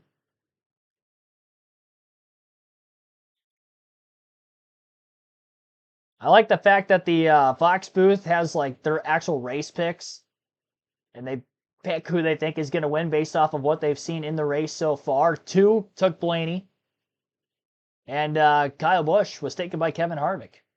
Mike Joy and Clint Boyer going with Blaney. Me as a Blaney fan, that would be awesome, and I'd love to celebrate that here with you guys as one. We've celebrated a championship together back in 2023, but let's get the Daytona 500. That'd be awesome. That'd be awesome.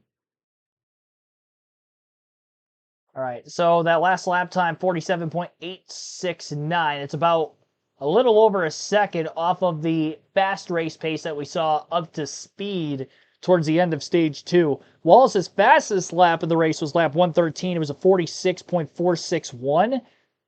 And again, he ran a 47.869 that last lap, so about 1.2 seconds slower here at the front of the field. And because of that, we've started a third line. Christopher Bell trying to lead the third line, and it will be 3 Toyota Camrys up at the front of each of these 3 lines, beginning of the pack. Bubba Wallace is going to get a major push from Chris Buescher in the 17, who was my pick to win the Daytona 500. He survived the carnage so far. He's had a fast race car. He ended up finishing in the top 5 back in stage 1. Stage 2, I think he was just in the back half of the top 10, missed the wreck, and now here he is up in the top 5 final stage. I mean, of all tracks to get a clean sweep of race win predictions, that'd be insane. I've got to pat myself on the back for the first 2 already. Yesterday was a little easier taking Austin Hill. That seemed like just the easy pick, but Chandler Smith on Friday, give me Chris Buescher today. What do I get if he wins? Absolutely nothing other than bragging rights. Bragging rights to say that I swept the weekend at Daytona. Not the whole weekend. I didn't get the dual race winners correct in Thursday night's show. Actually, neither of them correct, but That's all right. It's hard to predict these super speedway race winners. Although I think I did take Blaney in the summer race last year and he won it. So RFK they had so much speed on Thursday, and I know they haven't really dominated in laps led because we haven't really seen a lot of them at the front of the field at once, but I believe all three are still in this race and really have no damage. Buescher, Keselowski, and Preece. I just believe that if they get 1, 2, 3 up at the front of the field in one line, nobody's going to be able to keep up with them. And they will push that pace. Problem is, they can't really get their way to the front of the field with the fuel saving going on. Everybody's gridlocked 3x3. Lap times have slowed down even more, about a half a second slower the last lap than what they were a couple laps prior. Now they're down to 48.332. It is going to be a one-stop final stage no matter what happens.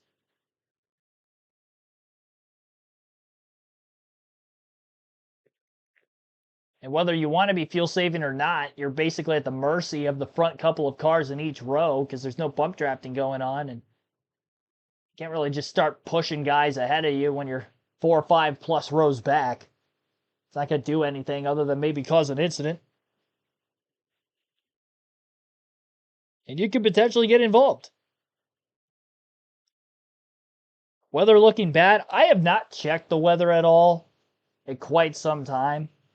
At Daytona. I don't think I've checked it since the start of the stream, to be completely honest. I'm personally not worried about it. Based off of what I was seeing in the pre-race, I think moving the start time up 1 hour might make that much of a difference too. I'm looking at AccuWeather right now. I do want to get to the bottom of that real quick. I got so many ads on here. I just want to check the weather in Daytona. My goodness. Let's see here. Radar.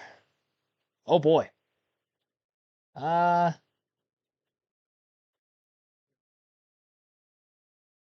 mean, it is getting closer to the track. All right, that's right now. 4:45. I mean, they have at least an hour. At least an hour yet before the rain gets there. And with 58 laps to go on a racetrack that takes slightly less than 50 seconds to get a lap in, if we stay green for most of this final stage, rain's not going to become an issue here today in Daytona. So that's good. And again, honestly, the start time being moved up 37 minutes made a difference. The original drop of the green flag start time was supposed to be 2:50 Eastern, moved up to 2:13 Eastern. And yeah, that's paying off huge dividends to be able to see a finish of this race uninterrupted at that. Kyle Busch will come back and win. He may very well do that. Chat poll for those of you taking any of the following between RFK, Penske, JGR, who I think have been the 3 best teams in this race so far, other at 59%. I think there's a lot of Hendrick Motorsport fans out there that probably are wanting a Chase Elliott or a Kyle Larson to win this race. I think that's what I'm sensing. We just really haven't seen any Hendrick cars anywhere near the front pretty much all day. Bowman was caught up in that last incident. Byron's been just stuck back in the pack. Probably minimal damage from the first incident. Got another piece of the wall a little bit later on. Kyle Larson's got quite a bit of damage. Chase Elliott, I think, is the only clean race car of Hendrick Motorsports, and he is up in the top 10 right now in 8th, and obviously won his duel for a reason.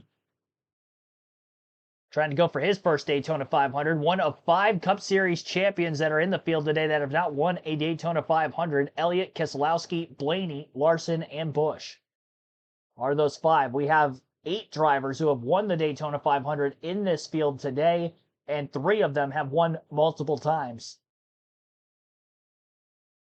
In a field of 41, that means if you do your math, 33 drivers entering today's race have never won the Daytona 500, so the opportunity is definitely there. The odds are with the sentiment that we're going to get a new Daytona 500 winner. And if you count the cars that are damaged that have already won a Daytona 500 in their Cup career, Austin Dillon is out of the race with damage. Austin Cindric is 5 laps down with damage. So that takes out 2 of the 8 that have won a 500. So of the 31 cars on the lead lap, 6 of them are Daytona 500 champions. Side-by-side commercial break on Fox. 55 laps to go. Top 5 in the running order has Bubba Wallace in the lead. Corey Heim second. Christopher Bell third. Chris Buescher in fourth. And Riley Herbst rounding out those top 5 spots. Lap times have slowed down even more. They were in the mid-47s the first few laps of the stage. Now they're in the mid-49s. That's as slow as they've been all day. Lap time-wise, Bubba Wallace, the leader that last time, a 49.9. Oh my gosh. That was even 0.3 slower than the lap before that. Christopher Bell led that last time by at the line, getting quite a few lead changes because of it. 49 lead changes. Last year's Daytona 500, we only had 56. I shouldn't say only. That's quite a bit. We had 56 lead changes in last year's 500. 49 already this year, and we still got just over 50 laps to go. Race record is 72. It's not mathematically impossible that we could get there. And with the 3x3 racing going on and the fuel saving measures at the front of each line, we could get to that number. Will this be the most competitive Daytona 500 we've ever seen?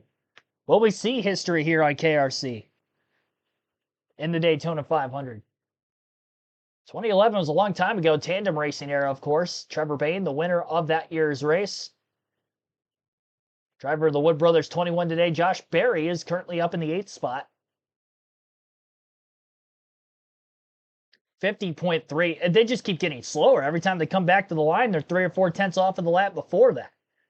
4 seconds slower than the fast race pace of the day. Bell's fastest lap, 46.448. Last lap he ran as the leader, 50.536. Over 50 and a half seconds to make a lap. Now the fuel window to make it to the end of the race is going to open up with about 40 to go, maybe a few laps even more than that. We'll see if anybody maybe tries to pit a little early, push the pace, and then, from there, maybe the pace quickens a bit for the rest of the pack. I would try it. If I was a crew chief, that's what I would do. But I'm not a crew chief. I'm here sitting at home watching it like the rest of you. So we'll see what these actual crew chiefs will make the call for their drivers and teams. 52 laps to go. One more pit stop. And still 3 Toyotas now on the Wallace, Guayan, and Christopher Bell holding the field at bay. Busch Light giving away $20,000 in total prize money during the 500. Follow at Busch Beer on social media. Enter by commenting hashtag Busch Dash for cash, hashtag sweepstakes for your chance to win big. Jimmy Johnson there, moving up into the top, close to the top 10, 14th right now, after getting the free pass back in lap 124. Yeah, and we saw Jimmy. He's been the test pilot this week. He's taking his time, trying to put himself in a position to be a contender in this one late in the race. So we've seen him. He was third in the 500. Yeah, last year. Two-time Daytona 500 winner. 2 cars right behind Jimmy. Here's AJ Allmendinger. Our Celsius onboard cam on board his Colic Chevrolet.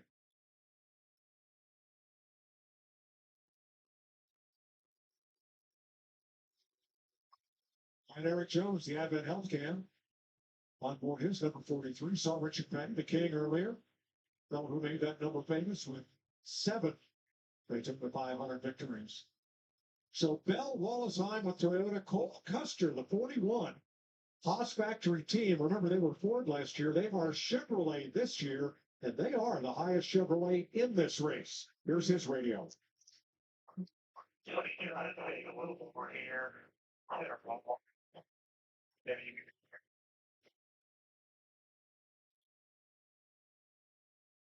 I don't think you're giving up any spots. There's nowhere to go. Right behind him, Ryan Preece, who won a lot of laps on Thursday night and kind of helped dictate this fuel saving strategy. Because when he led nearly 25 laps of Thursday's race under green, his stop was 6 seconds longer than everybody else, and he took contention. But of course, everyone took notice. And he hasn't been in contention today, but I think with all the carnage, I think this race to win is wide open. And you know, we know that Brian said that he struggled after that car wreck to get the speed out of it that he wanted. So with everything that's happened, I really think that this race has the potential to have anybody win it. And I'm glad you said that, Kevin. I was trying to do some homework here. All right. Chevrolet started with 19 cars. By far the winner of the strength of numbers, right? Toyota 11, Ford 11. Now you basically got 13 Chevrolets out there, 9 Toyotas, and 8 Fords. Much more even across the board and an even as playing field, as you say. And some of those Chevrolets are torn up. So I think as you look towards the front of this pack, you see 1, 2, 3, 4. You see 6 of the Toyotas in the top 13, and you've got a few Fords. That's what I'm saying. A couple The Chevrolets by far. They took the biggest hit. That's right. Well, as we look at the lap times and the laps to go, very max calculators, but burning overtime. Mike, I don't have a playbook. It's more like an encyclopedia right now because the window is open. They're coming to 47 to go. The window's open. Should we get a caution? But if we stay green, remember, most everybody pitted will lap 131, several topped off at 133, 134. With the way they're running the throttle right now, you should be able to go somewhere between 15 to 20 to go should we stay green. So why are they saving fuel right here? I do think they want to run it long, but I go back to the same theme we've had all day long. The more you save, the shorter that last trip to pit road will be. And a little update on the weather, it's about a third of the way across the state of Florida right now. I think we're good to go. Okay. This is the narrowest part of the Florida Peninsula, Larry. I hope you're right. 47 laps to go. 21 different leaders, but in 7 of the last 9 500s, the eventual winner didn't lead the race until just now. Yeah, still not getting to the final pit stops yet. We're not really shaking up for who may end up potentially winning this race. Going to be very interesting to see how the green flag pit stops play out. With them saving fuel, that just means that if they push to the very end of the run, we're not going to see those final pit stops probably until we get inside 20 laps to go. And them running, you know, off throttle enough where they're 4 or 5 plus seconds a lap slower than their fastest laps of the race like they have been. This could lead in to this race staying green until we get to those green flag stops. A lot less likely that we're going to see a caution. This is by far as slow as they have been as a pack all day. 4 Toyotas up inside the top 4 positions. Corey Heim, rookie of this race, and 8th career Cup start, is in the first place position. Second is Bubba Wallace. Christopher Bell, 3rd. Riley Herbst, 4th. Chris Buescher in 5th. Cole Custer's in 6th place, 7th for Josh Berry, Chase Elliott 8th, 9th for Ryan Preece, Noah Gregson rounds out the top 10. You're listening live on KRC. We'll take our second to last break as our coverage of the Daytona 500 continues.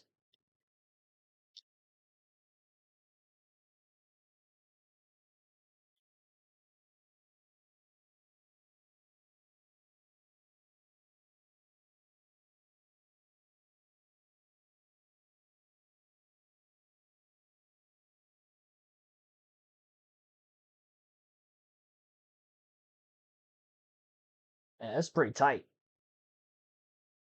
They make it look easy because they are still going at a decent speed. Chase Elliott maybe wants to go in that bottom lane right now. Give a push to Riley Herbst in the 35, though Herbst did not push the 67. Corey Heim forward. Just kind of staying tucked in line that they were running. Now Herbst slightly going to give that bump draft to the back of Heim. Side by side for the lead, and 3 by 3 the rest of this lead pack, at least through the top, probably 15 to 20 cars. On the racetrack. That's how close it is in this Daytona 500. Even the last car on the lead lap is only 1.8 seconds off the lead, with 43 to go. Well, it's quite the sight to see, and so many different elements to digest here as we get towards the end of this race. And you just hope that your driver is doing a good job and you're calculating everything that you need to correctly. Josh? Well, Justin Allgaier's day comes to an end too early. You had a chance to see it back. What was your takeaway from what happened there? Well, unfortunately, I'm gonna take 100% responsibility for that one. I hate it for everybody that got caught up in it. Just really stinks. I felt like our number 40 Traveler Whiskey Chevrolet was incredible all day. And great guys, and this whole team have done a phenomenal job on building a race car that we felt like could come here and not only run up front but lead laps. And I got to the top there, and I watched the run coming on the top with Denny, and I thought he was gonna push. I felt like that the lane was closed up just enough that he wouldn't try to go out there. When I realized he was gonna go out there, it was just too late. And once we kind of the air just got on the right rear spoiler, it just kept me turning to the right. And I hated everybody that got caught up in it because it wasn't what we wanted. But hats off to Dylan Wright Jr., Kelly and Hart Miller, everybody at Junior Motorsports for this opportunity to have Traveler Whiskey back, have Chris Stapleton here. It was great to be in front and lead the Daytona 500, and all of our partners, the Hendrick Engine Shop. We had big power today, and that was really what it came down to. So we'll go back. I'll regroup. I'll watch this video back a lot and really try to figure out what I could have done better. And I hated that everybody got torn up, like I said, but I'm going to take a lot of solace in the fact that we had a fast race car. We're going to the front. Thanks, Justin. It's Josh at the Advent Healthcare Center. All right, 41 laps to go. In 2016, Denny Hamlin was 25th at this point in the race. He ended up in victory lane. All right, Larry, I got a question for you. We're going around here. We know what's happening. It's just like a horse race. We got the reins pulled back on them, especially with these three Camrys holding everybody up, saving fuel for this last stop. My question is, if everybody's on that same strategy of trying to make that last stop the shortest, these guys in the back are never going to be able to get the track position. It's going to put pressure on the drivers to get in the pit road, don't slide the tires in and out of the box, all of that. But don't you think some of these guys with no track position are going to try to gamble here and get in front of those guys? I mean, if you follow the leader, that's what you're doing, right? No, Clint, that's a fair question. And I totally agree with what you're saying, but it's going to take 6, 7, or 8 cars to be on that page. And I think that's where it becomes a challenge. And then if they do come to pit road early, short pitting to try to get an advantage, they've got to be mistake free. They can't get disconnected. And that can be a challenge at this racetrack. Corey Heim on the bottom, back to the lead. The last time a number 67 led this many laps in a NASCAR Cup race, Jim Reed, Thompson, Connecticut, 1951. That car number has never yet made it to victory lane in the Cup Series, maybe today. Regan? Well, Mike, when we do get to those final pit stops, all the pressure will be on the fuelers. Tyler Semke, fueler for Chase Elliott, the most valuable pick from 1 year ago. How do you get over the wall and make that timing just right to get your driver to the quickest stop? Yeah, I mean, just comes down to practice, what we do, and kind of, I think it's a little technical right now. You just got to stay even field and hope for the best, and I think you do okay. Like I can tell you, Tyler played football at Kansas University. It's a good thing. These fuel cans, 108 pounds that they got to carry over the wall. Yeah, 14 gallons per fuel can this year. That's the new capacity. 3 by 3 by 3. As they continue to stretch out the fuel mileage, it's all going to come down to the final stop and the run to the checkered flag to win this Daytona 500. Coming up on 37 laps to go in the 68th running of the Daytona 500 this next time by. Appreciate everybody tuning in to the live commentary coverage of this race. I'm going to take you to the very end of this one from here on out as we're heading closer to the final pit stops of the race. Well, any late adjustments during the pit stops, I'll let you listen in for a brief moment. But primarily, it will be my commentary the rest of the way, taking you to the finish, as I've done for most of the stream. Got to listen to Mike Joy, Clint Boyer, Kevin Harvick at various moments of this one. I'll leave the chat poll open. I don't know how long I'm going to leave it open until I close it off. We're at 40 votes so far for who you think is going to win the race via race team.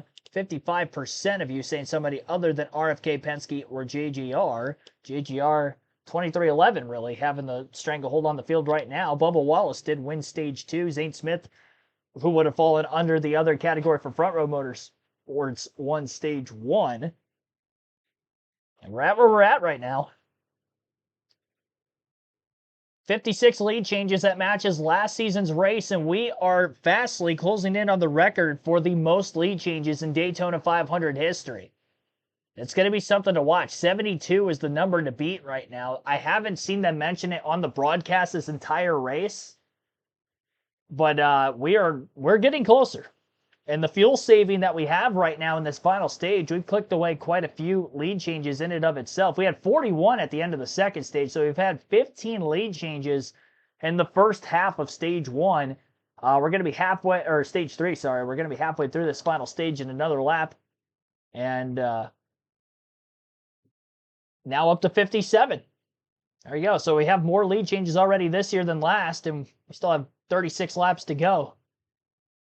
Christopher Bell led that last time by, swung all the way from the top down to the bottom. Lap times are still in the 55s or so. See if anybody else is going to try to lead this line so they're not burning as much fuel as the leaders, which has primarily been Bell, Wallace, and Heim. Bell and Heim have kind of fallen off on the bottom lane just a little bit. Maybe looking for others to lead. Bubba Wallace is still out in front. I wonder if he's going to maybe try to pull out of leading this race as well. So far, hasn't been the case. Race statistics to this point with 35 to go. I mentioned the 57 lead changes. We've had 4 cautions, 28 laps spent under yellow.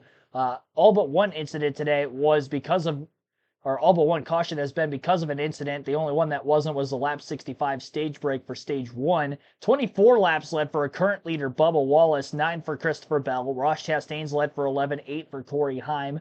Cody Ware's led for 2, 1 for Chase Elliott, 9 for Zane Smith, who won stage 1. Wallace again won stage 2. 4 laps led for Denny Hamlin, 8 for Joey Logano, 2 for Ryan Blaney, who was the driver who got the most stage points today, finishing 2nd and 3rd in the first 2 stages. Pole sitter Kyle Busch, we haven't seen him at the front in stage number 3, but he was up in the 3rd place position, I believe, at the end of stage 2. 18 laps led for Busch, 7 for Larson. He was caught up in the last incident, but he is still in this lead pack right now in 24th on the lead lap. 1 lap led for AJ Allmendinger, 19 for John Hunter Nemechek. That was all in the first going to this race before we got to the first pit stop late under green in stage 1. 3 laps led for Ty Dillon, 4 for Stenhouse, 3 for Shane Van Gisbergen, 5 for Austin Cindric, 23 for Chase Briscoe, 3 for Justin Allgaier, 1 for Todd Gillen. We've had a lot of different drivers lead at least 1 lap. Nobody has led more than Bubba Wallace so far today, most of which in this final stage, plus obviously the last couple laps of stage 2, but those were under caution because Justin Allgaier was actually leading when the big one happened in the center of the tri-oval, coming to 8 laps to go in that second stage. So he led pretty much every one of those 8 laps to the end of the stage under that caution flag condition. Cycle off of pit road in the lead. So led quite a few more laps now in stage 3. Bell and Heim starting to work a little bit closer to the front of the field.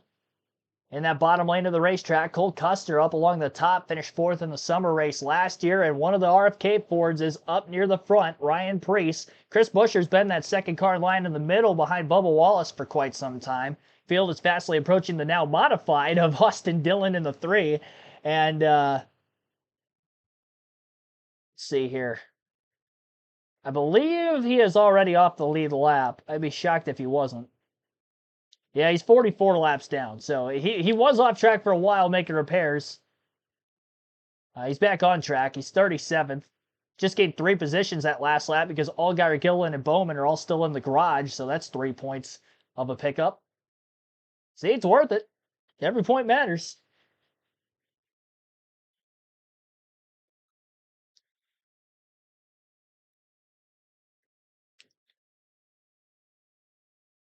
Austin Cindric pulling out of line. He's many laps off of the lead lap as well. I'd assume he was just getting out of way of the pack. Hopefully he doesn't stall out on the back straightaway. I would like to see green flag pit stops at this point. We've seen him save fuel for over 30 laps. Might as well just get to the pit stops at this point because we're probably 15 to 20 or less laps away from those stops. Probably less than 20. I doubt they get all the way to 12 to go. This is the longest stage of the race. Again, 70 in stage 3 versus 65 in the first 2. And we saw them go roughly 45, 46 laps in the duels before pitting, though the pace right now at the beginning of the run was by far, it's not only the slowest pace of the race, it's the slowest pace we've seen all weekend, probably across all 3 series, to be completely honest. Don't really see the fuel saving measures as much in Xfinity and trucks, and that's largely because it's really only just a one-stop race under green anyway. The stages are short enough at stage 1 and stage 2 they don't have to save. Wallace consecutively has led quite a few laps now. We've been stuck at 57 lead changes for a little bit. And he'll lead this lap at the line as well, as Cole Custer in the 41 got to his outside, but 7/1000ths of a second ahead at the line was the 23. Wallace, a 2-time runner-up in the Daytona 500, 2018 in the first next-gen race here in 2022. Can he finally break through to victory lane? He won his first crown jewel race of his career, last year, as he was able to win the Brickyard 400 at Indianapolis. Breakout year for Wallace last season, was top 10 in points all throughout, very consistent. Was able to get a win at Indy. Just the third of his NASCAR Cup Series career, and here he is at Daytona, leading the most laps in the 500. Already winning a stage. Mike Joy in the broadcast mentioned that 2019, when Denny Hamlin won the 500, is the only year in the stage racing era, which this is now going to be the 10th Daytona 500 in the stage racing era, in which we have seen somebody win a stage and win the 500. So 1 time out of 10. Or 1 time out of 9, this would be the 10th, and we'll see if Wallace can do just that. Zane Smith, we haven't really seen him at all since winning stage 1. That was on fuel mileage where he was able to win that stage. Each of the top 10 way back when made it on fuel. And I believe he's still in the race. Currently in 12th, so he's very much in contention, but kind of boxed in. It's been a Toyota-dominated final stage so far on the fuel mileage. Pace picked up just a bit to the high 47s a couple laps ago. It's dropped then back off to the high 49s.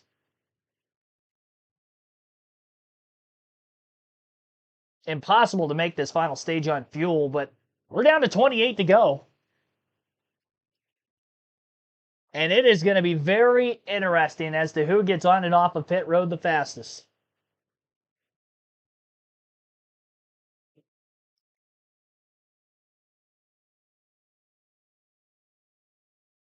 Thanks for everybody that has tuned in to today's live commentary stream. Again, our like goal, 150 likes. We're at 136 right now, just 14 shy of our goal. So be sure to hit the like button if you haven't done so yet. We will be live shortly after the Daytona 500. You'll get to hear interviews from your race winner. We'll go through the full field finishing results and a look at the, well, they're probably not going to show the point standings after the first race of the year, but we'll take a look at how the Fantasy League did as well. Good luck to all of you playing along.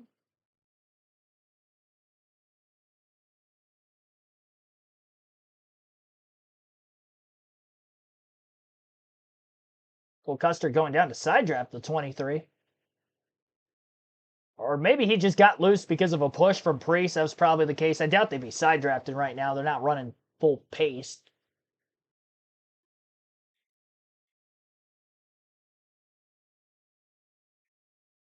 $26 to go this time by.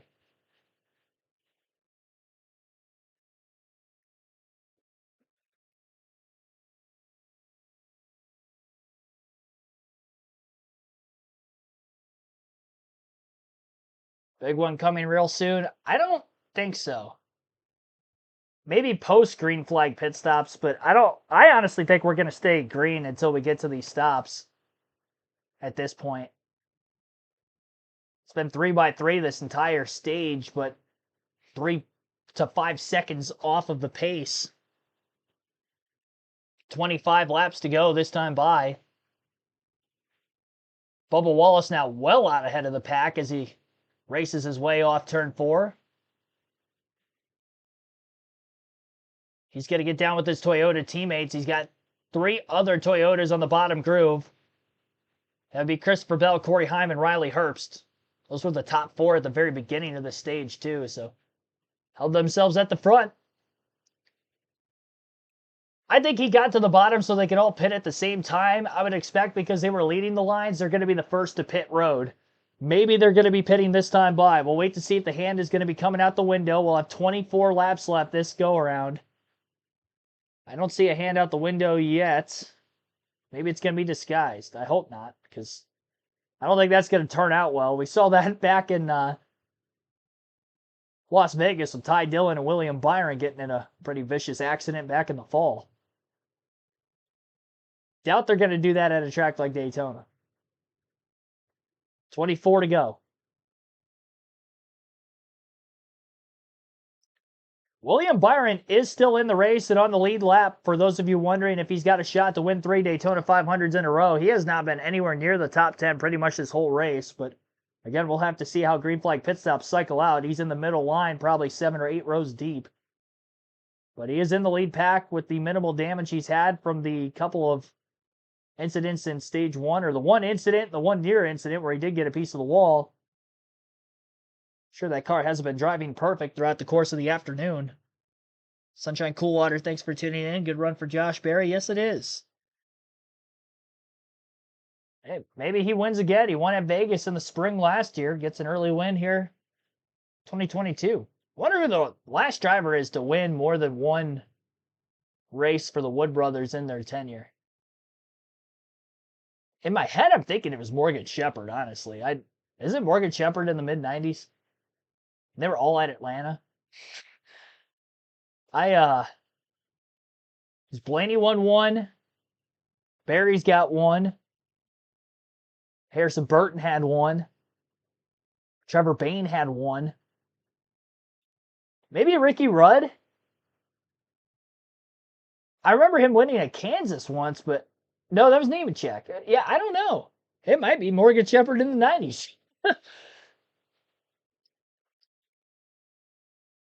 Yeah, also, if we see the famed 21 car in victory lane in the Daytona 500, they, as a team, have only won 2 in the 68 years of this race. They've been around for a very long time in NASCAR, nearly since the beginning. 1976 with David Pearson, classic finish between him and Petty in the grass on the front stretch. After a crash coming out of turn 4 to the checker. And Trevor Bayne with the miracle win back in 2011. We were on pace there to breaking the record for the most lead changes. I don't think we're going to get there anymore. We're still 15 away, and we only have 22 laps to go. Wallace has kind of put the field on lock with the fuel strategy saving going on right now. Still no green flag pit stops this time by. 21 laps to go in the Daytona 500. Wallace, who has led the most laps today, all of which since the end of stage 2 where he won the second stage, plus some laps obviously counting here in stage 3, most of which in stage 3, 38 laps led for the driver of the number 23. Down the back straightaway they go. No hand out the window net yet. And the fact that there's so many cars up in this outside line, they're going to have to get to the bottom at some point for them to pit. Ryan Blaney scored the most stage points of any driver today. He's very much at the tail end of this pack right now on the outside too. Custer and Priest are moving backwards a bit. The pace has picked up from where it was a couple laps ago. We're back into the mid-47s. Chris Buescher with another Ford. Josh Berry, Noah Gragson, and Brad Keselowski. 4 Fords line up in the middle lane. They have gotten to the outside of Bubba Wallace for the lead. Buescher actually led that last lap at the line. Hand out the window for Herbst. I would imagine that means all the Toyotas are coming in. So expect Wallace, Bell, Heim, and Herbst to come onto pit road. We'll be coming to 19 laps to go in the Daytona 500 this time by. Chris Buescher leads. And our final pit stops are underway, and it's only those 4 to pit road. Everybody else stays out. It's just 4. And did not come with them either. So we only have 4 Toyotas on pit road. That's exactly what you did. Follow them. It's because they were leading. Well, right now it's a process of elimination. You want to try to put yourself in a position with the least amount of cars that you have to race at the end of this thing. So some of us are playing chess and some of us are playing checkers. So you just have to see how all this works out. Keep an eye on these Toyotas leaving pit road. The efficiency of pit road is leading. So Wallace, Bell, Heim, and Herbst in that order leave pit road of the four that hit the pits that last time by. Chris Buescher doesn't have any indication that he's going to pit off turn 4 this time. He's about a lane above the double yellow. I don't notice anybody from the lead pack coming in this go around. And the 23, 20, 67, and 35 who all exited pit road, they're very spaced apart. They are not going to be in contention to win this Daytona 500 if it stays green to the end because they are not lined up well at all. And it's now a single file line of cars all the way through the top dozen before Chase Elliott pulls out of the bottom lane into the top with Joey Logano. They're going to want to try to get to the front of this line as quickly as they can. Chastain up in front of him. 6 cars have broken away from the pack on the bottom lane, led by the RFK Ford of Chris Buescher. My pick to win the Daytona 500. I don't want to get too aggressive with that. A couple more Toyotas are in the pits, but only 3 of them. Denny Hamlin, Jimmy Johnson, and I think Ty Gibbs all coming into the pits at the tail end of the lead pack. So the Toyotas are not looking as good as what they were by way of laps led in this final stage, leading. They have all had to pit earlier and have not managed their fuel as good as the Fords and the Chevrolets. 17 laps to go in the Daytona 500. Chris Buescher is pushing the pace up until he has to pit now since taking the lead so they can get well out ahead of all 7 of the Toyota cars who have been to pit road. Don't believe Buescher's pitting this time from the lead. Nobody is in the lead pack. 16 laps to go now in the Daytona 500. The race is pretty much on now because the pace is being pushed. A lot of these cars still have to pit. Buescher getting a little bit of a draft off of some of the A-lap car. It looks like 66 maybe, Casey Mears. Still trudging out there. Field was mostly double wide outside of those top 6 spots, so they were able to get by the lap car pretty easily, despite the fact that they caught him in the center of turns 1 and 2. Buescher and Berry getting well out ahead of this pack. That was a massive shot down the back straightaway that Josh Berry was able to give Chris Buescher. And the Fords are coming in from the front. Buescher, Berry, Gregson, couple others.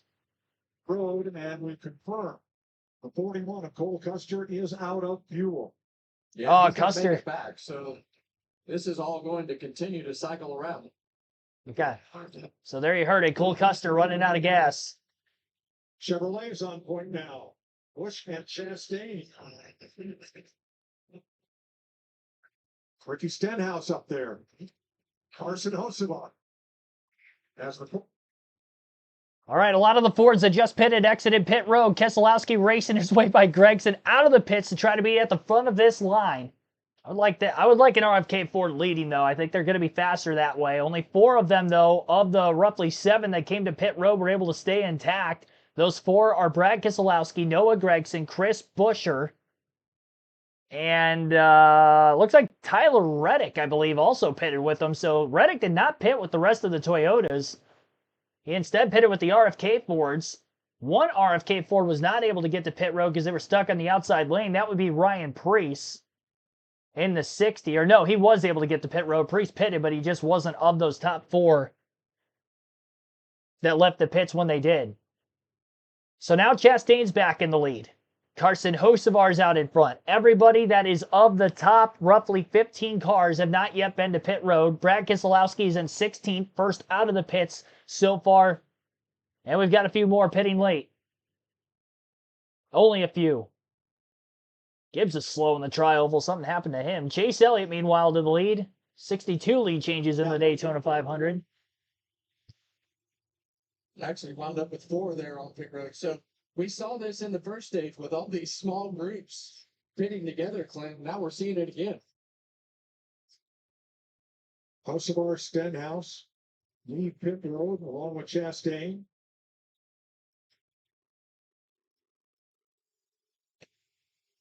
There'll be 12 to go this time. 12 laps to go. This field's going to be so spaced out. I mean, this is very interesting, though, to see who's going to cycle out. I honestly think the RFK Fords are in the best spot right now. Logano, Blaney, they're going to stay out at least one more lap. 12 to go. Logano leads. Chase Elliott brings a lot of the Chevys into pit road. Joey Logano to the front. Has 8 cars come to pit road. And here's these first two groups starting to merge together. Oh! That was close. Smaller groups, Clint. They're really So there's a 4-car group that I mentioned led by Keselowski. Josh Berry is leading a group of about, I don't know, maybe 9 or 10 cars. You would imagine they're going to be faster. Carson Hocevar just about knocked Bubba Wallace into the wall. I think Wallace actually did get a piece of it. Busch is going to lead his line of the Chevys exiting pit road as of right now. So Busch, Byron, Elliott are leading, but here comes Keselowski with Gragson. Off of turn 2, they're going to be able to circuit on past Kyle Busch, leading the Chevys down on the bottom of the racetrack. And Keselowski, who has never won the Daytona 500, trying to go to victory lane with a broken leg in the Great American Race. What a story that would be. Joey Logano, the leaders, are on pit road. Led by the 21 car right there, coming on them strong. Josh Berry from the Wood Brothers. Full speed in that top lane. He's coming. Coming right up against this group of 4. Reddick. 5 what lead pack. Oh, Buescher moved up in front. Josh Berry from top all the way to the bottom to lead the inside lane. Gutsy maneuver as he bypasses Gragson. We still got the slower Penske cars that are going to be out in front of the field here. Ryan Blaney trying to move up in front of the pack up turn 2. Look out. They're all going to zoom on by, and now Joey Logano going to have to block for his life down the back straightaway. Keselowski with a head of steam. No chance to block for Logano. He's in the middle. Gragson and Bell are going to have nowhere to go but to get stuck behind Logano, who's in the second hole. And Brad Keselowski with his teammate at RFK, Chris Buescher, lead the Daytona 500 with 9 laps to go this time by. And Josh Berry hanging on there in third, so 3 Fords down to the bottom. It's the first time that the RFK Fords have been 1-2 at the front of the field. Tyler Reddick on the outside with a push from Carson Hocevar. Gets Reddick up alongside Keselowski. The 6 and the 17 got too far apart for a brief moment. Reddick can't clear, though, and get down in front of him. William Byron, going for 3 straight Daytona 500s, has cycled out of the pits, and he's up inside the top 5 as well. Nemechek and Hamlin up on the outside. The Toyotas are back in it. Tailing at the back of this pack. Penske cars definitely fared out the worst through all of that. Oh, we got a crash up turn 4. 2 JGR Toyotas up against the wall. Bell, Hamlin. Others evade. We stay green. No caution. NASCAR, and now there's a caution. There must have been a little bit of debris back on the racetrack. Caution flag is now out. Michael McDowell had not yet been to pit road. And he is the leader of the Daytona 500. Christopher Bell parked against the wall. I don't think he's going to be able to get back into the pits. Hamlin and Bell got together. I don't know if it was like pushing gone wrong between the two, but they hit the wall pretty hard off turn 4. So Reddick was at the front of the line, but Michael McDowell is actually the leader of the 500 right now. He has not pitted. So he's going to have to pit under green as we have less than 10 to go. I doubt he's going to, there's no way he's going to save enough gas to make it to the end. There's no way. He's going to have to pit. Unfortunately for him, he's going to be at the tail end of the lead pack now. Replay to see what happened. Hamlin I think Hamlin got clipped by Heim off turn 4. He got sideways on the outside lane. Bell was in the middle. He kind of right rear hooked Bell when he got loose. The left front of his car. Only Hamlin and Bell get up against the wall. It did look like the 67 hit him, yep. So Heim gets into Hamlin, turns Hamlin into Bell, and the 2 JGR Toyotas pretty hard against the wall. Second time Hamlin's made significant contact with his right front fender up against the wall. Chase Elliott nearly avoiding the crash down to the inside.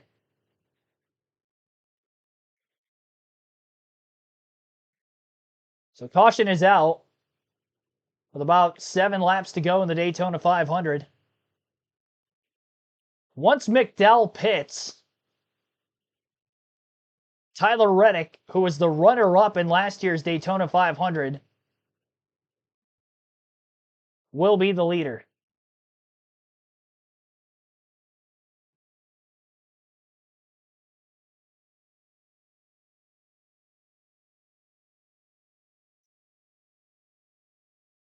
Wild race this is. 5th caution of the day, our first one of stage 3, 63. Lead changes to now. I think we're going to get a restart with more than 2 laps left, probably 3 or 4 to go if I had to guess. 144 likes on the stream. Be sure to hit the like button if you haven't done so yet. We're 6 likes away from our goal of 150. And we'll take our final break. You're listening live KRC to the Daytona 500 right here on the channel.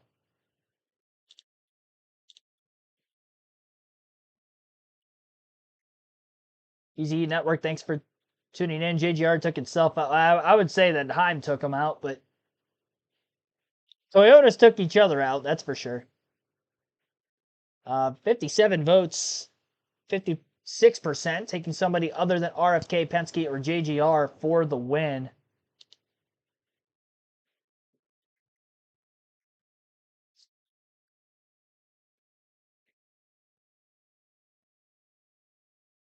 I want to wait for McDowell to hit pit road.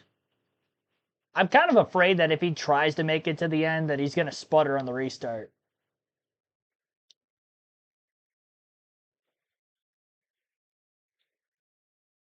See 151. Did we get there? Oh wow, there we go. I didn't refresh the page. My bad. Let me refresh the page. We got 158. There we go. Thank you, everybody. Yes, we did get to our like goal. Scott Romer going for Josh Berry, Spyman. Zachary Powers, thanks for tuning in, everybody. Late going to the Daytona 500 here on KRC, setting up for the finish of this race. William Byron trying to go for 3 straight Daytona 500s. Unprecedented in any era of NASCAR. Pre or post restrictor plates.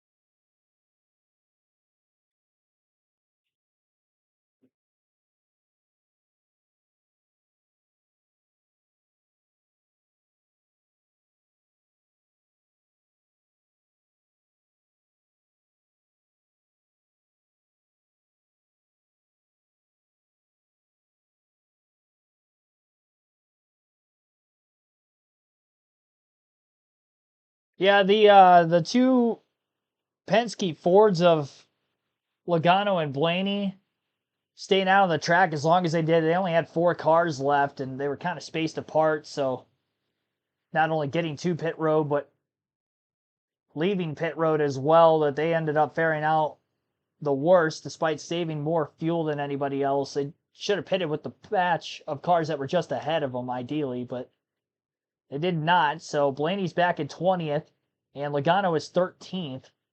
And because of this caution, now they're going to have less laps to try to race their way back to the front. Michael McDowell still leads the Daytona 500. He has not pitted under caution yet. We'll go through the full field running order then, as we have about 6 laps to go under the yellow. Coming up on 5 this time by. Michael McDowell leads. Tyler Reddick is second. Third is Carson Hocevar. Brad Keselowski fourth. Fifth is William Byron. Chris Buescher 6th. Bubba Wallace 7th. Noah Gragson 8th. John Hunter Nemechek 9th.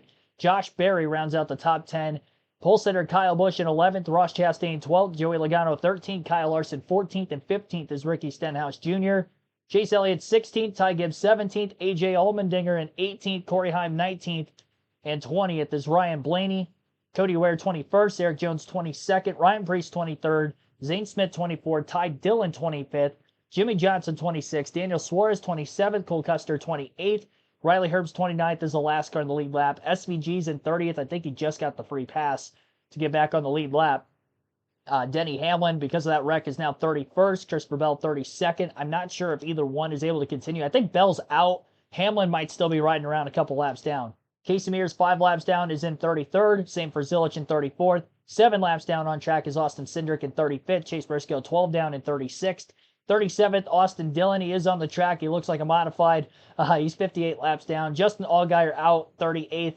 Out 39th for Todd Gilliland. Alex Bowman also out 40th. And BJ McLeod out in 41st. They're getting the choose rule with 5 to go. So we're going to restart with 4 laps left in the Daytona 500. 4 laps to go in the Great American Race 2026. This is going to be intense. Tense is the best word to describe it. Hopefully it doesn't turn into a you-know-what show. That would be the worst way to describe it. It's been a fun afternoon. It all comes down to this. Michael McDowell on fumes. Is he going to try to make this? Unless he's on the outside of row 1, so he definitely can't come to the green. He does have his teammate Hocevar behind him. You just got to hope that he takes off on the restart, doesn't sputter on fuel. William Walton Jr., thanks for tuning in. And many others. Obviously, we have over 350 people in the chat. Thank you for everybody tuning in all day long. Been live since 1 p.m. Eastern, our extra 1 hour long pre-race for the Daytona 500. I'll go over start times for next week's stream once we get through the finish of the race. You'll get to listen to an interview from top finishers of today's race. We'll go over the race results, race statistics. We'll check over the Fantasy League and then start times for next week's streams at Atlanta across all 3 series, including Cup qualifying on Saturday, truck race, O'Reilly race, all Saturday afternoon, Cup race, obviously, on Sunday. All right, here we go. McDowell outside of row 1 on the restart. Aspired teammate Carson Hocevar up near the front. They have been towards the front on late race restarts in the truck race, and they did a masterful job with one another, being able to take control of things pretty much every restart in that one. Now it's the big one, the Daytona 500. Tyler Reddick, the runner-up to the guy running behind him, William Byron, will be in row 2 in the RFK Fords, row 3, row 4 on the inside. Keselowski, Buescher, probably the fastest cars in the field. 4 laps to go in the Daytona 500. Green flag is back in the air. Will they make it back around? And will this be the final restart? McDowell doesn't sputter, at least on the restart initially, as he's going to take off running. Everybody else good on fuel to the end. He doesn't have his teammate Hocevar giving him a great push, though. The 24 and the 45 stay together well, and Reddick has the lead into turn 1. Byron still pushing him, getting up to speed. Center of the corner. Now let's go. We'll see if McDowell and Hocevar can gain some ground on the back straightaway. Bubba Wallace outside of row 3, right there behind him. Ryan Blaney in the 3rd lane, trying to lead a charge, and nobody has moved up in front of him until Chase Elliott does, middle of the back straightaway. Tyler Reddick moves up in front of McDowell. Nowhere to go. He gets split 3 wide middle as they head for turn 3. Byron's going to end up with the lead. And it is a gaggle of cars. 3 by 3 from second on back now for the lead as they get to the outside of the 24. Remember, has damage. McDowell, Hocevar for Spire Motorsports. 1-2 as they cross the line. Hocevar not letting go of that back bumper of the 71. 3 laps left.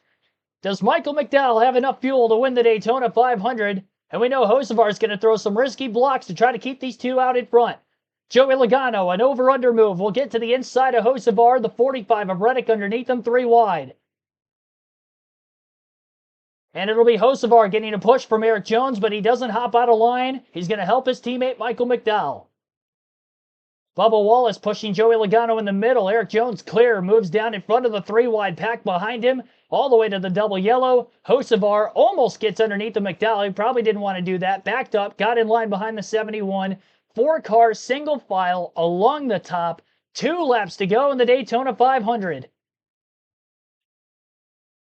Hocevar major blocks on Eric Jones, stalled him out a ton. Now Stenhouse will push the 43. 3 by 3 from third on back.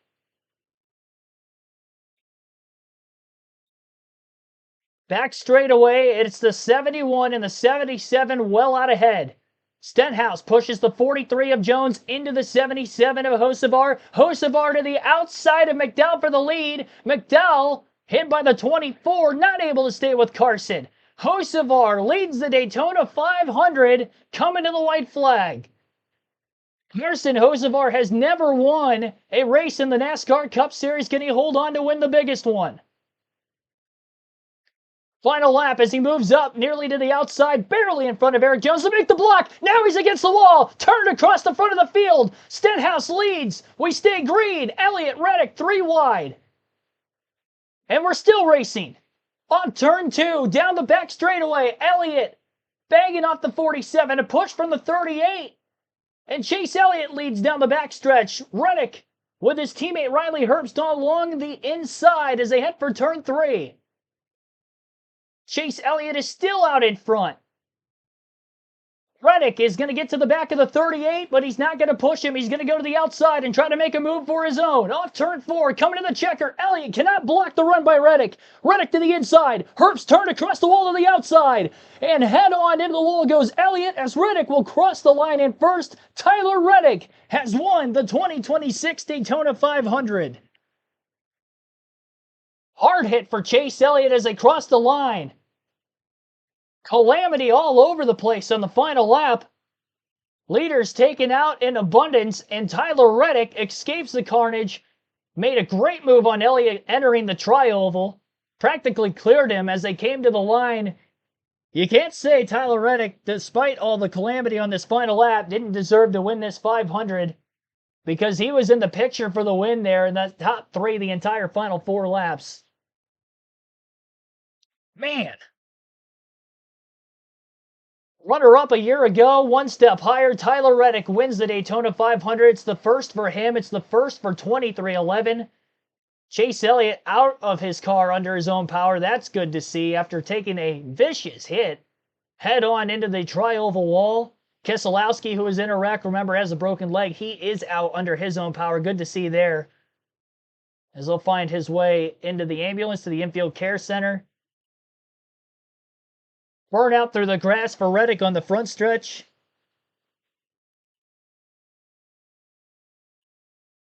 Technically, a green flag finish. Technically. I think Chase Elliott broke the wall on the front stretch. Either that or that's the guard gate I'm looking at, but that, looked bowed in one area. I could be just looking at things, but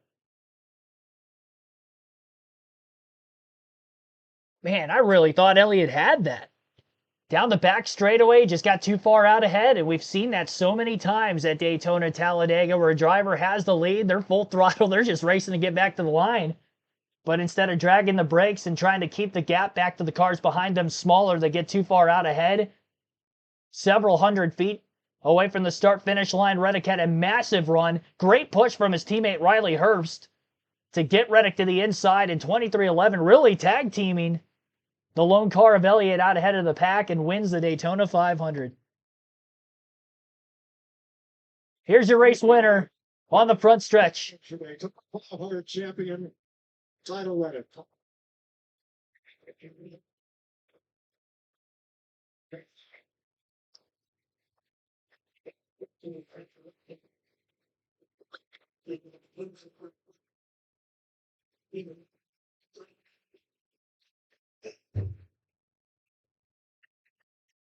And it was no team effort. Reddick was the only Toyota in the top 7, along with 2 Chevrolets and 4 Fords. Chase Elliott's phone close. Quite a heartbreaker for so many, not just him.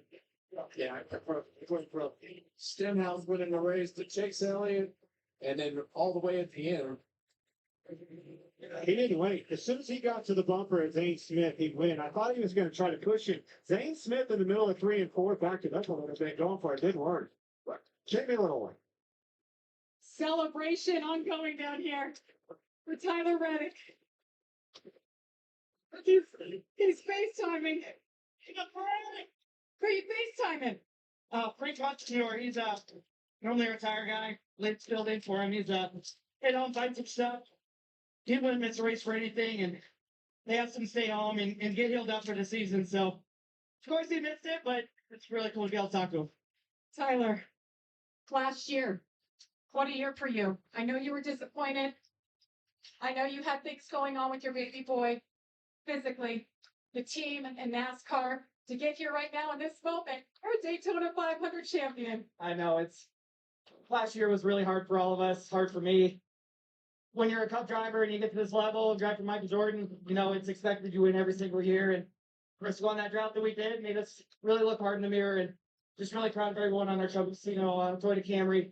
Worked really, really hard in the off season, and there was many points in this race where we weren't making decisions that we wanted to, but we just reset. And every opportunity that we got to reset, we got back at it, and just speechless. I didn't know if I'd ever win this race. It's surreal, honestly. Honestly, the best part is my son asked for the race. You finally gonna win this race, and something about today just felt right. Take us through that lap. You were all by yourself, no teammate help around you. And we didn't really talk about you much during the race, and suddenly you were there when it counted most. Yeah, and for my wife and my kids, I'll be here. Maybe they're taking a nap. Who knows?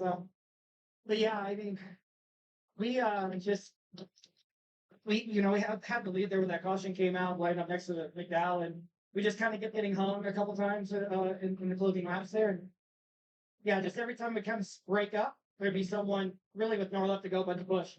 And they pushed me. Obviously, my teammate Riley Herbst gave me a lot of pushes there, and then tried to win the race for himself as he should at the end there. And just incredible how it all played out. Just true Daytona madness, and just man, it's gonna be a long night if I've already lost my voice from screaming. Just never thought I'd be a Daytona 500 champion. Cooper's finish in 0.3 of a second of the leader. That's how close it was.